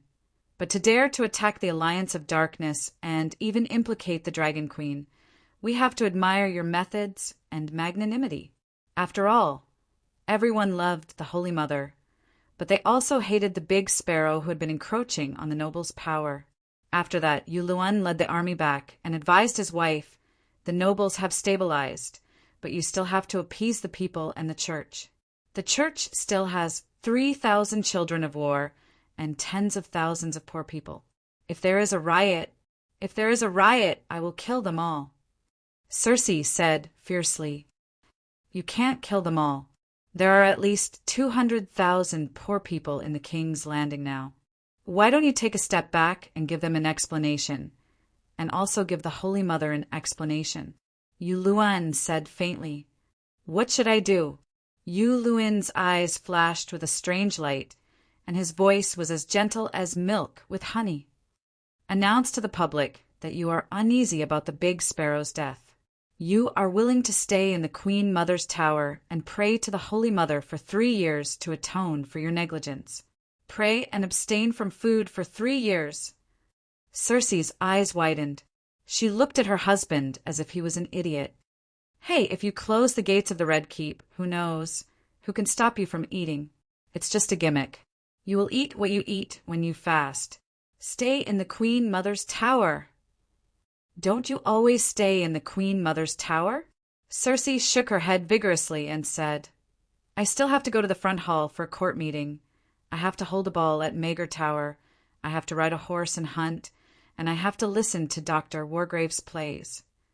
Yuluan pulled Cersei to the balcony and pointed at the crowd below Aegon Hill. Look, half the city is filled with rioters. 100,000, 200,000, 300,000. They all want your life. Chapter 703. King's Landing was made up of 3 hills, and the Red Keep was built on Aegon Hill near the sea. Standing on the balcony of the Red Keep's Maegor Tower, with the height of the hills, one could almost see half of King's Landing. At this moment, Cersei looked as far as she could, and she felt that the city that she was once so familiar with had suddenly become unfamiliar. There seemed to be a sandbox of a city in front of her, and a large bag of soybeans was poured onto it. Each bean represented a mob, and there were so many of them that one could not see the end of them. Execute the blasphemer Cersei. Blood for blood. Only the whore Cersei's life can be worth the archbishop's. The mob's roars were like a tsunami, and the tall and majestic Red Keep seemed to be a small boat floating on the sea. Every wave of tsunami could capsize it. For the first time, Cersei felt fear from the commoners. You said that pushing the blame to the Wyvern Knights would calm the crowd. She shrank back, her face contorted as she roared at Yuluan. A fierce look flashed across Yuluan's eyes, and he said helplessly, I said that as long as you give the nobles the right reason, they will definitely calm down, and then your rule will be as stable as a mountain. Because the foundation of the king's rule has never been the commoners, but the nobles. Then his tone changed, and he said sternly, The nobles have indeed been appeased, and the council minister has not bothered you recently, has he? But you still need the church, and you need a new archbishop to crown you. You also need the commoners, and you need them to calm down. Tens of thousands of people surround the Red Keep every day, and you dare to go out hunting?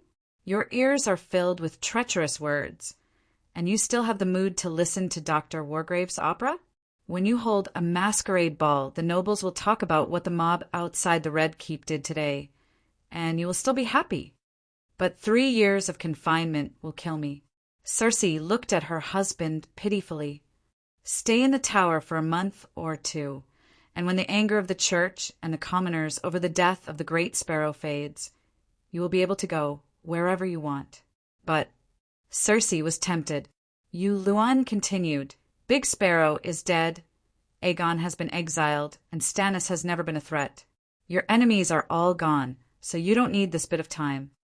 Circe shook her head. Even if I'm only absent for a month or two, the country will still fall into chaos because of the loss of a wise leader. Yu Luan's scarred face twitched a few times before he nodded and sighed. That's true. You're the pillar of support for Westeros. You can't miss a single day. How about this?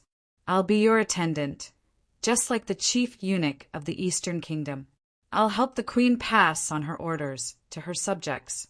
Chief eunuch? Circe was surprised.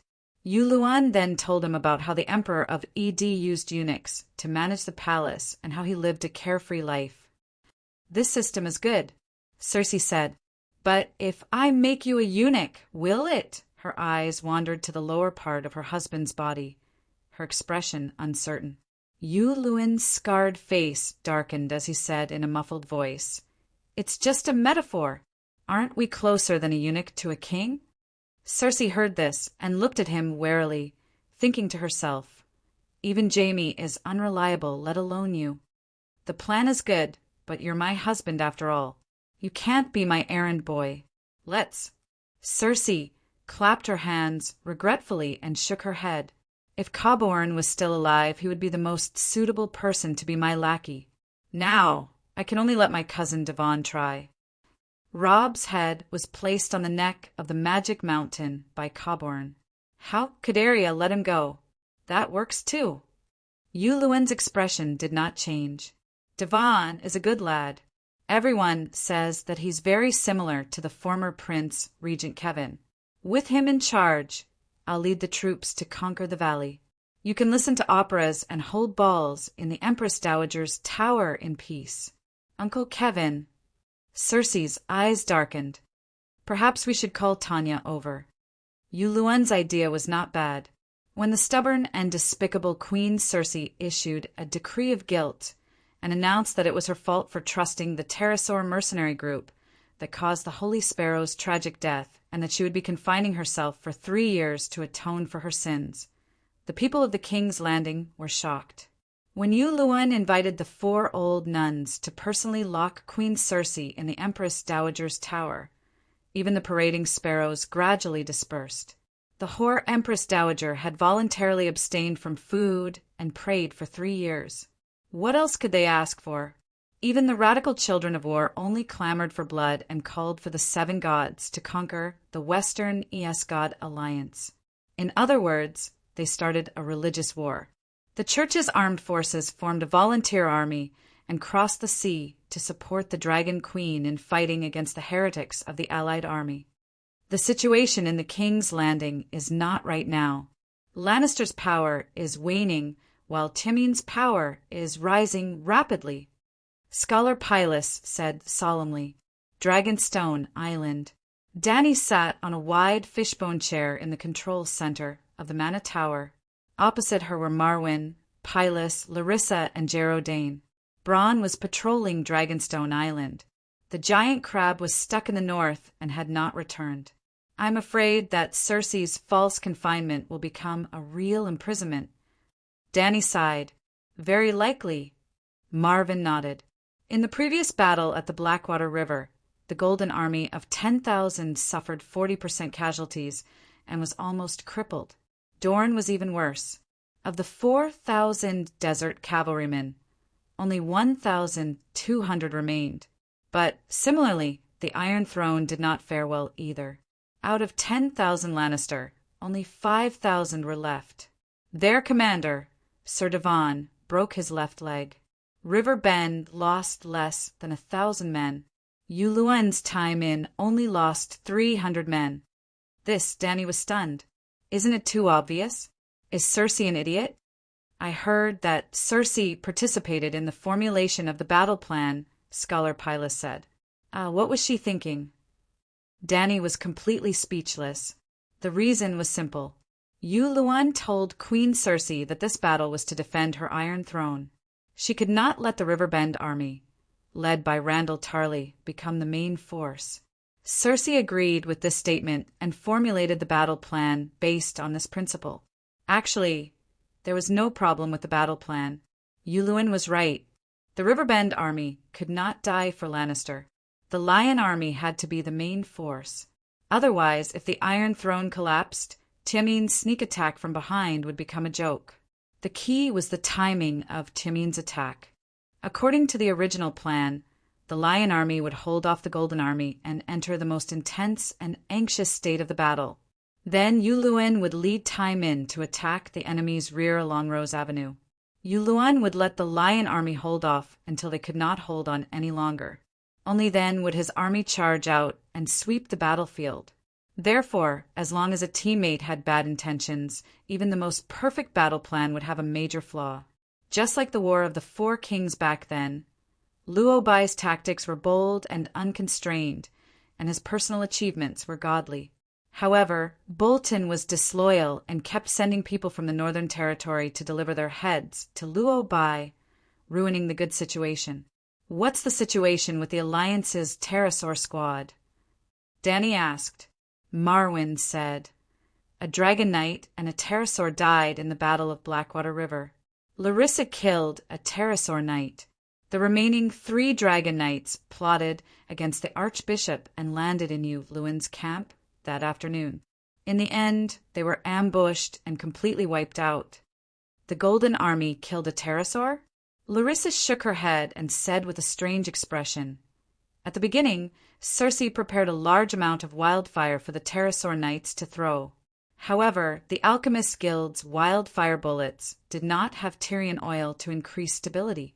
An accident happened, and a dragon knight was burned to death on the spot. After that, they did not dare to throw wildfire bottles. How pitiful! 5 pterosaurs rushed thousands of miles to the Westeros and did nothing. It was as if they were performing the Dragon Knight's cowardly death for the people of the 7 kingdoms. Dany's mouth twitched.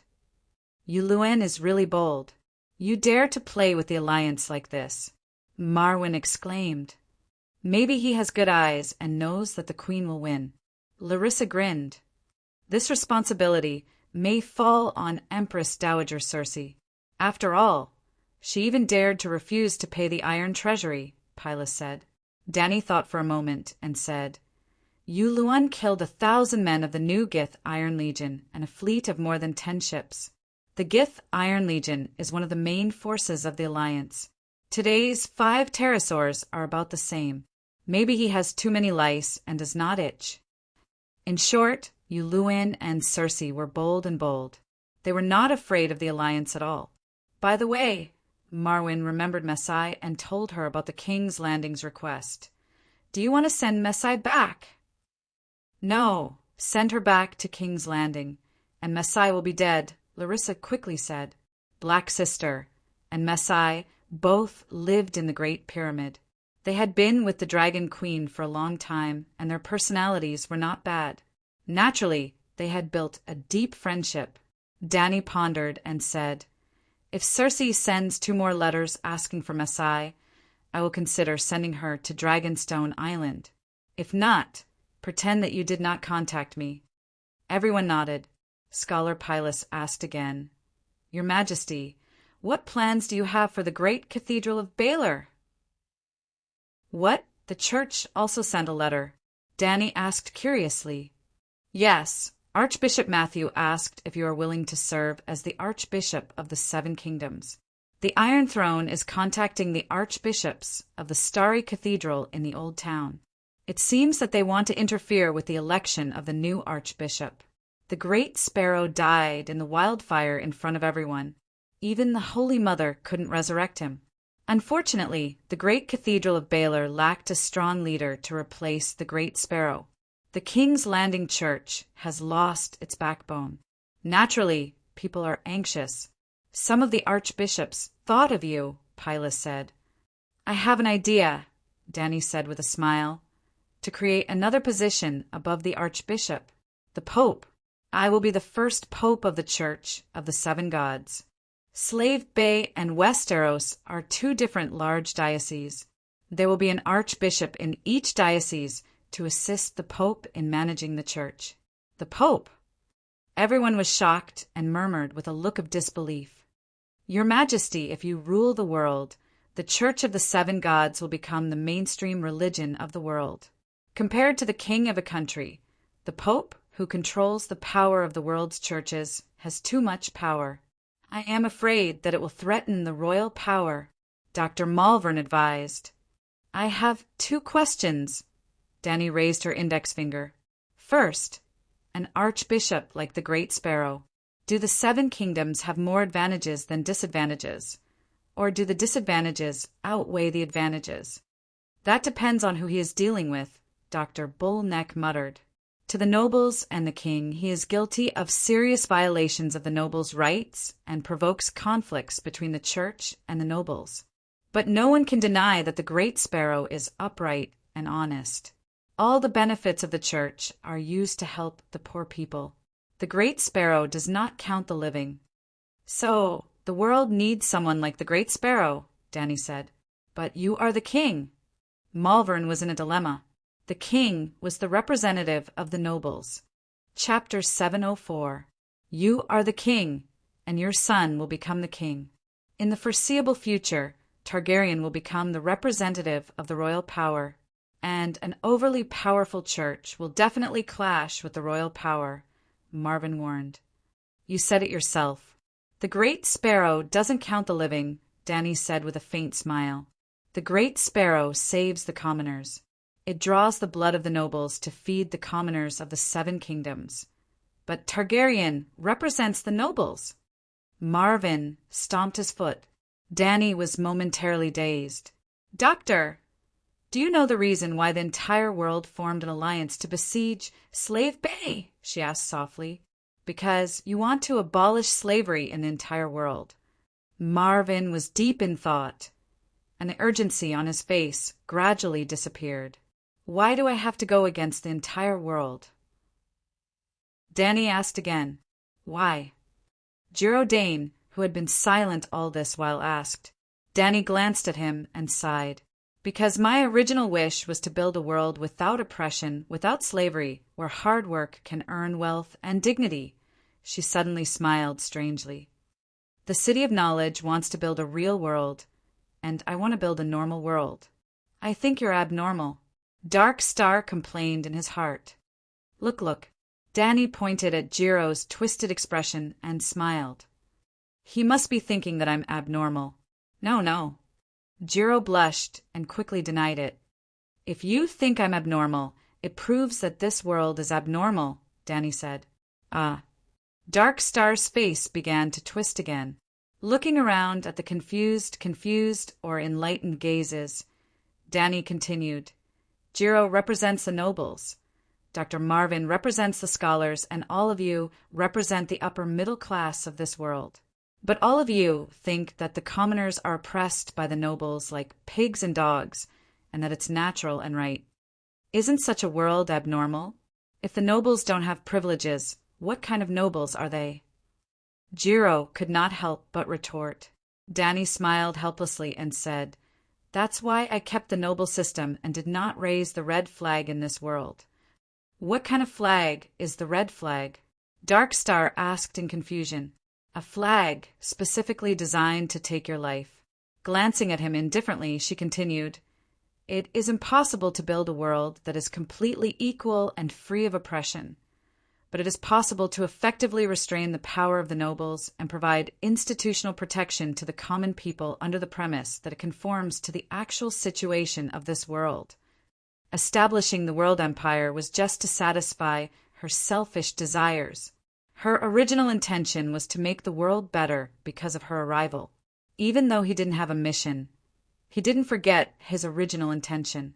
Under the premise of having the ability to change the world, it would be too low for a transmigrator to only indulge in personal desires.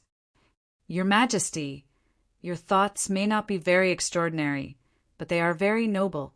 Scholar Pilus' somewhat rigid face was filled with respect at this moment. Is that a compliment? Dragon Queen was stupefied. You don't understand now, but 20 years later, when you look at this world again, perhaps you will understand what I'm saying today. I don't need 20 years. I can understand it now, but I don't understand why you didn't choose to restrict the power of the nobles through the laws of the kingdom, but chose the church instead, Marvin said. You really understand? Danny asked curiously. Yes, in fact, there were similar thoughts in the City of Knowledge in the early years, but they were suppressed by more scholars and professors as they were afraid of such thoughts. Scholars no fear? They even dared to mess with the real world, even daring to plot against me, Danny said doubtfully. The nobles have knives. I even have dragons. It's not the same. Marvin shook his head. The City of Knowledge has never directly confronted the Megalosaurus, but to restrict the power of the nobles, we have to be serious about it. Danny shook her head and raised her index and middle fingers. Let's continue with the original question. Second question, between the kingdom's government and the church's system, which is more honest, efficient, fair, and just? Marvin frowned. Your Majesty, the Great Sparrow is the same as St. Bailey, a once-in-a-millennium oddity. Under normal circumstances, the Archbishop of the Church is inferior to the officials of the 7 kingdoms. Even if the officials are inefficient and bend the law for personal gain, at least they are still working to maintain the kingdom's normal operations. But the Archbishop, they are greedy, extravagant, and indulge in pleasure, and they are frequent visitors to the King's Landing Academy, and even lay their hands on the young monks in the cloister. And they do not do good deeds, but they are full of evil. It's different now. Danny shook her head. The church and the kingdom could be seen as a company, and the kingdom's management was decided by the ruler. But it was hard to find a good ruler, not to mention every generation of kings with great talent and strategy. If the church did not have a god behind it, like the 7 gods church, its CEO would be the same as the kingdom, still immortal, and its revenue would be completely decided by the management. But the kingdom was a family business with unlimited responsibility, while the church was an irresponsible state-owned enterprise. Without a doubt, the family business had more core competitiveness. If the church had a powerful and intelligent god, it would be impossible for the god to manage the grassroots, but for the archbishop and archbishop of the leadership, the god could easily choose the best talents, the believers who were most compatible with his teachings. The god needed faith, and would not be tempted and corrupted by the power and money of mortals. At the very least, they could ensure that their church was fair and clean. In this way, the church's competitiveness would be far higher than the kingdom's. Even if Danny did not make any adjustments, and even suppress the church's power for the sake of the royal power, the 7 gods church, which was managed by Dahe, would not be filled with incompetent people, and would inevitably prosper and flourish. Sooner or later, the 7 gods church would be able to suppress the royal power. This would be more fatal to the royal power, and it would not necessarily be beneficial to the church, because the purpose of the church's existence was to serve the god, and the god did not need the royal power. In other words, secular power was only to facilitate the spread of faith. If the current political system could ensure the smooth spread of faith, the church would not need any political power and could completely not interfere with the royal power. Did you notice? The church and the kingdom seemed to be competing for the royal power, but they did not have any fundamental contradiction. They were just one selling flour, and the other selling lime. As the saying goes, the one who sells flour can't stand the one who sells lime. This was the limit of the common people's vision. If one reached Danny's level, one could see the difference between the two at a glance, and even she was the owner of both shops. The kingdom was inherited by her blood descendants, and the church was inherited by her eldest son, Dahe. Since the two companies had no fundamental conflict, it was better to unite. The combination of enterprises that produced similar products was called a cartel. If there was no church and only a feudal kingdom was established, the world would be divided into countless small kingdoms, and Danny's son would be the king, and this would form a cartel-style Targaryen kingdom company. In fact, a cartel was the lowest and most primitive form of monopoly.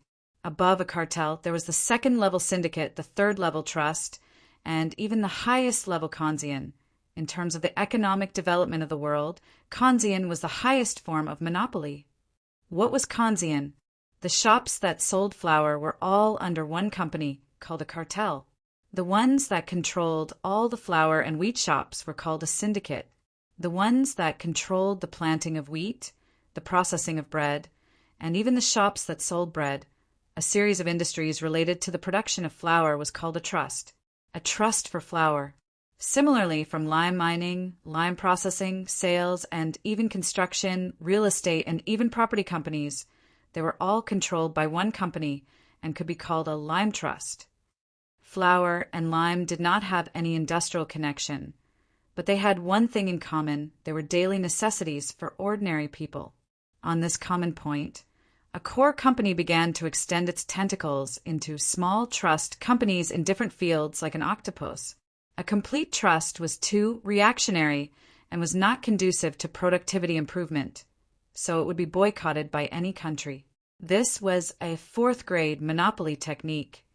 Once used, it was easy to massacre a city and destroy a country. Yes, Korea's Sour Star was the Khansian model. So, now everyone understood Danny's choice, right?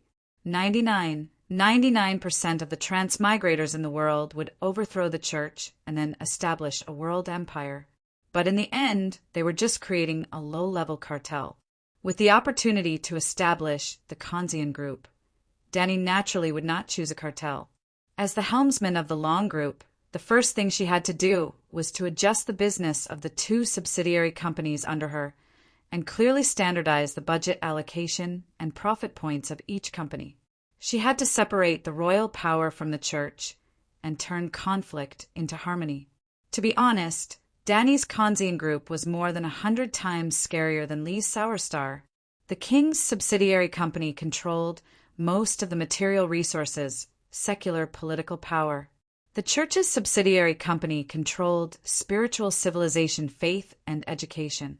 It almost completely deprived the new child of destiny of the opportunity to rise. If Danny was more evil, the world of the Song of Ice and Fire would be shrouded in Targaryen's shadow for the next 10,000 years, or even 100,000 years. It would be like a pool of stagnant water without any ripples. Fortunately, she did not forget her original intention and remembered her mission. She resolutely carried out the concept of a normal world, of fighting against evil nobles and improving the social survival rights of the people. Danny was still dreaming of the church in her left hand and the royal power in her right hand, holding up the world with both hands. Then the Iron Throne moved again. Big Sparrow's death left the position of archbishop vacant. An archbishop from the Starry Cathedral named John stood up and announced himself as the archbishop of the Southern Diocese. He also crowned Cersei as the official queen of the Seven Kingdoms. Archbishop Matthew of the King's Landing Cathedral immediately stood up and publicly reprimanded the Starry Cathedral for their sinful act of dividing the church. Actually, after Big Sparrow came to power, the Starry Cathedral and the Cathedral of Baelor had already formed a substantial division. Big Sparrow even mortgaged the church bank of the Starry Cathedral. How could the archbishops of the Old Town not be angry and jealous? Moreover, the gods who developed faith must be fair and just. Most of the Starry Cathedral were fallen, but it was not that there were no devout believers, such as Archbishop John. He was a believer with more than 200 faith points. Theoretically, he could communicate with the Holy Mother. In fact, the Holy Mother rarely paid attention to these believers. Archbishop John could also use divine spells, so he was fully qualified to run for archbishop. As for why John was bribed by the Iron Throne, devout belief did not mean that believers had no personal will. Unless the 7 gods sent an oracle, believers would have thoughts, desires, and choices. That was why Pope Danny was needed to establish new rules. As for Archbishop John, Danny was not in the mood to pay attention to him, because there was a sudden news from the valley. Her nephew was gone. Well, it was real this time. Chapter 705. That day in the Wolfswood, after Stannis reached an agreement with the Iron Treasury on behalf of Taichu, he immediately arranged for Sir Justin Marseille to escort Taichu away and hire no less than 20,000 mercenaries on the other side of the narrow sea. He also told Sir Justin that even if he heard news of his death, he had to lead the troops to crown Princess Shireen as the queen. In this aspect, Sir Justin was almost like a loyal minister. Hence, if the Alliance army wanted to find the Urlu Alliance, the best choice would be to use the Bravosi people to get information from Sir Justin. Justin had been busy recruiting mercenaries. The first batch of 3,000 cavalrymen helped Urlu stabilize the situation and take down Winterfell. When Urlu decided to go south, he prepared a second batch of 5,000 mercenaries. Of course, the fleet that transported the mercenaries, as well as the rations, weapons, armor, and other military supplies for the soldiers, were all bought from Bravos and sent over. When Urlu left White Harbor, he announced that he was going back to Storm's Rest Keep, but his real target was the valley. Because of this, Oel Wu, who sent Meiji back to the Westeros, searched for Urlu on the sea for almost a week, but didn't find any trace of the huge fleet. Oel Wu went the wrong way. Urlu went to the Five-Finger Peninsula in the valley, and the second batch of mercenaries that Sir Justin recruited and the second batch of supplies were also sent to the Five-Finger Peninsula. The Five-Finger Peninsula was very close to Bravos, only separated by a narrow sea that was 500 kilometers wide. Urlu planned to land on the Five-Finger Peninsula and take over the valley.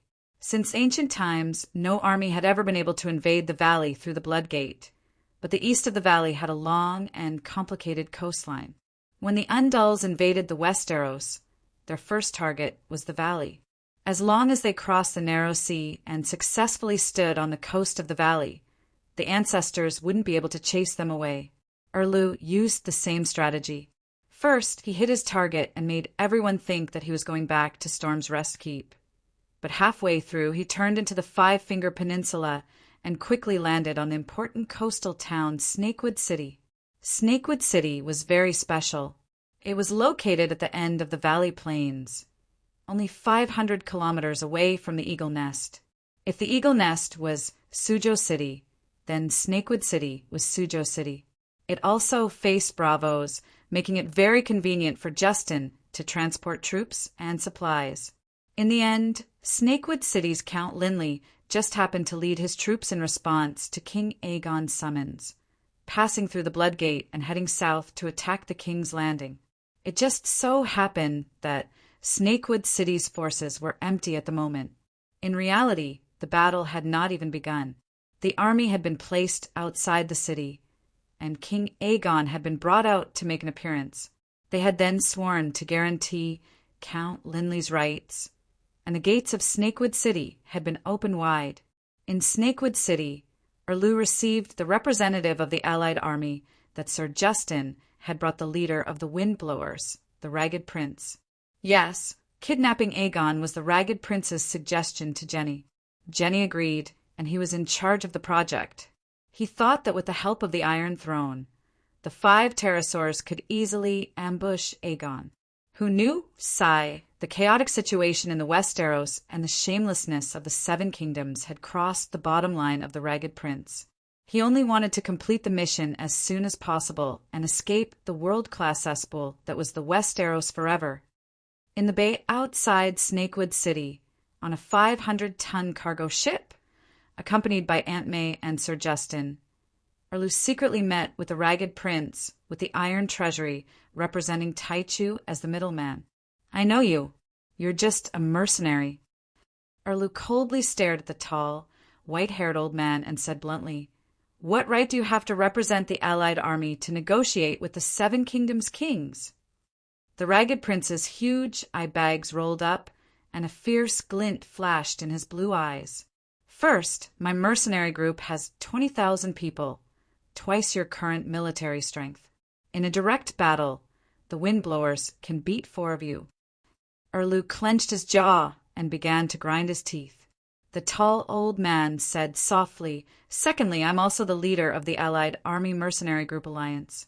Right now, almost 100,000 mercenaries under Marine City are my subordinates.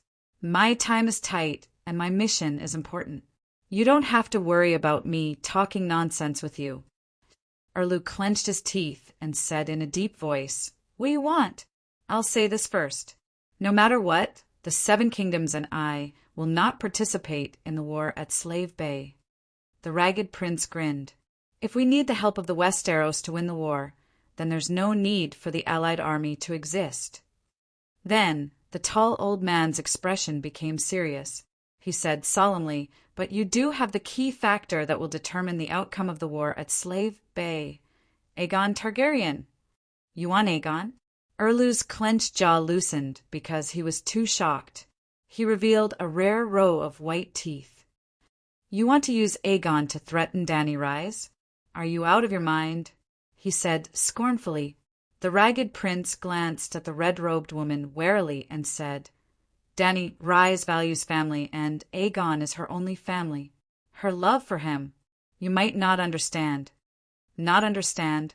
Erlu clenched his teeth so hard that they creaked. He remembered that the dwarf had said the same thing before. Why did the foreigners mistakenly think that he killed Renly? We once hired the regretful guests of Kars to assassinate Aegon. Do you know how Dany Rise responded? That night, she rode her dragon for thousands of miles and wiped out the regretful guests that had been passed down for thousands of years. The entire street turned into a sea of fire. The palace of Kars groaned in the dragon's flames. The docks, warehouses, and mansions of the merchants were burned to the ground. That was just the beginning. After that, she sighed. Seeing Erlu's disapproving expression, the Ragged Prince sighed and stopped talking. He said, Forget it. We only want Aegon. Whether it succeeds or not, it has nothing to do with you. Aegon is my captive. I can't give him to you. Erlu shook his head and refused. Tai Chu stroked the thin goatee that hung down to his abdomen and smiled. Your Majesty Stannis, the reason you kept Aegon alive is because he has value. Perhaps the Ragged Prince can offer a higher price. As he spoke, he looked at the tall old man. Am I right?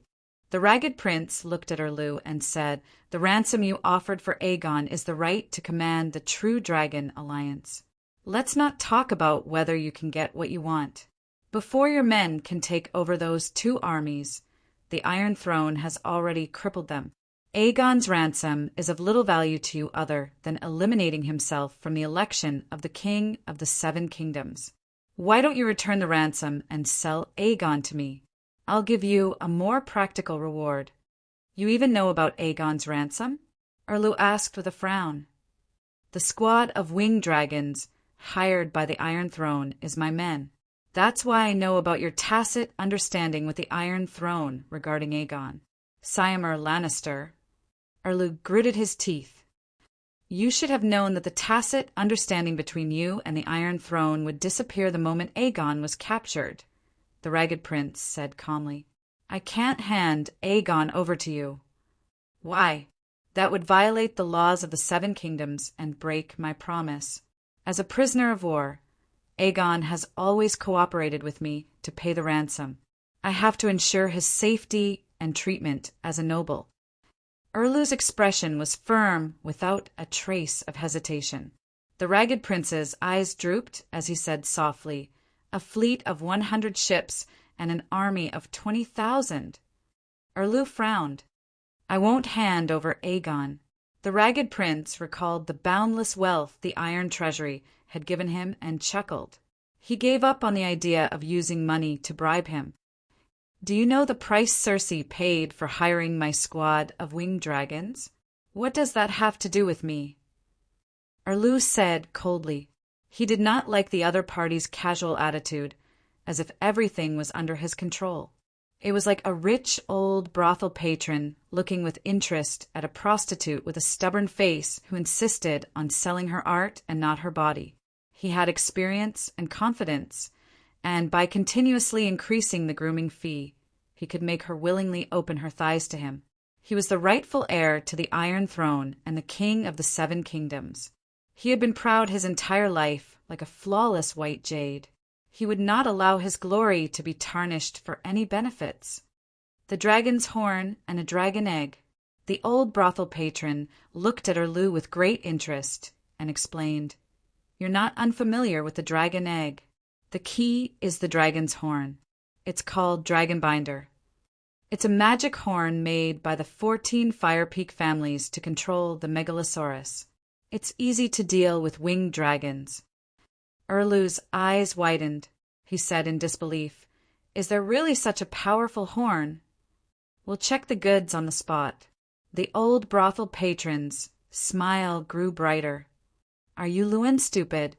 If he has the dragon's horn, why doesn't he control Dany Rise's Megalosaurus or Aegon and Tyrion's winged dragons? If he has the dragon's horn, why does he need to hire a winged dragon team?" Sir Justin's face was full of doubt. "Do you think Yulun doesn't want to? He's been dreaming of taking away Dany Rise's Megalosaurus. Unfortunately, the horn is broken, but we can repair it. In fact, it's already been repaired." The old brothel patron chuckled. "Why didn't you use the dragon binder to take away Dany Rise's Megalosaurus?" Erlu was confused. "How do you think the horn is broken?" The ragged prince smiled bitterly and shook his head. "That woman has the true bloodline of the true dragon. Her talent is so strong that it's rare. Otherwise, why would we pay such a high price to deal with her? The dragon binder can't control the Megalosaurus." Erlu's thin face showed obvious disappointment. "It's not that it can't control the Megalosaurus. It's that it can't control Dany Rise's Megalosaurus." "What's the difference? Isn't she the only one in the world who has a Megalosaurus?" Erlu's thin face that was close to his skull frowned. After thinking for a while, he shook his head stubbornly and said, "The law is the law, and the rules are the rules. I can't give Aegon to you. Sigh." In the end, he couldn't help but close his eyes and sigh. He was full of regret. The ragged prince was still calm. He said softly, "After getting the horn, I returned to Slaver's Bay on the same day and asked High Priestess Jenny to repair it. On the 3rd day, I went to Sosrath Rainforest." Then he raised 3 fingers and waved them in front of Erlu. "Each dragon horn can only control a limited number of pterosaurs. We originally only had about 50 pterosaurs. Now that we have the dragon binder, we have another 30 pterosaurs. Right now, those pterosaurs are on the other side of the narrow sea. We were going to... forget it. They're only about 800 kilometers away from you. Once we complete the deal, you will have 30 pterosaur knights by tomorrow." "Gods!" Sir Justin's eyes widened. Hiss! Even Aunt May, who had been calm all this time, couldn't help but gasp. Erlu's thin face turned red. His throat and eyes were dry, and he made some incomprehensible sounds. What do you think?" The old brothel customer laughed proudly. Chapter 706. To a politician, anything could be sold as long as the other party offered a suitable price. Erlu admitted that he was tempted. The dragon's horn, dragon eggs, 30 pterosaurs. Is Aegon worth it? He asked in disbelief. Sigh. The prince in ragged clothes raised his head and sighed. His expression was extremely complicated. You should be asking if the outcome of the battle at Slave Bay is worth this price. If we lose the war, the the tens of millions of gold royals invested by the Alliance will all go down the drain. It will be almost impossible for us to rebuild the Alliance again. When we hide at home and lick our wounds, the Dragon Queen will come knocking on our door one by one and defeat us one by one. It will be as simple as a noble riding a horse to hunt deer. Erlu shook his head and said, "What did you plan to do with the 30 pterosaurs? It's obvious that no matter where they are placed, their influence on the war will far exceed that of Aegon." "What plan?" "I did plan to lead 30 pterosaurs to bomb the Red Castle into ruins. But unfortunately, the prince in ragged clothes could not help but think of Jenny's warning. Never lead the pterosaurs to attack the king on the Iron Throne. It's best not to directly interfere in the war between the 7 countries. Otherwise, the Green Prophet will make sure you never return. The Westeros are really small but powerful. They are not a place for serious people to stay for long." He sighed inwardly and shook his head. "No, 300 pterosaurs are not as good as Aegon. Is there something wrong with your head?" Erlu stared and mocked. Even if Dany Rise treats her fake nephew as her own son, she is not stupid. If she loses the war, she will lose everything. The prince in ragged clothes smiled bitterly. "The number of pterosaurs is much higher than the number of pterosaur knights that can fight. Pterosaurs are also very rare on the Sauceros continent. However, dragon knights who can control pterosaurs are even rarer. It takes at least half a year to train a qualified dragon knight, and they have to be selected carefully. For example, dynamic vision, 3D spatial sense, reaction speed, body coordination, devotion to faith, strength of spiritual power. Not everyone is qualified to become a reserve dragon knight. Just like how Westeros have countless warhorses, but there are very few legendary knights like Barristan and Arthur Dayne. Tyrion, Aegon, and Sansa became dragon knights very easily," Erlu said in confusion. "I've never met Sansa, but I'm sure she doesn't qualify. If she encountered Dragon Jon, any dragon knight in the Alliance could kill her. Aegon is also struggling, but Tyrion, that dwarf's talent is extraordinary, and he has more than half a year's worth of dragon battle experience. To the east of the Summer Sea, little green devil Tyrion is quite famous. So it's useless even if we get the pterosaur?" Sir Justin frowned. "No, our battles are different," the ragged prince said helplessly. "We need to deal with the dragon queen who is riding the megalosaurus. If a dragon knight doesn't have top-notch skills, it's useless other than adding a bell to her braids. Even pterosaurs are rare in Westeros, so they don't need Dragon Jon at all. Anyone who can ride a dragon and throw kerosene bombs is qualified."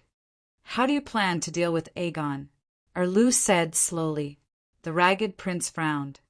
"Once the deal is done, Aegon will no longer have anything to do with you." "Why do you care about this?" "I need to know how the Alliance will treat Aegon before I can decide whether to hand him over to you," Erlu insisted. A hint of mockery flashed through the ragged prince's blue eyes under the huge eye bags. "You can't be that naive, right? You think we'll pay a huge price just to change his environment and continue to enjoy the treatment of a king? He'll die," Erlu said with an unpleasant expression. "That depends on whether Dany and Rise are willing to cooperate. Aegon's life is meaningless to us, but the Alliance must win," the ragged prince said calmly. Erlu closed his eyes, not letting anyone see the intense struggle in his heart. The silence lasted for a full 10 minutes. When he opened his eyes, Erlu's deep blue eyes no longer had a trace of hesitation or struggle. He slowly stood up and said, "I refuse." After saying this, he turned around and walked toward the cabin door. Aunt May smiled faintly and walked with graceful steps beside Erlu. Sir Justin's mouth opened and closed, but in the end he didn't say anything to dissuade them. He could only sigh regretfully and follow his master. The Iron Treasury's representative was dumbstruck. The ragged prince, who had always been confident, lost his composure completely. His expression was distorted, and his eyes were spitting fire as he glared at Erlu's back. After a period of awkward silence, he said faintly, "The Iron Treasury is treating him too well. He's stubborn and upholds the law. Everyone in the 7 kingdoms knows this." Tai Chu said helplessly, "Humph! Isn't everyone aware of how his brother Lonely died? The only reason he can persist is because he still has hope. Only the most desperate choice can reveal a person's true nature." The Ragged Prince said coldly.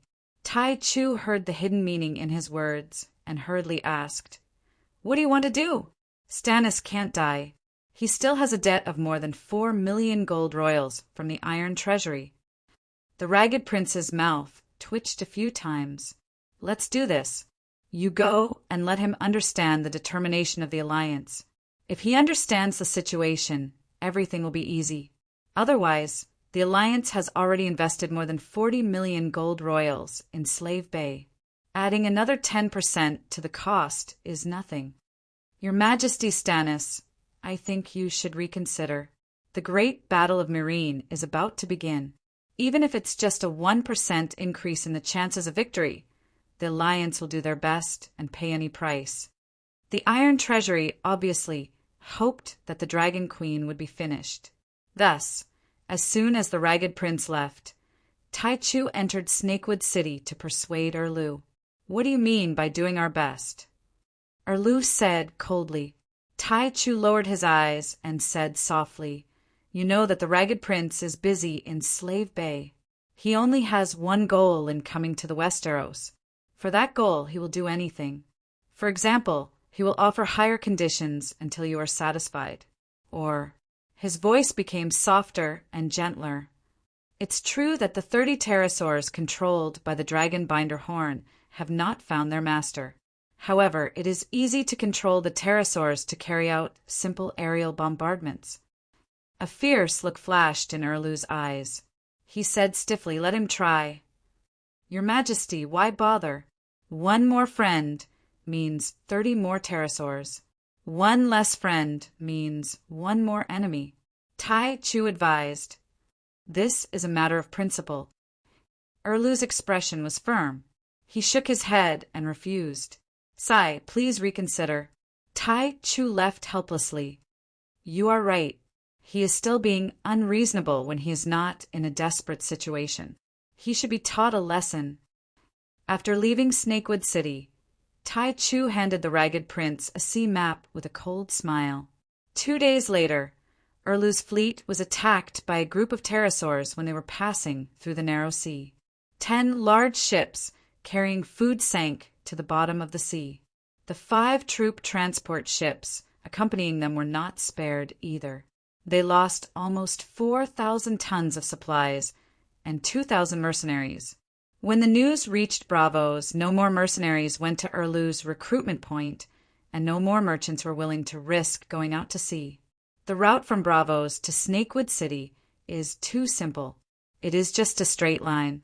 The pterosaur knights can easily find the fleet. Tai Chu said to Erlu with a worried expression. Erlu's face was ashen. He gritted his teeth so hard that they creaked. 15 ships of the fleet had sunk. The commotion was too great. Everyone in Snakewood City finally knew that the Alliance was negotiating with Erlu. In the meeting room of the nobles of Blazing Heart, "Your Majesty, give the false king to the Alliance. 30 pterosaurs." Gordy Farland was so excited that his face was red. 30 pterosaurs. He, the giant killer, would definitely get one. A dragon knight. Perhaps he should choose a black-scaled pterosaur and name it Black Death Balerion. "Your Majesty, we have no choice." Looking at Erlu, who was hesitating, pock-marked face, Richard said helplessly, "Our soldiers and supplies are all stuck in the hands of the Braavos people. As for Aegon's ransom, the command of the True Dragon Alliance, we lost contact with Sir Davos. He most likely met with an accident during the war. Now, the Iron Throne has a strong army. Not counting you Lewin's sea monsters, we have more than 40,000 men. What about you? You only have 10,000 men. You can use 2,000 of them from the north, but you can't trust them. You can't rely on the 8,000 mercenaries either. Everyone knows that the trustworthiness of the mercenaries is directly proportional to the gold royals in our hands and the advantage we have in the war. The Iron Treasury controls our source of income. Tai Chu's intention is very clear. You must accept the Ragged Prince's conditions. Perhaps he could even negotiate more favorable terms. If you refuse, the bombing of the ships will happen again very soon. I can't hand Aegon over. That would be against the law. Erlu had a conflicted expression. He seemed to be muttering unconsciously. I judged Aegon as the king. He is now the Duke of Hellenberg. Legally, he is my subject. Because of his crimes, he will be exiled. If I hand him over to the Alliance army, I will be violating the laws of the 7 kingdoms and betraying my promise. The faces of the knights of the Red Heart of Flames were distorted. They wanted to shout, "Screw the laws of the 7 kingdoms. You are now a rebel king, and we are rebels." But they could not say it. They did not dare to say it. Suddenly, Gaudy Farland had an idea. He said, "Exile Aegon immediately. Throw him to Bravos on the other side. If he is captured by the Alliance army, he can only blame it on his bad luck." Good idea. The pockmarked knight clapped and laughed. Aegon has already paid the ransom. We should exile him immediately. There's no need to send him to Bravos. Just give him a ship and let him choose his own place of exile. Yes, arrange a ship for him. Everyone agreed. Then they looked at Erlu with expectant eyes. The room was silent. Erlu's expression kept changing. Everyone's eyes were on him. After struggling for nearly a quarter of an hour, Erlu's straight back bent. He slumped into the high-back chair and waved his hand. He said weakly, "Let me think." The giant killer wanted to say something, but stopped. In the end, he sighed and left. The other knights and lords followed his footsteps with complicated expressions. Late at night, the cold wind whistled outside the house. The fireplace burned in the house, warm as spring. After finishing his routine, Erlu stroked Aunt May's algae-like red hair and murmured, "I don't want to go back on my promise to Aegon and Sansa Stark, but the Alliance army is forcing me. What should I do? Can the Light King give me a hint?" If the great Lalo thought that this was Aegon's fate, then he could only grit his teeth and bear the guilt that fate imposed on him. "Let's take a look together." Aunt May got up. She held Erlu's large hand and walked naked to the fireplace. Then the two of them stared at the flickering red flames in the fireplace. Gradually, images began to appear on the other side of the flames. Erlu seemed to have understood something. Chapter 707. The next day, Erlu announced that Aegon would be imprisoned by the Red Heart Knights. Previously, the Northerners had acted as Aegon's guards, so Illyrio and the others could see him every day. Now they were all isolated. Sansa and Jon in Winterfell received the news and immediately rushed to Snakewood City.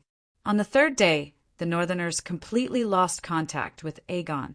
They didn't know where he went, but they knew that the Ragged Prince had purchased King Aegon. Count Gabbert, Sir Royce, and Jon furiously went to find Erlu, but they were rejected by Erlu. "Aunt, Dany won't let you off, I swear." Sansa stuck out her slightly bulging belly and roared at Erlu's courtyard with a ferocious expression. Erlu didn't even see her and Jon. That afternoon, Jon brought his sister and the Northerners out of Giant Snake City. "Your Majesty Stannis, release my brother-in-law Aegon, or else I will unilaterally announce that I will rescind my oath of loyalty to you." Jon's hair and beard were all standing in front of Snakewood City, threatening loudly like a furious lion. Giant Snake City was the same as Winterfell. Although it was called a city, it was actually a square castle that was 200 to 300 meters long. Outside the castle was a market without walls, just like the villages of the Celestial Empire. In the center was a majestic town hall, surrounded by shops, vendors, and residential houses. Nobles and knights lived in the castle, while ordinary mercenaries and northerners camped outside the castle. Thus, Jon first evacuated his men from Snakewood City before announcing his rebellion. "Jon Stark, you want to betray your sacred oath." Godifalin roared from the city walls. "Release His Majesty Aegon, and I will be loyal to my oath," Jon said. "Aegon will be exiled according to the agreement. His Majesty Stannis has fulfilled his promise," Godifalin said loudly. "Don't play such tricks." Jon waved his hand angrily.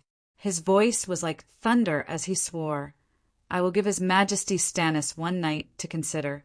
If His Majesty Aegon still has not regained his freedom when the first rays of the sun fall on the city walls tomorrow morning, I will definitely attack Snakewood City. Remember, if you offend the Northern Territory, the Valley, Hygien, Dragonstone Island, Dorne, and the Dragon Queen at the same time, no matter what benefits you obtain from the alliance, it will be more illusory than a dream." "Jon Stark." Behind the city gate, Erlu said in a complicated tone, "He's a man of his word. If he doesn't see Aegon tomorrow morning, he'll definitely attack the city. Your Majesty, you have received a revelation from the fire. Things will end before dawn." Melisandre looked calm as if she had the pearl of wisdom in her hand. Just as Aunt May had said, the Ragged Prince brought the pterosaurs across the sea when the sun rose from the east. Snakewood City was only 600 kilometers away from Braavos, and the Ravens could deliver the news in 7 or 8 hours at most. Hiss! Hiss! 11 pterosaurs circled in the sky above Snakewood City. The people of the Northern Territory who were cooking in the camp outside the city also put down what they were doing and stared blankly at the sky, shocked beyond words. They had seen pterosaurs many times, but this was the first time they had seen such a large squad of pterosaurs. "With so many pterosaurs, they can easily drown 2,000 of us with just a few kerosene bombs," Countess Meji said worriedly. "Are there only so many pterosaurs on the Sosrath continent?" Big John cursed. "No, look, the pterosaurs are all very small. Apart from the leader, none of the remaining 10 are over 20 meters long. The adult dragons in the rainforest are almost all gone," the old crab said solemnly as he pointed at the sky. "Apart from the Ragged Prince's adult dragon that was around 25 meters long, the rest of the 11 pterosaurs were about the same size as Sansa's striped dragon, but they were not all striped dragons. Spread out. We are all cavalry, so we can look at the sky and avoid the wildfire bombs," Jon immediately ordered. "But if we spread out, how are we going to attack the city?" Ilio roared in a shrill voice. The fat merchant was currently in a very bad state. He hadn't slept for a few days and nights, and his fat face was as pale as a corpse due to exhaustion. His eyes were bloodshot under the large, dark circles under his eyes, and the yellow forked beard on his chin was full of dirt. His luxurious clothes gave off a rancid smell. When he opened his mouth full of rotten yellow teeth and roared, his salty and sour saliva practically sprayed Jon's face. Jon was also in a good mood. He only waved his hand and had 2 northern guards drag the fat man away. "The enemy has 7,000 people defending the city. We only have 2,000, so we can't take down Snakewood City, no matter what," Jon helplessly said to his sorrowful and despairing sister. "Attacking the city is not a lie. We just want to express our attitude and let Stannis understand the consequences of handing over Aegon to the Alliance." "What if he doesn't care about our attitude?" "Just like now," Sansa muttered as she stared in the direction of the castle. SSSS. A 14-meter-long striped dragon descended from the sky and landed in the courtyard behind the city walls. 15 minutes later, a horn sounded from the courtyard. The Ragged Prince landed with his dragon. "Why are there only 10 pterosaurs?" Erlu coldly asked. "Haha, this is the deposit. Once I leave the Westeros with Aegon, Mr. Tycho will take you to the Braavos Strait to find the other 20 dragons." With his goal achieved, the Ragged Prince was in high spirits and seemed very happy. Erlu glanced at the smiling Tycho. Seeing him nod, he turned around and asked, "Where is the horn?" "Where is Aegon?" the Ragged Prince asked. Erlu ordered the Red Heart knight beside him. Soon, the wheelchair-bound King Aegon was carried out. "Stannis, you betrayed me. My aunt will not let you go. I swear, no matter what happens to me, you will suffer 10 times the retribution." King Aegon's face was ferocious. He struggled to curse Erlu viciously. The ragged prince frowned. This King Aegon looked haggard, yellow, and emaciated. His silver hair was messy, and his purple eyes were filled with despair and resentment. He did not seem to have much of a king's aura. He was a little disappointed. The Dragon Queen's nephew was like this? However, when a man was about to die, he would reveal his worst side. Perhaps he went forward and gagged King Aegon's mouth. Then he took off his clothes and checked him thoroughly. There was no human skin mask or magical tools. Bring him to the city walls. After checking his identity, the ragged prince was still uncertain. He had seen King Aegon's portrait before. However, like Tycho, this was his first time seeing King Aegon in person. Erlu gritted his teeth and glared at the ragged prince. He nodded to the knight beside him. Not long later, a loud commotion could be heard outside the city. Scolding, cursing, sobbing. All of it proved King Aegon's identity. Very good. The ragged prince nodded and smiled.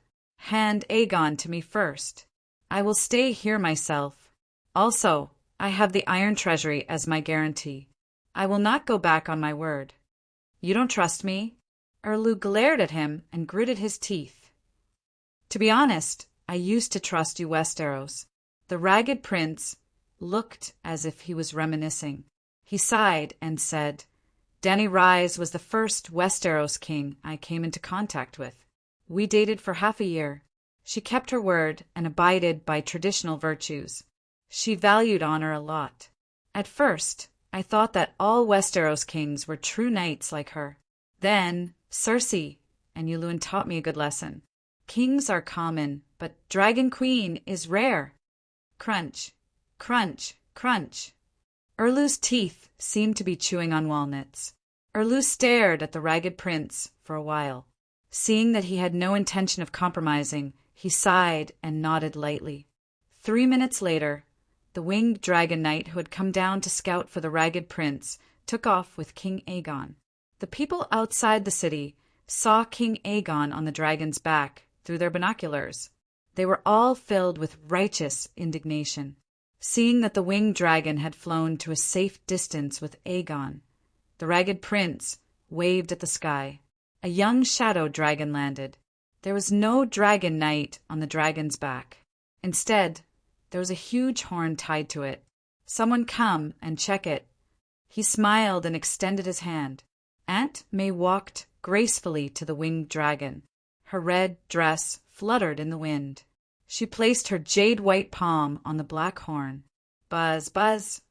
The gold and Valeglia runes embedded in the horn lit up. A low dragon's roar came from the horn. The ragged prince's calm expression disappeared. Nervousness flashed in his eyes. This witch is terrifying.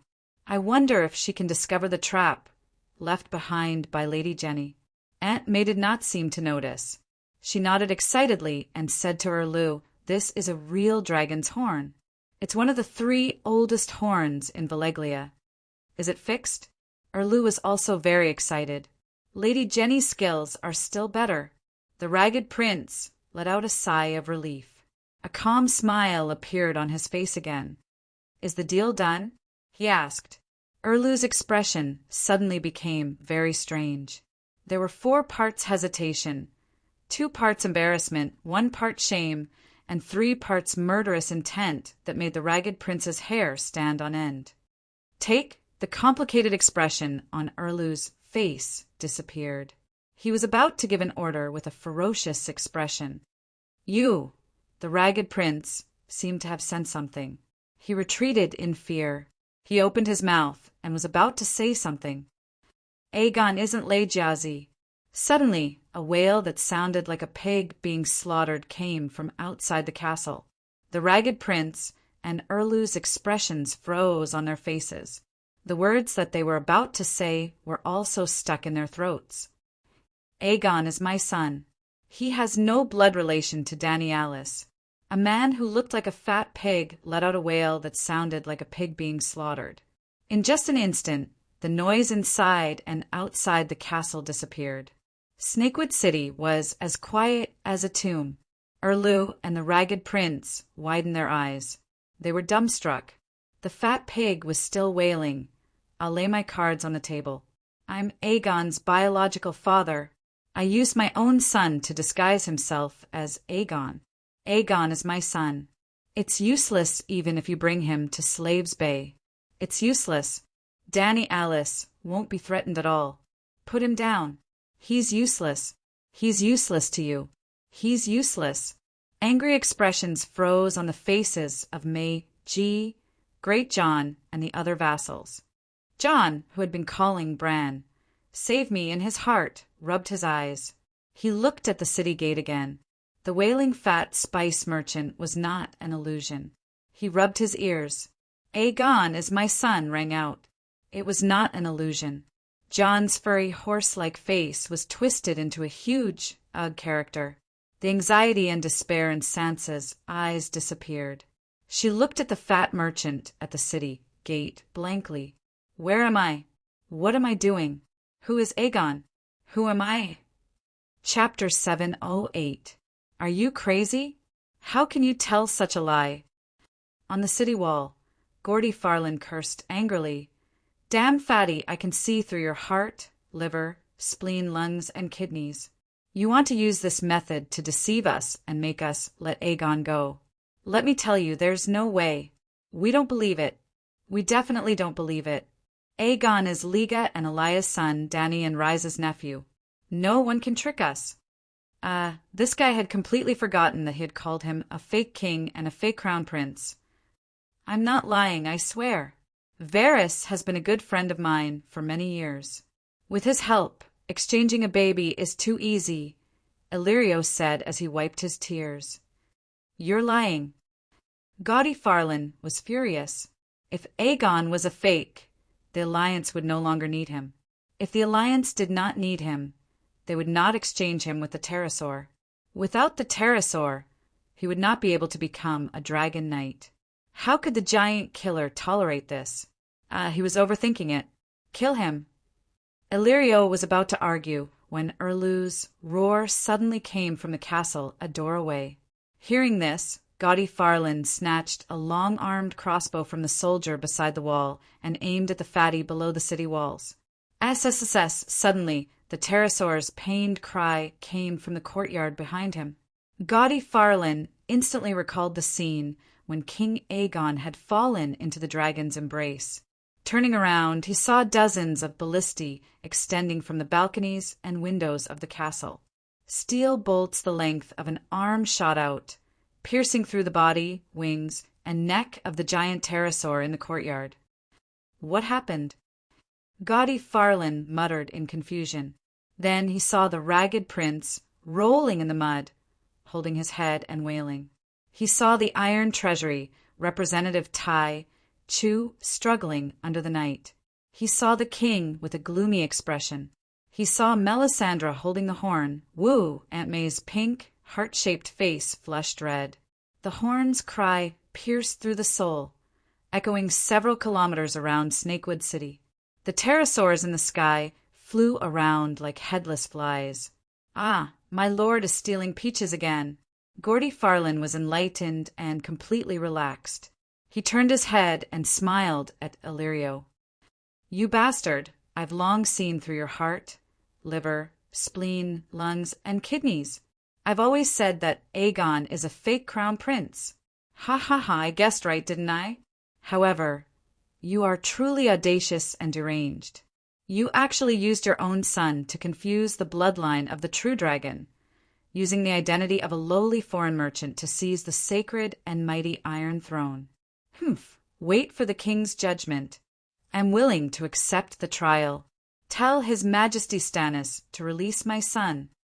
The change in Gordy Farland's attitude was obvious, and with Illyrio's intelligence, he could easily sense that something was wrong. However, seeing the pterosaur struggling and roaring in the sky, he was scared witless, his face full of fear. His son was in heaven. The Ragged Prince's pterosaur wasn't controlled by the dragon binders, so it was killed by Erlu's blazing red heart knights. The small shadow dragon, carrying the dragon's horn in the courtyard, and the 8 ownerless pterosaurs in the sky were easily controlled by the horn. Only the adult striped dragon, carrying Aegon, was controlled by a dragon knight. Aunt May was currently using the horn to fight him for control of the pterosaur. Ah! Suddenly, Illyrio's courage was shattered, and he raised his head to howl. Ah! Jon and the others also looked at the sky, crying out in fear. Aegon! Sansa couldn't care less about her husband's identity. She looked at Aegon falling from the sky and cried out in despair. Aegon had been tied up in front of the winged dragon knight. Illyrio's cries were a few hundred meters away, so he definitely couldn't hear them. However, the changes in Snakewood City couldn't be hidden. Even the pterosaur he was riding had lost control. That winged dragon knight of the allied army might as well go all the way. Shameless Westeros, you didn't keep your word, did you? I'll kill King Aegon right now. He threw King Aegon off the dragon's back. The pterosaur was flying over 1,000 meters in the safe zone. King Aegon wasn't the Dragon Queen, so he naturally had no chance of survival. Amidst the cries of thousands of people, King Aegon smashed into a pool of blood in the Northerners' camp. Ah! Sansa's eyes rolled back, and she fainted. Ah! Illyrio's legs turned to jelly, and he collapsed on the ground. He covered his face and cried, "Gods, I shouldn't have held on to any hope." Stannis was willing to kill his own brother for the Iron Throne. How could I have expected him to give up on the Allied army's generous conditions for the sake of a promise? Wah! My son, such a brave, righteous child. You died so tragically. The fatty stumbled over to the place where the dragon had fallen. Like a madman, he crawled in the mud where blood flowed. His hands randomly pulled out the mangled red meat, white bones, green intestines, and purplish organs in front of him. The people around him had suspected that he was putting on an act, purposely saying that King Aegon was his son so that he could save him from the Allied army. But now, everyone's expression changed.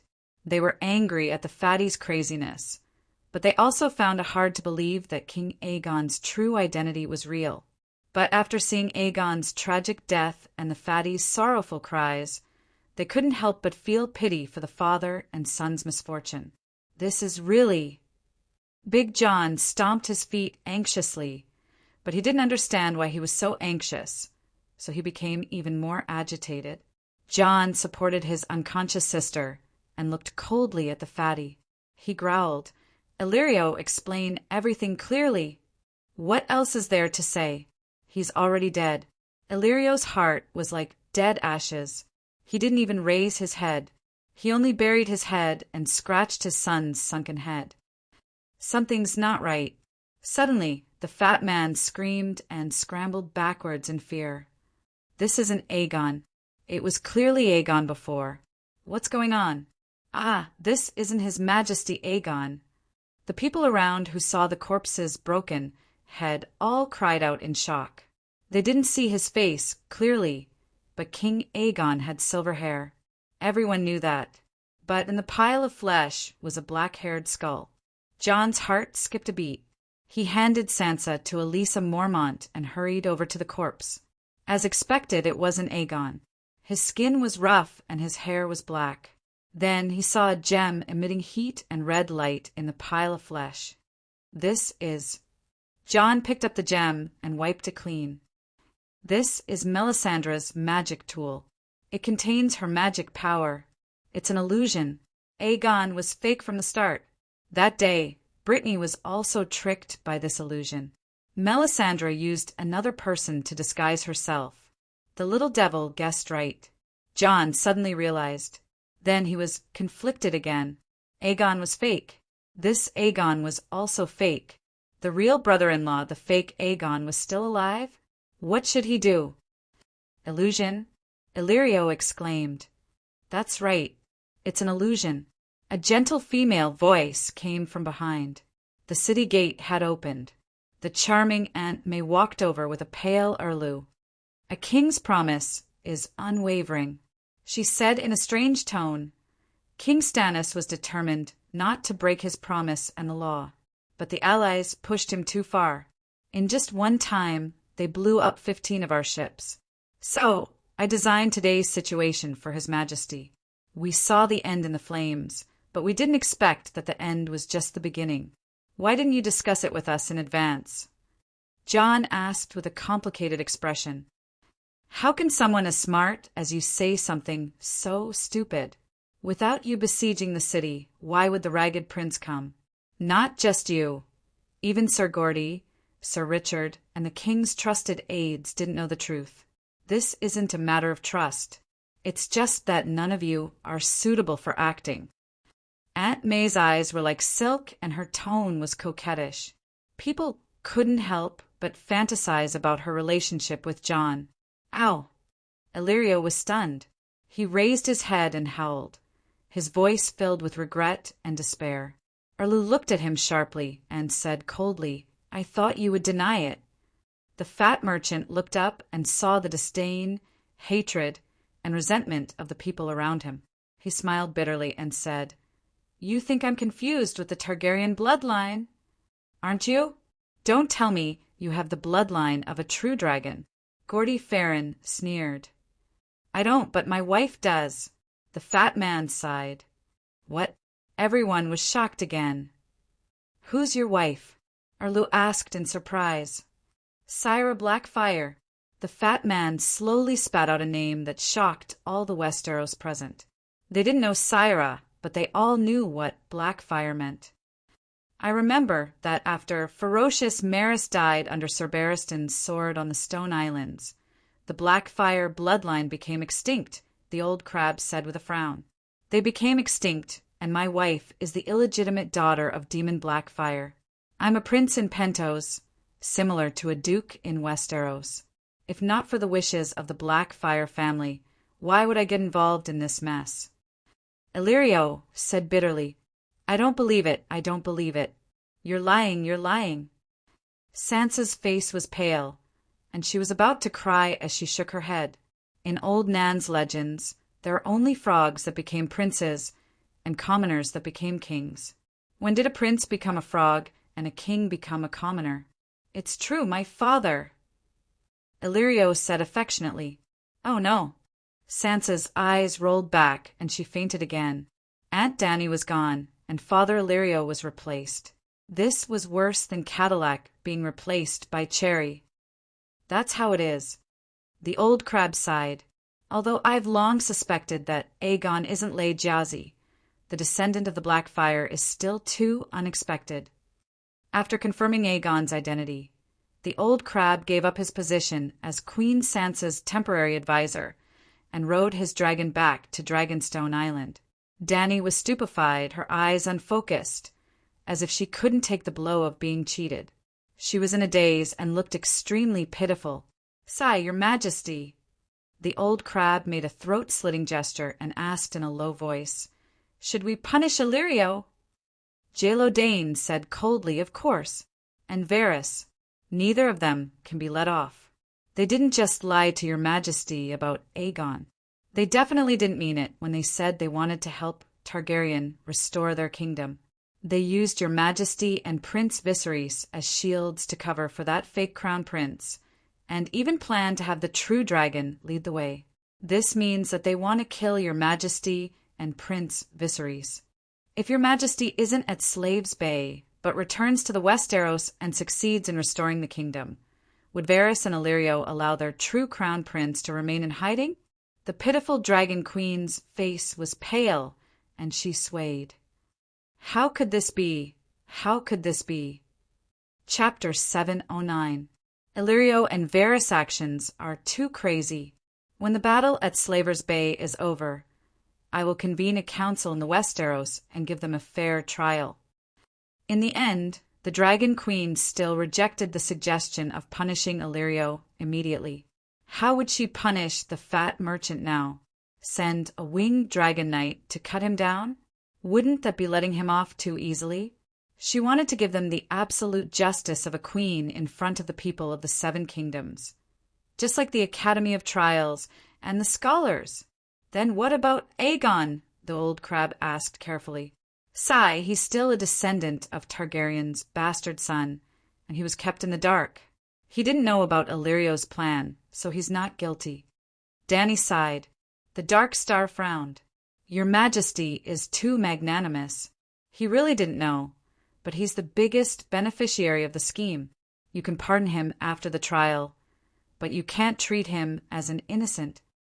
The Dragon Queen shook her head gently and said sadly, he has called me aunt for so long, and I have also poured so much into him.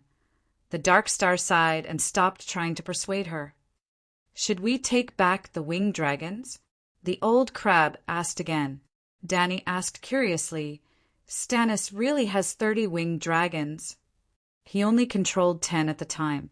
The other 20 are said to be on the other side of the narrow sea. I don't know if he's gone to subdue them yet. Since Aegon was no longer the Dragon Queen's nephew, the old crab had no reason to stay by Sansa's side as an advisor. He rode back to Dragonstone Island that night. Stannis has been in a good mood recently, Dany exclaimed. There's the unlimited loan from the Iron Gold Vault, mercenaries, northerners, and a surprise attack into the heart of the valley. Plus, there are 30 winged dragons. He might really be able to subdue the valley and conquer the Bloodgate, then take Hedgian. With the power of Hedgian, the northerners, and the valley, he might still be able to fight Cersei. Oh, and the one in charge of King's Landing now is Yuluen. Yuluen versus Erlu. What do you think? Erlu had been involved in the game of power since the War of the Usurpers. He had fought the Mad Prince before. During King Balon's rebellion, he commanded Robert's royal navy to destroy the Iron Fleet, which could be considered as going against Balon. During the Battle of the Four Kings, Renly had eaten his peaches, Robb, Balon, and Joffrey had all received box lunches, and even Prince Regent Tywin had died. King Aegon rose like a comet and fell like a comet. The King of the North, Skinner, had become Lalo's sacrifice. If every king in Westeros was a level in a game, then Erlu was the only one who had cleared it. He was definitely the strongest king in the world of Song of Ice and Fire, the most experienced player in the game. Let's leave the pterosaur to them. Sansa's pterosaur was a wedding gift. How ugly would it be to take it back? Dany waved her hand. There's still one more pterosaur. Sir Clinton brought it to the north to ransom Balerian's striped dragon. Old Crab reminded. Is Aegon free? Dany asked curiously. At least not when I left. Stannis said he would put him on trial for the crime of mixing up noble bloodlines. With that guy's personality, he'll definitely keep his word, Old Crab said with a complicated tone. Speaking of which, Erlu was his lord. In the 14 years that Erlu had been the Duke of Dragonstone, Old Crab had always been his vassal. That dragon is already Stannis' ransom. He can't take it back. Dany looked at Marvin and asked, Does the Seven Kingdoms have any laws related to mixing up noble bloodlines? Yes, and very serious, Dr. Bullneck said solemnly. If the evidence is conclusive, Illyrio, Varys, and Aegon will all be sentenced to death. What's going on? I, the victim, have already declared Aegon innocent. What right does Stannis have to care about this? Dany said unhappily. He thinks he's the king of the Seven Kingdoms, Old Crab said. Dany said with a displeased expression, Send him a letter and tell him to release Aegon immediately. If Stannis judges the Targaryen case as the king, then won't I become his vassal? And Illyrio and Varys, he can't care about them either. I'll judge them myself in the Great Council. Erlu judging Aegon's case was like the Ming Dynasty's imperial sword cutting down the Qing Dynasty's officials. That makes sense. Old Crab nodded and said hesitantly, But if you stop Stannis from judging Aegon, I'm afraid others will have other ideas. When I left, Sansa was still shouting, Illyrio is a liar. I want Aunt Dany to uphold justice. Dany's mouth twitched. Marvin muttered, The best choice is to stop paying attention to Aegon's case and pretend you don't know Stannis is going to judge him. Aegon won't die anyway. He's still Sansa Stark's legal husband. Dany thought for a moment and said, "Continue to keep an eye on Stannis. Melisandre is the focus. As for Aegon, it's best if Sansa can get him out. If Stannis insists on not letting him go, Count Sitiga will go personally and warn him to behave." "Ah, Aegon, my silver prince," old hag roared and fainted. The servants and guards panicked. "How can this be? How can this be?" Asherah was also on the verge of collapsing. His face was pale and he looked lost. 15 years, 15 whole years. What have we done? Sigh. Old Jimont sighed. He didn't know how to comfort the two of them. Old Hag's main reason for raising Aegon was Silver Prince Rhaegar. His secondary reason was to make up for his mistakes in the Battle of the Bell. To put it bluntly, Old Hag was a true member of the Red Dragon faction. Aegon had nothing to do with Rhaegar. It was even possible that, because of Aegon, the real Rhaegar's son didn't survive. After all, the fake Crown Prince's biggest enemy wasn't his lie being exposed, but the real Crown Prince still being alive. Asherah's goal was also very simple. It was for her childhood friend and the Princess of Dorne, Ilya. Aegon's identity is fake, but Aegon is real. You raised him well. Dragon Queen comforted. But her words didn't match her heart. If he really had 15 years of hard work, he would have spent his energy and time on the original owner, Dany, Rhys, and Viserys. As long as second brother Way had half of Aegon's good temper and personality, even if his abilities weren't as good, he could barely be considered a qualified king. Fortunately, Aegon wasn't able to subdue a megalosaurus. When Old Hag was carried away, Asherah wiped her tears and left, leaving only Dany in the hall. Old Ymont said with great joy, "I'll tell you the truth.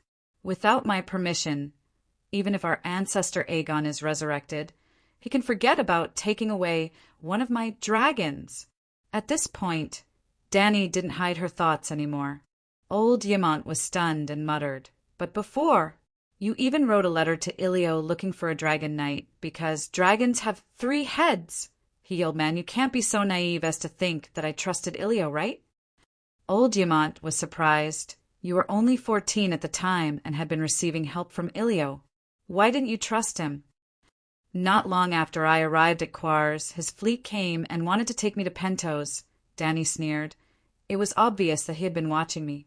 He even had people by my side." At this point, Dany's face revealed a look of disappointment and disappointment. Actually, she always knew who Ilio's spy was. The maid of Rhys who died at the hands of faceless Doria. Doria was originally Rhys's prostitute. She had outstanding looks, great skills, and a simple and likable personality. She was bought by Ilio for a period of time and given to Viserys. When the original owner, Dany, got married, she was given to her as a maid. Other than Yora and Doria, Dany was surrounded by centaurs. The centaurs of Kos would never be spies for outsiders, so if there was a mole in Dany's team, it could only be Ursa and Doria, the 2 outsiders. Ursa was a spy for the King's Landing's Iron Throne and couldn't serve Ilio at the same time. The rest was simple. Doria was a spy for the Pentos trading prince. However, Dany's charm was very high and the 2 spies were suffering. Gradually, they started to have the idea of, "I want to be a good person." At the time, I only had a few dozen centaur warriors left. Other than the dragon, there was nothing else worth thinking about. Thus, the only reason Illyrio sent someone to fetch me was because he had taken a fancy to my dragon. The dragon is my child. How could I give to others? But his spies could find out where I was, even what I had said and what I was about to do. Naturally, I had to be an honest person. I had to abide by that bullshit prophecy of the dragon has 3 heads. Old Ymont could only smile bitterly. As expected, this wasn't a normal Targaryen. Normal Targaryens would have been played to death by that evil bastard long ago, leaving behind an even more treacherous and evil alternative who lived so well. Actually, it seems that the prophecy of the dragon has 3 heads may not be false, the old man said slowly. Aegon, and I don't count. I'm too old, and Aegon can barely even be considered a black dragon. But Jon, Tyrion, and you really do have 3 heads. Dany's lips curled into a mocking smile. Do you dare to trust Jon and Tyrion? Do you dare to give the dragon to them? Old Ymant's smile became even more bitter. You're right. As Targaryens, they are completely untrustworthy. Both of them have the blood of a true dragon, but they have the souls of a dire wolf and a lion.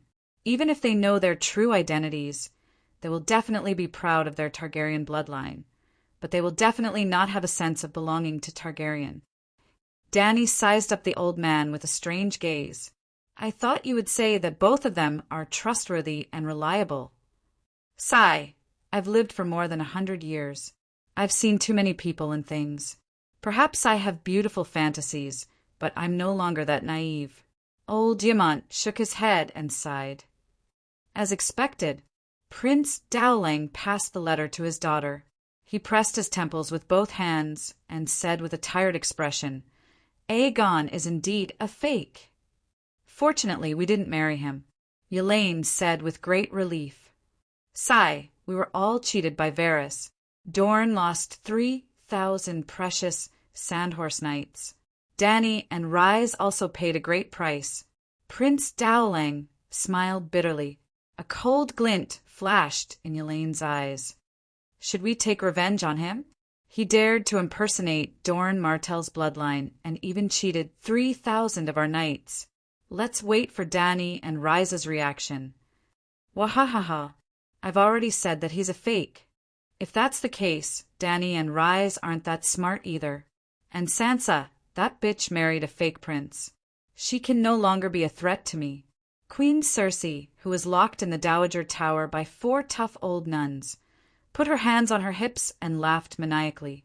Chapter 710. Moongate Castle. Boo-hoo-hoo, it's over, it's all over. The fake Queen Sansa cried as she wiped her tears. Stannis has spread the news. The people of the 7 kingdoms know. They know Aegon's identity. The vassals of the Valley are discussing removing my position as the Valley Guardian and taking away Robert's guardianship. They're no longer loyal to Aegon. You still have me, the Northern Territory, Jon comforted his sister with a bitter face. You are Sansa Stark, the eldest daughter of Ide and Catelyn, the eternal princess of the Northern Territory. But you also support Stannis. Sansa's teary eyes flashed with anger behind her embroidered handkerchief. She had insisted on letting Aegon go north to Winterfell because she had seen Melji and Gabbert, who had been sent by Jon to ask for help. But Jon had insisted on his false honor and refused to help her and Aegon get rid of Stannis directly. He had even come up with a crooked saying that 5 knights can kill any wizard, causing King Aegon's great situation to collapse. If Aegon had not been captured, the series of events would not have happened. He would still be the son of the noble Rhaegar and Elia, and not the bastard son of a prostitute and a merchant. Aegon was not a bastard son. Scylla and the fatty were officially married, but Scylla was an illegitimate daughter, and Scylla's ancestor, the Blackfyre, was also a bastard son of the Targaryen family. I swore I have an alliance with Stannis, just like... Jon rubbed his face hard and said in distress, You know how Robb died. The blood-red wedding is the biggest nightmare of my life. I can learn from anyone, but not Walder Frey. Where's Bran? Where is he? What is he doing? Sansa put down her handkerchief and glared with her red and swollen eyes. You told me that he could know everything about the Westeros through the Weirwood. Why did he arrange such a fate for me? Why didn't he tell me that Melisandre used a ruby to make a double? And this time, if we knew that Stannis was putting on an act, if we knew that he was going to cheat the alliance of their pterosaurs and horns, maybe if he had helped me just once, I wouldn't have ended up in such a humiliating state. Her face was contorted as she vented her dissatisfaction with Bran to Jon. I don't know. Maybe he's under some kind of restriction, or maybe he got into an accident. I've been trying to contact him recently, but I haven't succeeded even once. Jon shook his head dejectedly. Actually, he was the one who told me about the theory of the 5 nights. After Melisandre's attitude towards me changed, he was the one who taught me supernatural knowledge. He knew the spells of the shadow binding nights, as well as fire spells. He even helped me create the Winter Wolf Howl, based on Danny Alice's soul attacks. He clearly knew all about Dragon Queen's moves, and even taught me defensive spells. But for some reason, he rarely mentioned Melisandre, nor did he analyze her spells for me.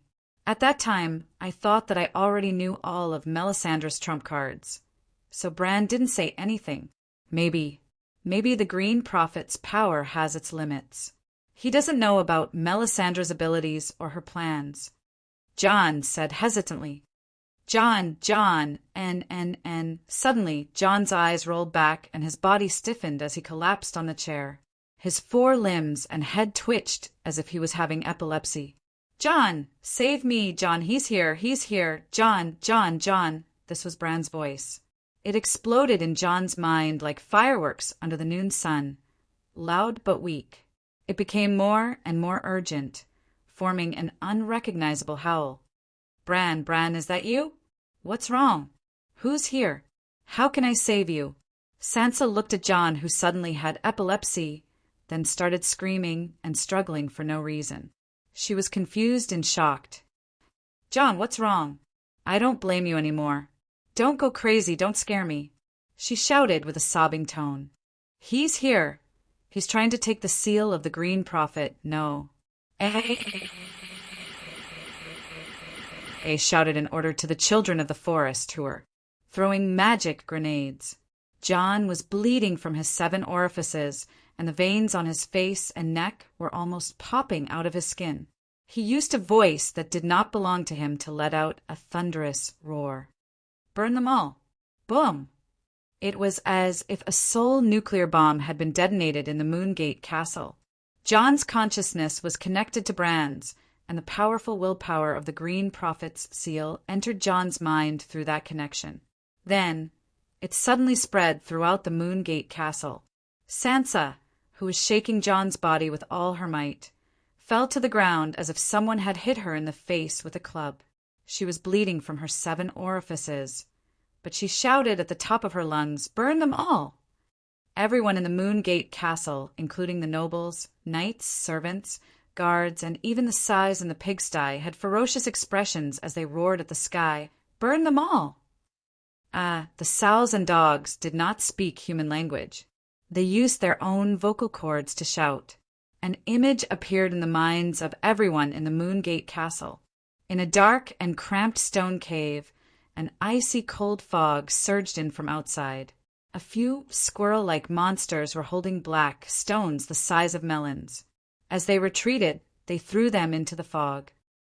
Boom! The melons and black stones fell to the ground, and sparks flew everywhere. They exploded into a ball of red flames the size of a washtub. The flames sizzled in the pale fog that was suffused with a faint blue light.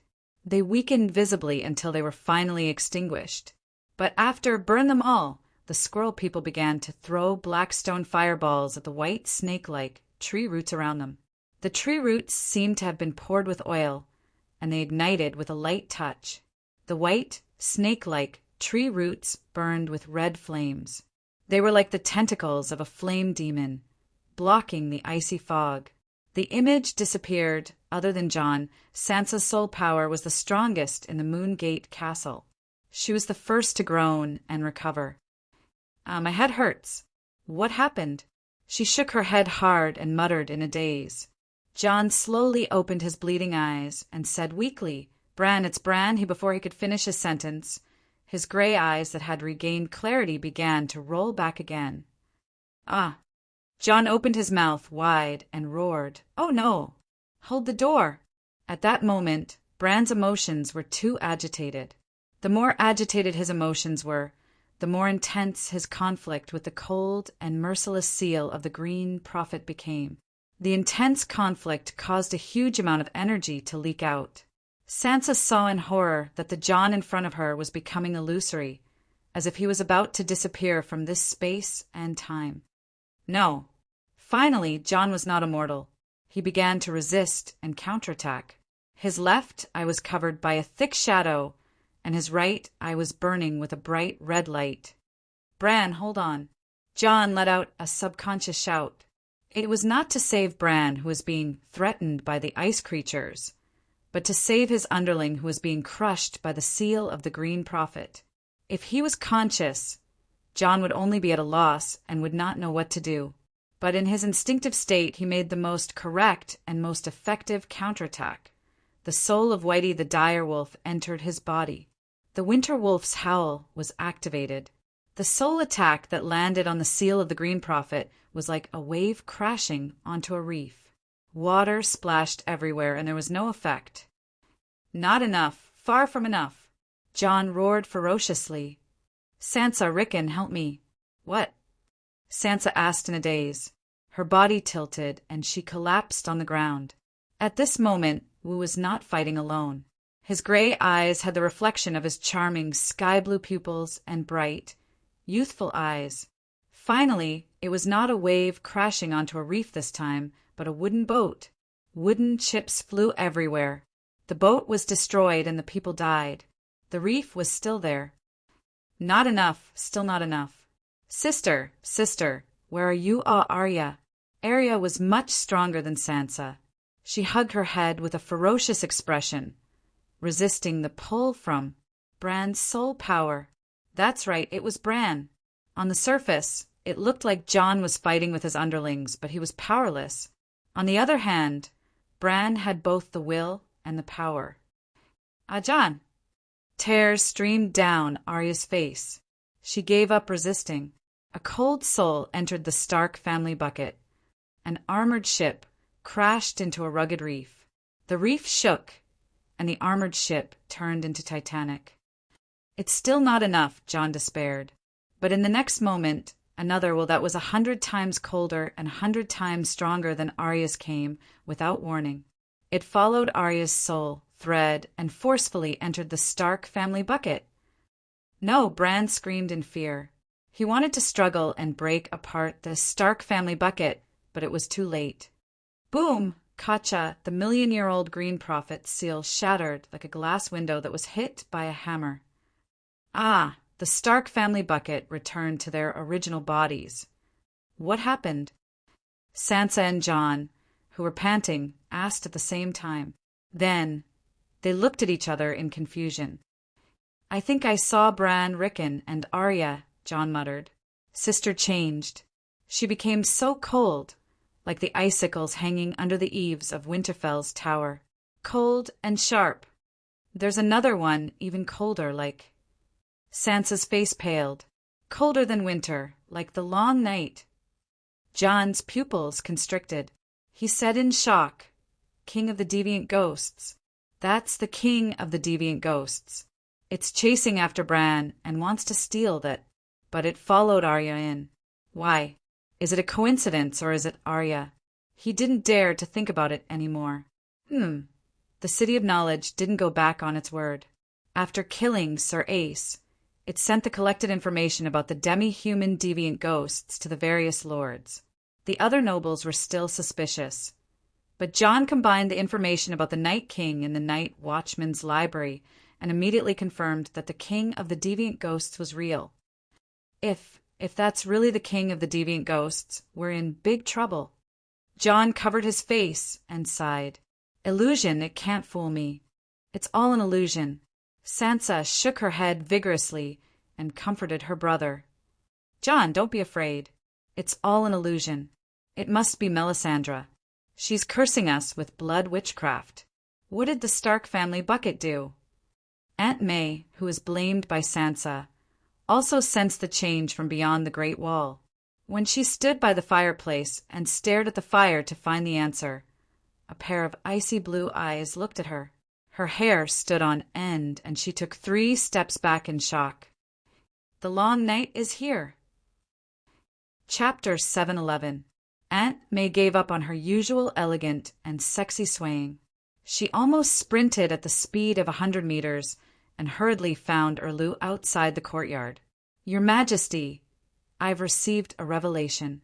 There's a big change in the north. The long night is coming. She panted. Erlu was excited to experience the pleasure of riding a dragon, but Aunt May's rare expression shocked him. He quickly climbed down from a 17-meter-long shadow dragon and asked anxiously, "Is the sea around the East Sea Watch and the Shadow Tower starting to freeze?" Aunt May shook her head and explained, "The sea in the north won't freeze. At least the bay near the Great Wall won't freeze until the magic circle inside the Great Wall is destroyed. The Great Wall is not only 500 kilometers long on the ground, but also 50 kilometers long on both sides of the sea. It's impossible for the other ghosts to dive in or wait for the sea to freeze." Erlu breathed a sigh of relief. He took off his helmet and handed it to the servant. He asked in confusion, "Then why did you say the long night is coming?" "The king of the other ghosts has appeared," Aunt May said solemnly. "The kind spirit that the scholar said was haunted by the sin of extreme evil? I always thought the king of the other ghosts was the servant of the frost god." Erlu frowned. "That's him. He is indeed the servant of the frost god. The scholar said it was just a human.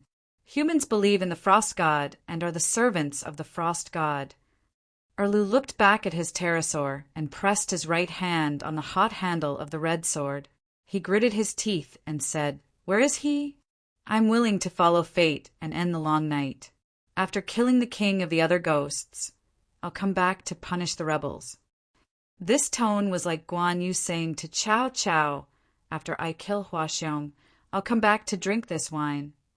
It wasn't that Erlu had become arrogant after having the pterosaur. It was mainly because Aunt May kept telling him that he was the child of prophecy and was destined to end the long night and bring light to the world. Erlu felt that with the pterosaur and the magic sword, he had reached the peak of personal strength. "If I can't kill the king of the other ghosts, tell me, how can I improve myself?" Then Aunt May began to tell him how to improve himself. "Your Majesty, you are indeed the reincarnation of Yasuo Ahai in the prophecy. Fate has destined you to end the long night and bring light and summer to the world. This is also true. However, the servants of the frost god are far more powerful than mortals can imagine.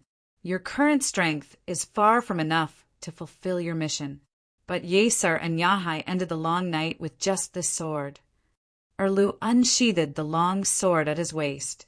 The courtyard was immediately enveloped in a strange red light. Waves of heat spread out from the sword, blowing Erlu and Aunt May's hair. However, Erlu's hair was curled and charred, while Aunt May's face was like a spring breeze. Aunt May glanced at Red Sword and shook her head regretfully. "Your sword is not in its best condition, and you need strength to break through the defense of the deviant Ghost King's servants." Just like that day under the Great Wall, more than 10 deviant ghosts and thousands of ghouls were sent out in a probing attack. Danny and Liz also had to rely on the help of thousands of savages to get rid of them.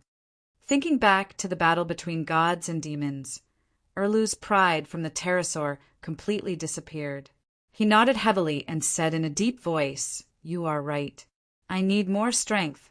First, I have to take down the valley quickly before Bronze John and the others come back. I don't need to take down the entire valley.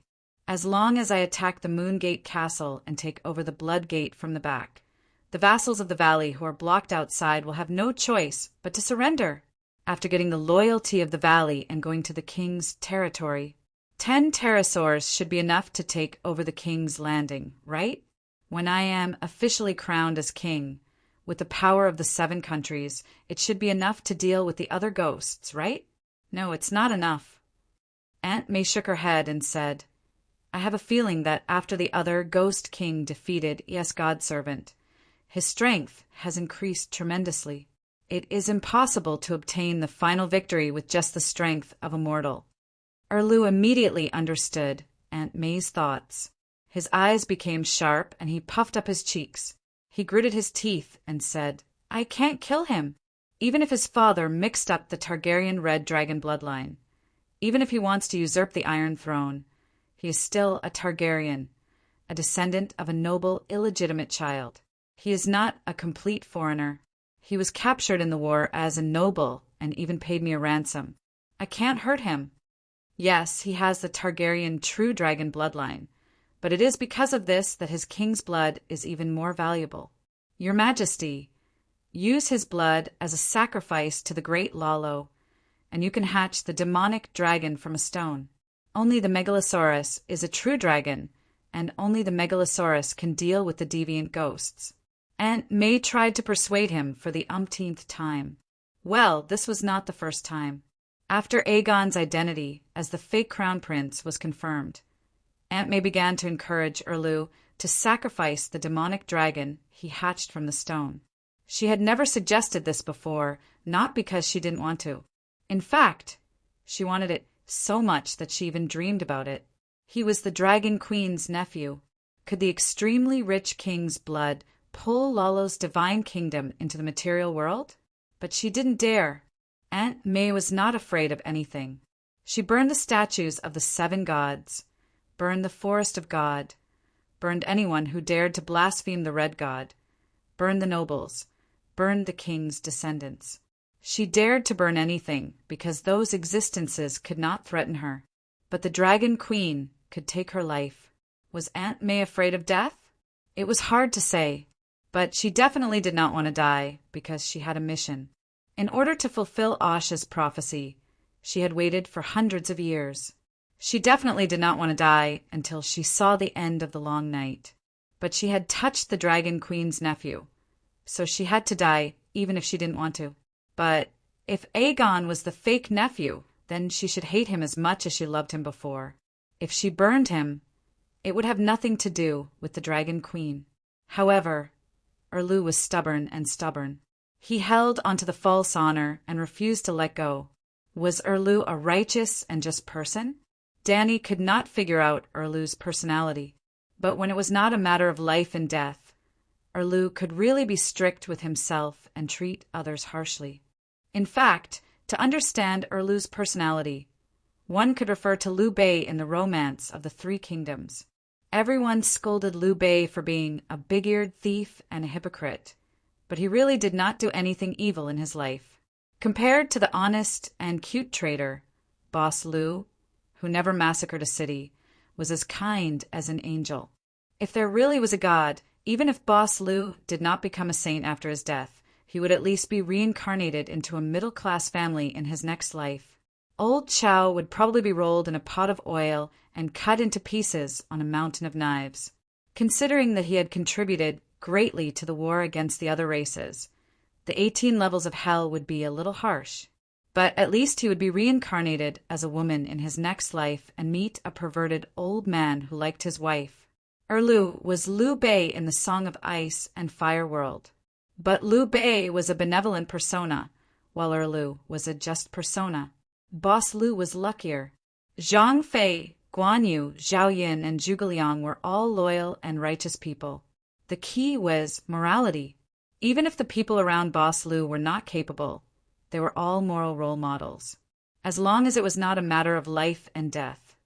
Even if Liu Bei did not want to disappoint his friends and leave, he would still be benevolent. Erlu was unlucky. He was born in the 7 kingdoms. In the beginning, he was surrounded by rotten people like Robert, Renly, Littlefinger, Jaime, Cersei, and others. Later on, he met a shadow-binding knight who was bewitching and had no moral restraints. He was influenced by the company. Actually, if Erlu followed his nature and chose people like Davos to be his close friend and never met Melisandre, he would definitely be like Liu Bei. He would be a good person with no flaws his whole life. As for the matter of life and death, Liu Bei's most moral decision in his life was whether to take Liu Zhang's Sichuan. At that time, Cao Cao had already decided to attack Hanzhong. Liu Zhang had indeed asked Liu Bei for help. Liu Zhang and Liu Bei were not related. They were not relatives either. Hence, Liu Bei's choice of success or failure did not cause much moral damage. Erlu was the opposite. The biggest stain in his life was killing his own relatives. At the beginning of the War of the 4 Kings, Erlu was able to follow the tradition of Baratheon's brother in Sanlu. It was a tradition that Erlu set himself. His unconditional loyalty to Robert had nothing to do with brotherly love. It was a responsibility that stemmed from the interests of his family and the country. Robert was dead. Now that he was the elder brother, he hoped that Sonlu would be as loyal to him as he was in the past, for the sake of lumbering and the country. Then, Renly threw a peach to him with a smile.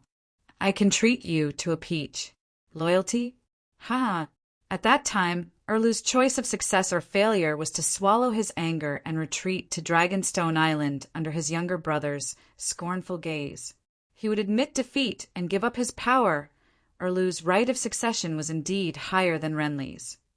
Or he would give the foolish tease a peach and pluck his peach. He would then take over the King's Landing and carry out his responsibility as Robert's successor. If Liu Bei was in Erlu's position, Liu Bei might also break his character. Of course, Erlu did not have any capable people by his side. If Zhuge Liang was used to replace Aunt May, Erlu would most likely be able to pluck Renly's peach easily. He might even have a brilliant plan to make Renly submit to him willingly. Or perhaps the Zhuge of the fantasy world would come up with a maze of eightfold maze and defeat Tyrion, the fake Zhou, without even having to pluck Renly's peaches. The ugly dwarf setting fire to the Blackwater River was a bit like Zhou setting fire to the Red Cliffs. No matter what, with Zhuge Liang's wisdom, Erlu would not have to face the choice of success or failure. All right, I've digressed. Erlu did not have Liu Bei's luck and became a failed Liu Bei. But a failed Liu Bei would not lose his integrity unless it was a matter of life and death. That was why Erlu had always rejected Aunt May's suggestion to sacrifice Aegon, just like how he had always opposed the sacrifice of Robert's illegitimate son, Ideric. And although Aunt May was not as smart as Zhuge Liang, she understood the character of the person she was serving.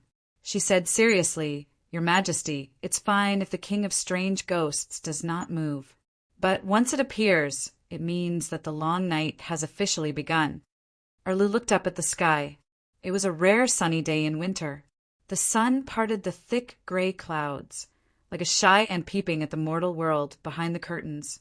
This is the long night. He pointed to the sky and asked.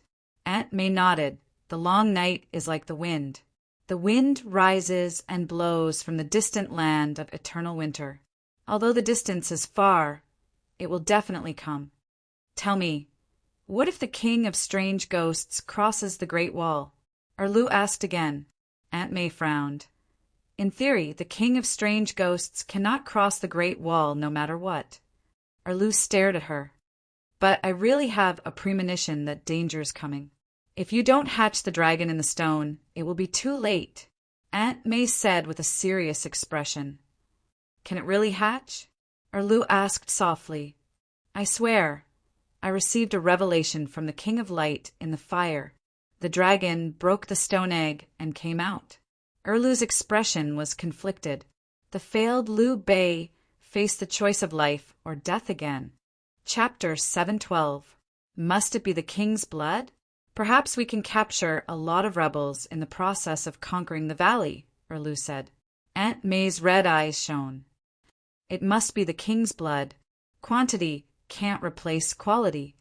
The Ragged Prince seems to call himself Prince Pentos, and he's a descendant of the Leglia. Does he have the king's blood in him? Erlu gritted his teeth. Aunt May's red eyes dimmed. She nodded and sighed.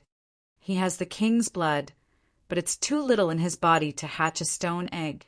Aegon's true dragon bloodline is also very thin. He's a bit far from the main Targaryen bloodline, but it doesn't mean that his blood is thin. Besides, he was officially crowned as the King of the Seven Kingdoms. She seemed to be worried that Erlu wouldn't understand, so she said more directly, Aegon's blood is 10 times that of Aide's. 10 times. Erlu glared at Aunt May and ground his teeth.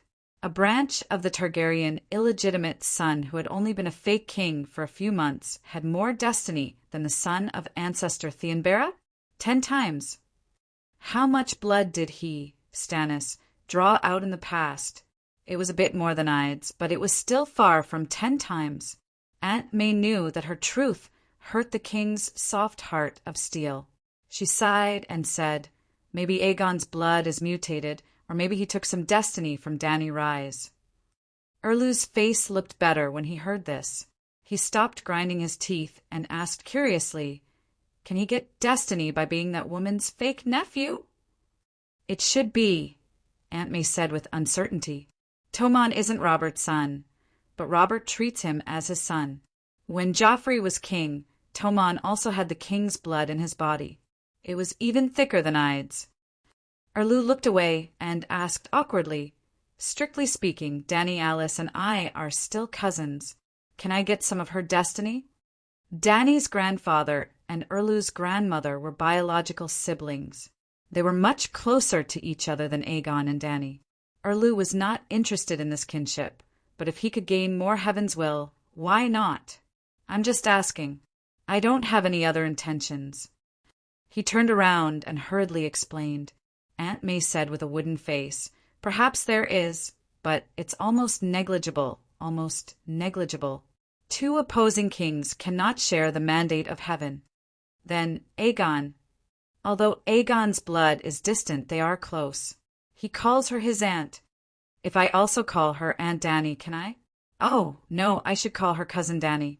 Can I get closer to her and borrow some fate from her? She looks like she's going to become the World Empress. How rich is her destiny? If she becomes the World Empress and I become the King of the Seven Kingdoms, there's no conflict, no conflict. The above ridiculous thoughts only appeared for a moment before they were immediately chased away by Erlu's stubbornness and pride. "I'm the only legal heir to the Iron Throne. I don't need anyone's destiny. It belongs to me." Erlu pursed his thin lips and said, "Let's go and meet the Ragged Prince. Compared to the uncertain Megalosaurus, it's more practical to find the other 20 pterosaurs. Also, we can ask him about the dragon hatching. The whole world knows that the allies are hatching dragons. Despicable, shameless, untrustworthy, no honor. I should have known. You're even willing to kill your own brother for the Iron Throne. What honor is there to speak of?" At the top of Snakewood City's tower, in a small room with bright windows, the Ragged Prince, who had removed his armor and put on his shackles, did not curse out loud. He only had a mocking smile on his face as he mocked softly. The old man's tall and sturdy body was straight. He was not defeated by this failure at all. Erlu sat across from him. The thin sunlight shone through the window onto his skinny face that did not show any shame. The treatment of the captive was not bad, but the atmosphere when the two met again was not too good. "Who do you think caused this situation?" Erlu's gaze was cold. He did not look away as he met the old man's sharp and mocking gaze. "An untrustworthy schemer and an evil witch. It's all because of this." The Ragged Prince's huge eye bags were pulled up. His eyes were wide open as if he wanted to vent all his anger on the two people across from him through the window of his soul. "Do you still remember the situation of our first negotiation?" Erlu reminded him with a cold smile. "At the time, I sternly rejected you. From the beginning to the end, I never showed any disrespect. Even if I didn't prepare any salt or bread for you, I still treated you as a guest, even if you vaguely threatened me after I rejected you." The Ragged Prince's ferocious aura suddenly froze, and the anger in his eyes gradually disappeared. Erlu was still going on. "You were completely defenseless at the time, and you were also on my ship. If I really wanted to go back on my word, I could easily take you down. But I didn't. I let you go, and the thought of killing you for your treasures never crossed my mind. But how did you treat me afterward?" The Ragged Prince rubbed his nose and said, "I didn't have the horn with me at the time, nor did I bring the group of winged dragons with me. I've never seen the horn before. How would I know how big it is? And how would I know if it was on you? If you had left with the dragons after I rejected you, how would this situation have occurred?" Erlu retorted with a series of questions. The Ragged Prince sighed and said, "I already said at the time that the Alliance army was determined to get Aegon. Now that things have come to this, I won't hide it from you anymore. The Alliance army had already arrived at Marine City, and they were bombarded by the Dragon Queen's dragons every day. They lost hundreds of people every day. Not only did this damage their strength, but it also damaged their morale. But we still waited there for Aegon. You couldn't obtain victory in a direct battle, so you used Aegon to set up a trap for her? As expected, this is the style of a trading city. But even if you're used to being shameless, what does it have to do with me? Erlu's eyes were scornful as he mocked him lightly. The Ragged Prince was angered by his attitude. He said coldly, "Using schemes and not morals is a normal way of war. No matter what happened before, your betrayal during the second negotiation is a fact that can't be washed away. Ever since you brought the winged dragons to burn 15 of my ships, we've been enemies. You said that the way of war doesn't care about methods. If I don't trick you into coming down, how am I supposed to deal with the endless bombardment of 30 winged dragons?" Erlu growled. The Ragged Prince sighed. "You Westeros are really shameless. I attacked you, so we're enemies. That's right. But when you asked the Bravosi to be your mediator, when you sent a messenger crow and invited me to negotiate, it meant that the hostility between us had temporarily come to an end. Could it be that you Westeros can imprison the enemy at the negotiating table when negotiating? Your Majesty, I have to remind you that the long night has arrived, and the deviant Ghost King is about to attack. We don't have much time left." Aunt May didn't hide the annoyance and boredom on her face.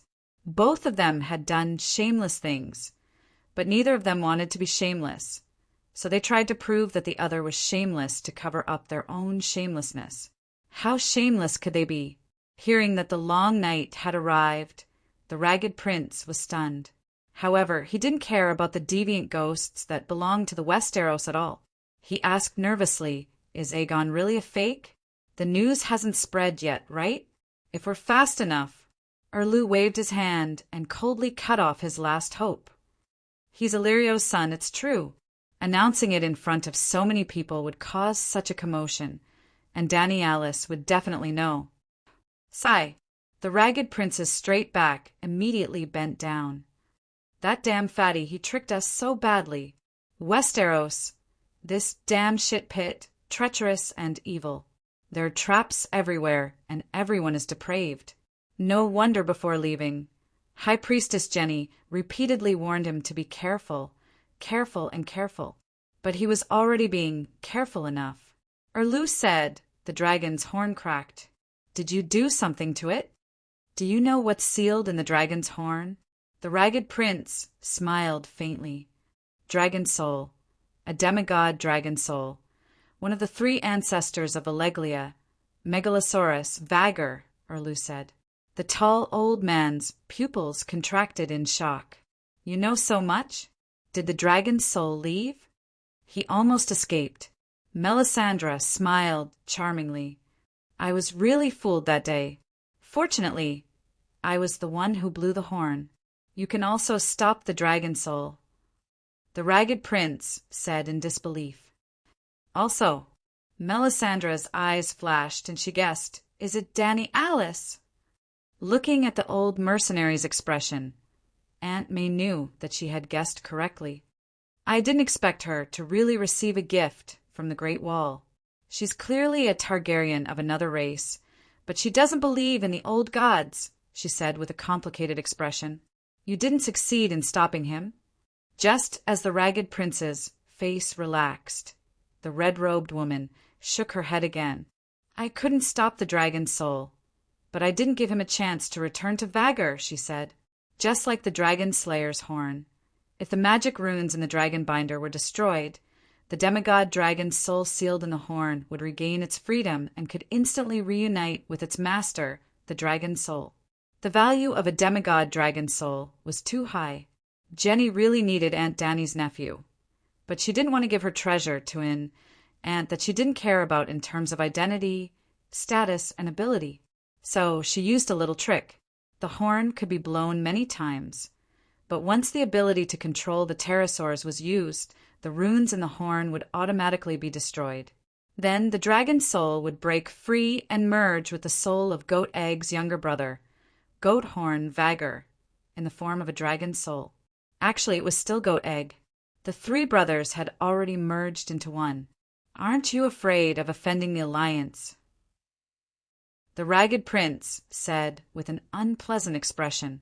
The Alliance is very strong, but you probably won't be able to get past Danny Alice, Aunt May said with a smile. You can't imagine how strong Valeglia is, the Ragged Prince said proudly. Erlu sneered and said, You can win with your own strength. Why spend so much effort to kidnap her fake nephew? You don't understand. I don't need to understand.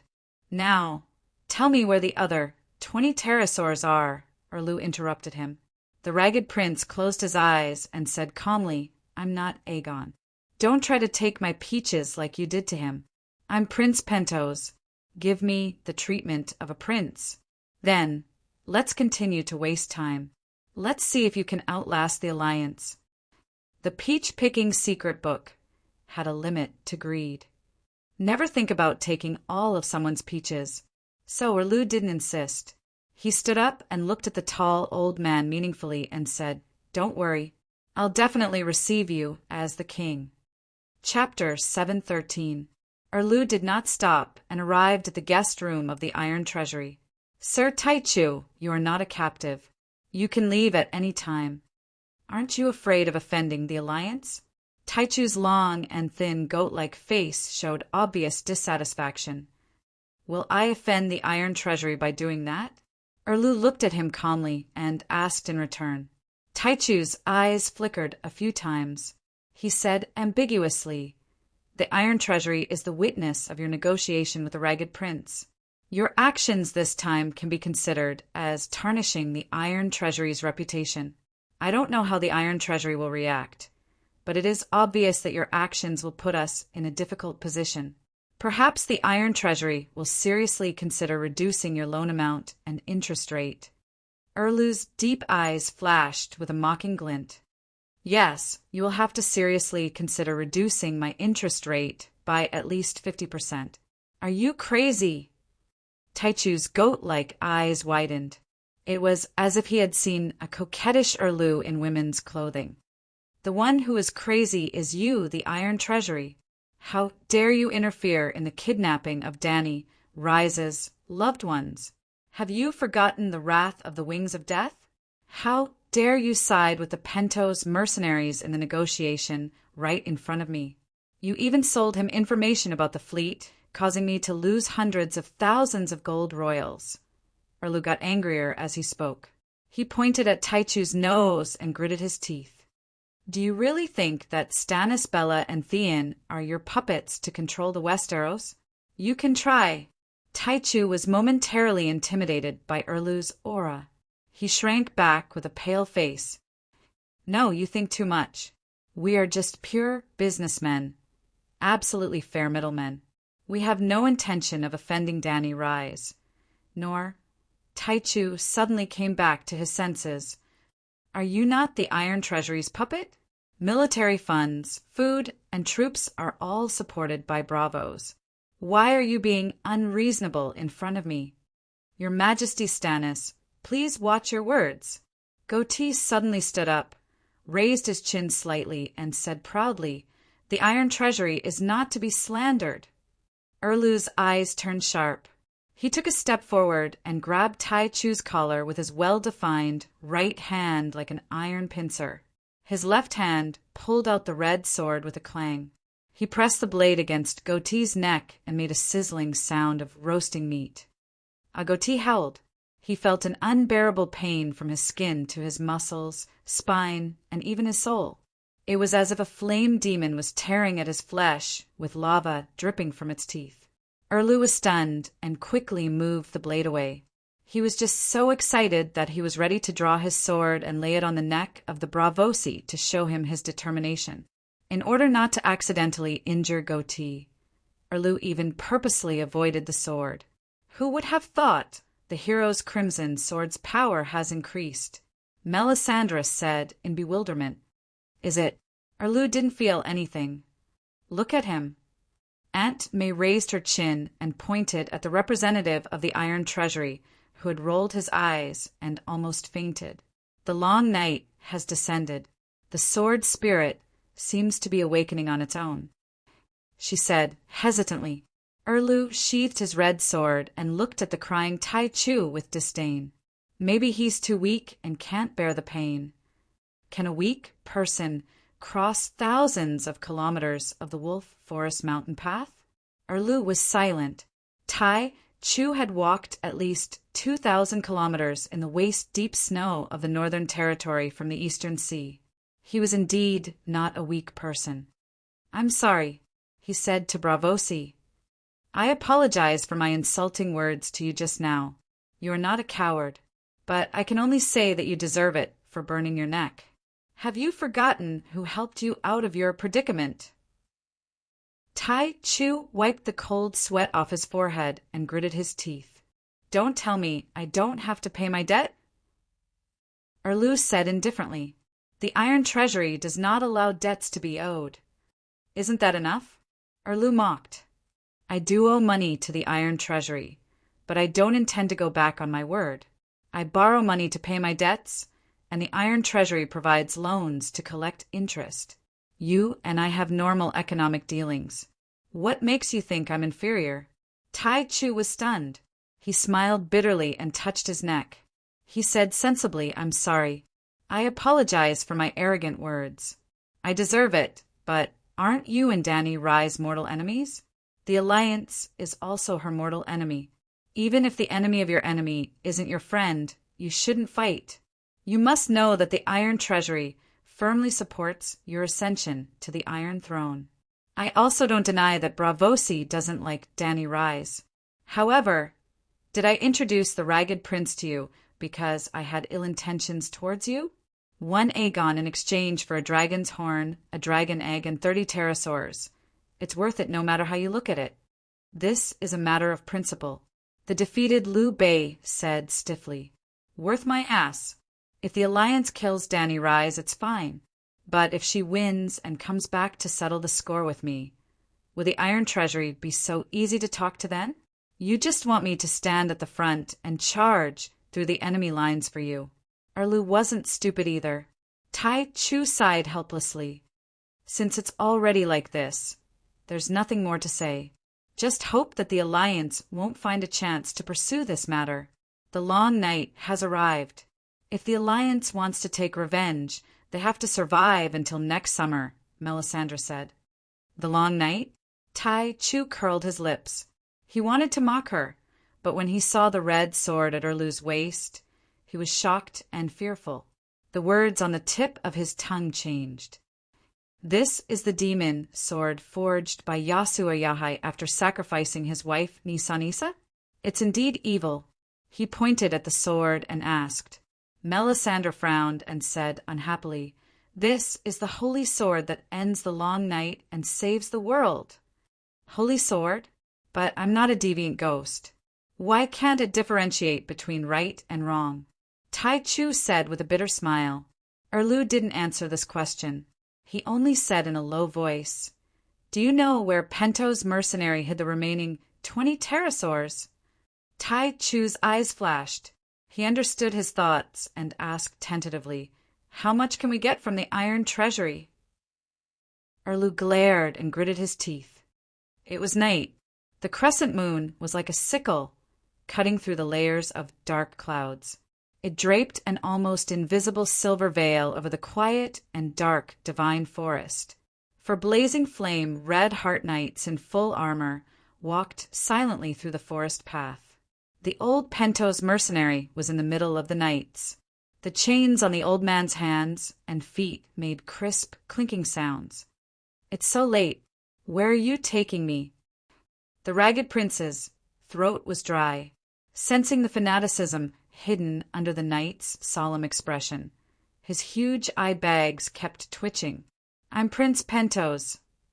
The old mercenary had been calm and quiet before, but now his voice was trembling. "According to the laws of the 7 kingdoms, I should at least be treated as a duke. It's a pity you're not from the 7 kingdoms." A frivolous male voice came from the end of the forest. However, we Westeros are hospitable. We'll definitely treat you as a king. The stone path turned at a 120-degree angle, and the red light of hundreds of torches was reflected in the ragged prince's eyes. Seeing the scene in front of him, even the old mercenary who had been trained to be calm for a long time couldn't help but be shocked. 200 blazing flame red heart knights densely occupied the small space around the heart tree, and right under the weirwood heart tree there was a pile of firewood as tall as a man. The red-robed woman stood in front of the pile of firewood with a small wooden box in her hands. "Stannis, did you invite me to attend the evening prayer of the Red God?" The ragged prince forced himself to be calm. Erlu ignored him and only stood there, facing the weirwood on the white bone tree trunk. He clenched his teeth and his square chin slightly bulged. No one knew what he was thinking. "Yes, we're in the middle of the evening prayer. You're the only one left." Gordy Farland's eyes were excited and his tone was strange. The old mercenary sighed. He was more or less certain of his tragic fate. His fear and panic dissipated, and he regained his calm demeanor. He looked at Erlu and asked, "From the beginning, I knew that the justice and law you insisted on would disappear when you hurt your own interests. So, I can understand you going against the tradition of not harming captives. But I'm really curious. Are you Westeros all so stubborn? Starting from the Dragon Queen to you, Luwin, and now you don't seem to be afraid of the entire world and the allied army formed by dozens of cities. Forget about the Dragon Queen. She's a ruthless person who's never been seen before. But you, Luwin, what do you have? What do you have? Octopus, sea monsters, and witches? Sea monsters are just playthings in Valeglia, and Far East Asia is full of witches. Even if Westeros are desolate, with your status, you shouldn't be so short-sighted." This time, Erlu finally turned his head. His deep blue eyes filled with determination and indifference. "Your nonsense is useless. I've made up my mind. The long night has come, and King Strange Ghost is on his way south. I need power to save the world. This is my mission and also your destiny." The ragged prince didn't struggle, allowing the 4 red heart knights to tie him up in the pile of firewood. He asked softly, "What power?" "Mystic dragon." Melisandre opened the wooden box and took out a black and red scaled stone egg the size of a coconut. "Your king's blood will please the great king of light and awaken the mystic dragon in the stone." Mystic dragon, mystic dragon, mystic dragon. The surrounding red heart knights' faces flushed red as they cheered fanatically. "Sigh, you've all been deceived by Dany Rise, sacrificing your loved ones." At this point, the ragged prince was stunned. She seemed to only want the king's blood. The allies have sacrificed their loved ones. They're all descendants of the noble royal family. But other than Yuan Kai, not a single megalosaurus has hatched. He smiled bitterly. "That's because your dragon egg is fake," Melisandre said lightly. The ragged prince's pupils contracted. "You found out." He'd received a dragon egg and a horn from you, Luwin, as a reward, but Erlu had snatched them away. The only reason he was willing to use the dragon egg as a bargaining chip was because Jenny had noticed at first glance that the dragon egg was made from broken fossil dragon eggs. "So you purposely tricked me with a fake dragon egg." Erlu glared at him. "The dragon egg was given to me by you, Luwin, and you Luwin's dragon egg was stolen from Dany Rise." The ragged prince shook his head and smiled bitterly. "It's very likely that she didn't have the money to buy the immaculate ones. So she made a fake egg to trick slave Master Gith. In the end, half of the world was ruined by her." Erlu's tightly clenched jaw loosened as he was stunned. "That woman is so cunning. She's so evil," Gordy Farron said in shock. Aunt May looked up at the sky and saw the crescent moon hanging in the sky. She said loudly, "The time has come. Prepare to light the fire." Scarface Knight Richard excitedly carried a basin of palm oil and splashed it on the ragged prince's head. He shouted fanatically, "Long live Lalo! Long live His Majesty Stannis! Long live the mystic dragon!" The ragged prince licked the oil that slid down his old face and suddenly roared, "Stannis, I'll wait for you in Lalo's purgatory of death." He struggled with his hands that were tied to his waist and raised two middle fingers, one pointed at Erlu and the other at the ground. "Hypocrite of justice! Dogs hit Westeros. May hell not have any of you. Unfortunately, all of you deserve to go to hell. Shit." Aunt May raised her slender finger and pointed in front of her. Boom! The ragged prince and the pile of firewood burst into flames.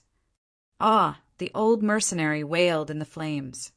"The night is long and dangerous. Only my lord," the believer prayed loudly. A shadow reached out from the flames and wrapped around Aunt May like an octopus tentacle. Crack, crack. A crack appeared on the eggshell. Chapter 714. The Lindelly family of Snakewood City had a history of several thousand years. The weirwood tree in the middle of the divine forest was as thick as a canopy. Its white, bone-like trunk and blood-red palm leaves extended for more than 10 meters. At this moment, it was like a giant flaming crown that was placed above Snakewood City. The people of the Northern Territory and the nobles of the valley rushed over angrily. Just as they opened their mouths to curse loudly, the curses were stuck in their throats and could not be spat out. Their eyes were wide open, the fear on their faces distorted under the fire and shadows. The bright red flames and the ice-cold shadow tentacles that were as black as ink. The light and shadows projected on the fanatical flame knights twisted like living creatures. Crack, crack, crack. The sound of the dragon egg cracking was very soft. The sound of the surrounding firewood and weirwood burning was very loud, but everyone present heard it and looked over. Just as everyone thought that the dragon egg was about to hatch, the shadow tentacles extended from the flames suddenly retracted. Only the crackling of the burning charcoal could be heard. "Did we fail?" Erlu asked softly. "We failed." Aunt May nodded, but her heart-shaped face was so red that it glowed. Her red eyes flickered with an excited red light, and her waist-long, copper-colored hair danced a fire dance in the heat of the bonfire. "My senses were not wrong. The long night has come, and the world has changed again. The great Light King has truly descended upon the world. His kingdom is closer to us than ever before." Melisandre's face was covered in tears. She was so excited that her whole body trembled. Originally, the Pentos people were far from enough to attract the Light King's attention, but he heard our prayers and answered us eagerly. Erlu frowned. Indeed, the Light King's miracle during this fire sacrifice was more intense than any of the previous ones. He could even feel the red sword at his waist throbbing slightly. However, Lalo had tried so hard, but he still could not hatch the dragon. "But we failed," he sighed. "I told you that the king's blood in the Pentos people is very thin." Erlu's thin face was conflicted. He said helplessly, "I thought. Unfortunately, we only had one dragon egg. It's too late to regret now." He had always felt that it was unreliable to hatch a dragon through sacrifice. The reason was simple. This world Esper stone dragon egg was rare, but not impossible. Lalo's priests were all over Ursos. As for the king's blood, it was much easier than obtaining the stone eggs. Why hadn't the Red God Temple kept Megalosaurus in the past few thousand years? Even though Melisandre had told him that times had changed. The Red Comet had made miracles possible, and Dany Lilith had brought miracles back to the human world. But the problem was, before the arrival of the Red Comet, Aunt May had already advised him to hatch a dragon. Was he slapping himself in the face? Furthermore, several years had passed since the arrival of the Red Comet. Why hadn't the Red God Temple hatched a dragon yet? It was as unreasonable as a starving beggar desperately trying to sell his miraculous skill of turning stone into gold. But now, looking at the cracked stone egg, Erlu really regretted it. Melisandre might not be right every time, but she was right most of the time and rarely made mistakes. There's still time. Just as he was annoyed, he heard Aunt May whisper, "The fire is still burning, and the ceremony is not over yet. Quickly bring Aegon over." Erlu's pupils contracted, and he asked in surprise, "Are you sure we can continue?" Aunt May nodded confidently. "We have to be quick, or this dragon egg will really be wasted." The expression on Erlu's face was like a pair of love-struck men and women fighting. One moment he was on top, the next he was on top. "King Ygoué is heading south, right?" he asked softly. Aunt May looked at Erlu with firm eyes and then turned her head. Her red eyes flashed with a bewitching red light, and an inexplicable pressure shrouded everyone who looked at her. The people of the northern region, the people of the valley, and the angry Lyn Delhi clansman, the owner of Snakewood City. Ysia's prophecy is coming true. The long night has come, and you will soon receive news from the night watchers about the changes beyond the Great Wall. The servant of the god of frost, the king of Ygoué, is leading countless monsters to attack. Only the reincarnation of Yasuo and Yahai can save the world, she announced loudly. Her voice seemed to carry a kind of magic power. Everyone who heard her speak, everyone who saw her flashing red eyes, saw the big shining ruby on her neck, could see a kind of great horror. The horror came from the Red Witch, but it did not originate from her. "What do you mean?" the great John shouted, suppressing the wild panic that was growing inside him.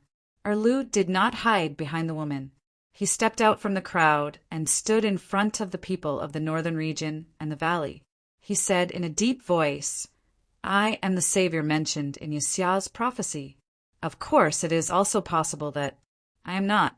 But whether I am the savior or not, the long night has come, and Ygoué is attacking.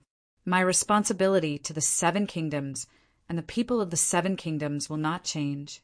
My strength is not enough to deal with the king of Ygoué. I need the Megalosaurus, and to hatch the Megalosaurus, I need a sacrifice. You want to burn His Majesty Aegon to death." Mei Ji was shocked and angry. "You dare!" Big John's face was ferocious. He unsheathed his sword and pointed it at Erlu. "If you dare touch a hair on his head, I will cut you alive."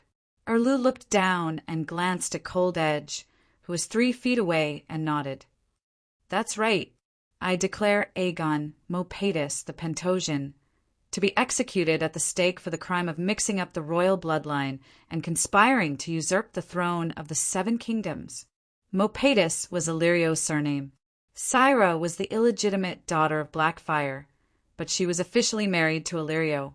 Thus, Aegon's real surname was Mopatis, not Blackfyre and not Targaryen. Just like Erlu, his grandmother was a proper Targaryen princess, but he was just Theon of Bella. No one would call him Targaryen. When they heard Pentosian Aegon Mopatis, the curses in the crowd decreased by 70%. That's right. Aegon's maternal grandfather was Blackfyre, and he had his own surname. He could not even be considered a citizen of the 7 kingdoms.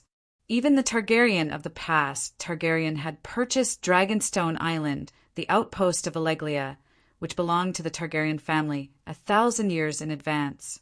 He had also brought with him epic-making technology and wealth that could rival a kingdom. Then he had painstakingly operated on Dragonstone Island for 100 years before he could barely assimilate into the Westeros. In other words, he had obtained the precious Westeros residence permit. The ancestors, the Undals, and the Loinars were all foreign invaders, but they were extremely xenophobic, just like a certain country today. He is the son-in-law of the House of Stark. Countess Meji roared at Erlu. Don't ever think of harming Stark's people in front of the Northerners. She turned around, and her hard old face twisted into an evil spirit under the light of the fire. She glared and gritted her teeth as she shouted at the people who had come down from silence.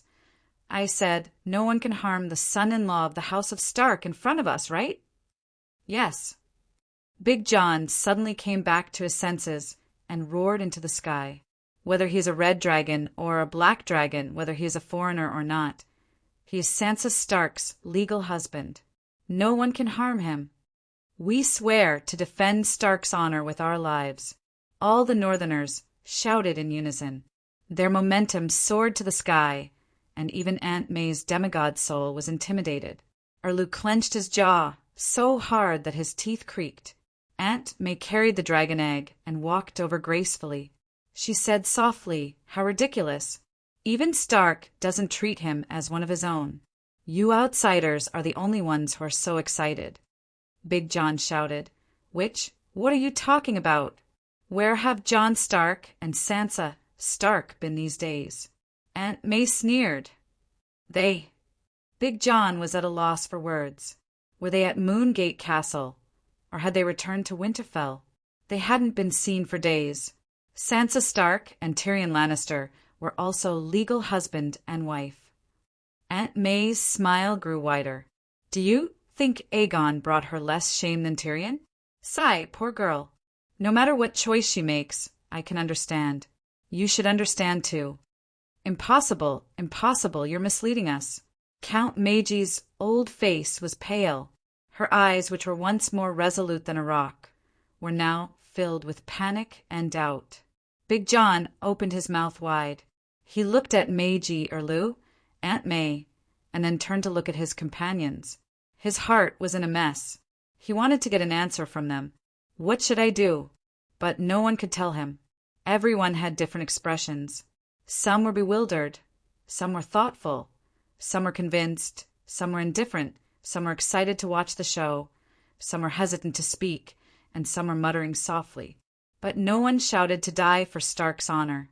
Just as the Red Witch had said, even Stark himself wanted to get rid of Aegon's stain. Why were they so anxious? Erlu gave Gordy Farland a look, and the knight excitedly left with his 4 guards. Some saw them, while others didn't. Some of the people who saw them knew what they were going to do, but no one stopped them. After a while, the blazing red Heart Knights carried the roofless palanquin. Amidst the clanging of armor and scabbards, they ran through the divine forest and came to the burning weirwood tree. "King Aegon!" Meiji couldn't help but exclaim worriedly. "Aegon!" Big John didn't call him king anymore, but he looked concerned. Aegon's condition was too bad. His once soft and elegant silver hair had become oily, and his rosy cheeks were pale and sunken. His gradually changing purple eyes were as dim as extinguished charcoal. His tall body was hunched into a ball, curled up on the soft couch, as if he was escaping from the cruel and merciless reality. Hearing the cries of Meiji, John, and the others, Aegon finally had some semblance of a living person. "Where's Sansa? Where is she?" His hoarse voice was filled with fear and anticipation. "Sansa, Queen. She's not feeling well. She probably went back to Winterfell." Meiji didn't dare to look at the pair of eyes that emitted the last light in the embers. Her voice was weak. The last light was extinguished, and Aegon collapsed on the palanquin. "Haha, I told you, but you didn't believe me." Gordy Farland's eyes shone with excitement. He bent down and spat out the most vicious words to the disheartened Aegon. "Your mother is a Lys prostitute, and your father is a nouveau riche spice merchant. Ask any of the knights here if they're willing to marry their daughter to the son of those two. From now on, every time your name enters Sansa Stark's ears, it's like she was raped by a noseless, ugly dwarf in public. She's brave enough not to kill herself after such humiliation. What are you still dreaming about?" "Uft!" Aegon was so humiliated and desperate that he spat out a mouthful of blood and fell from the palanquin.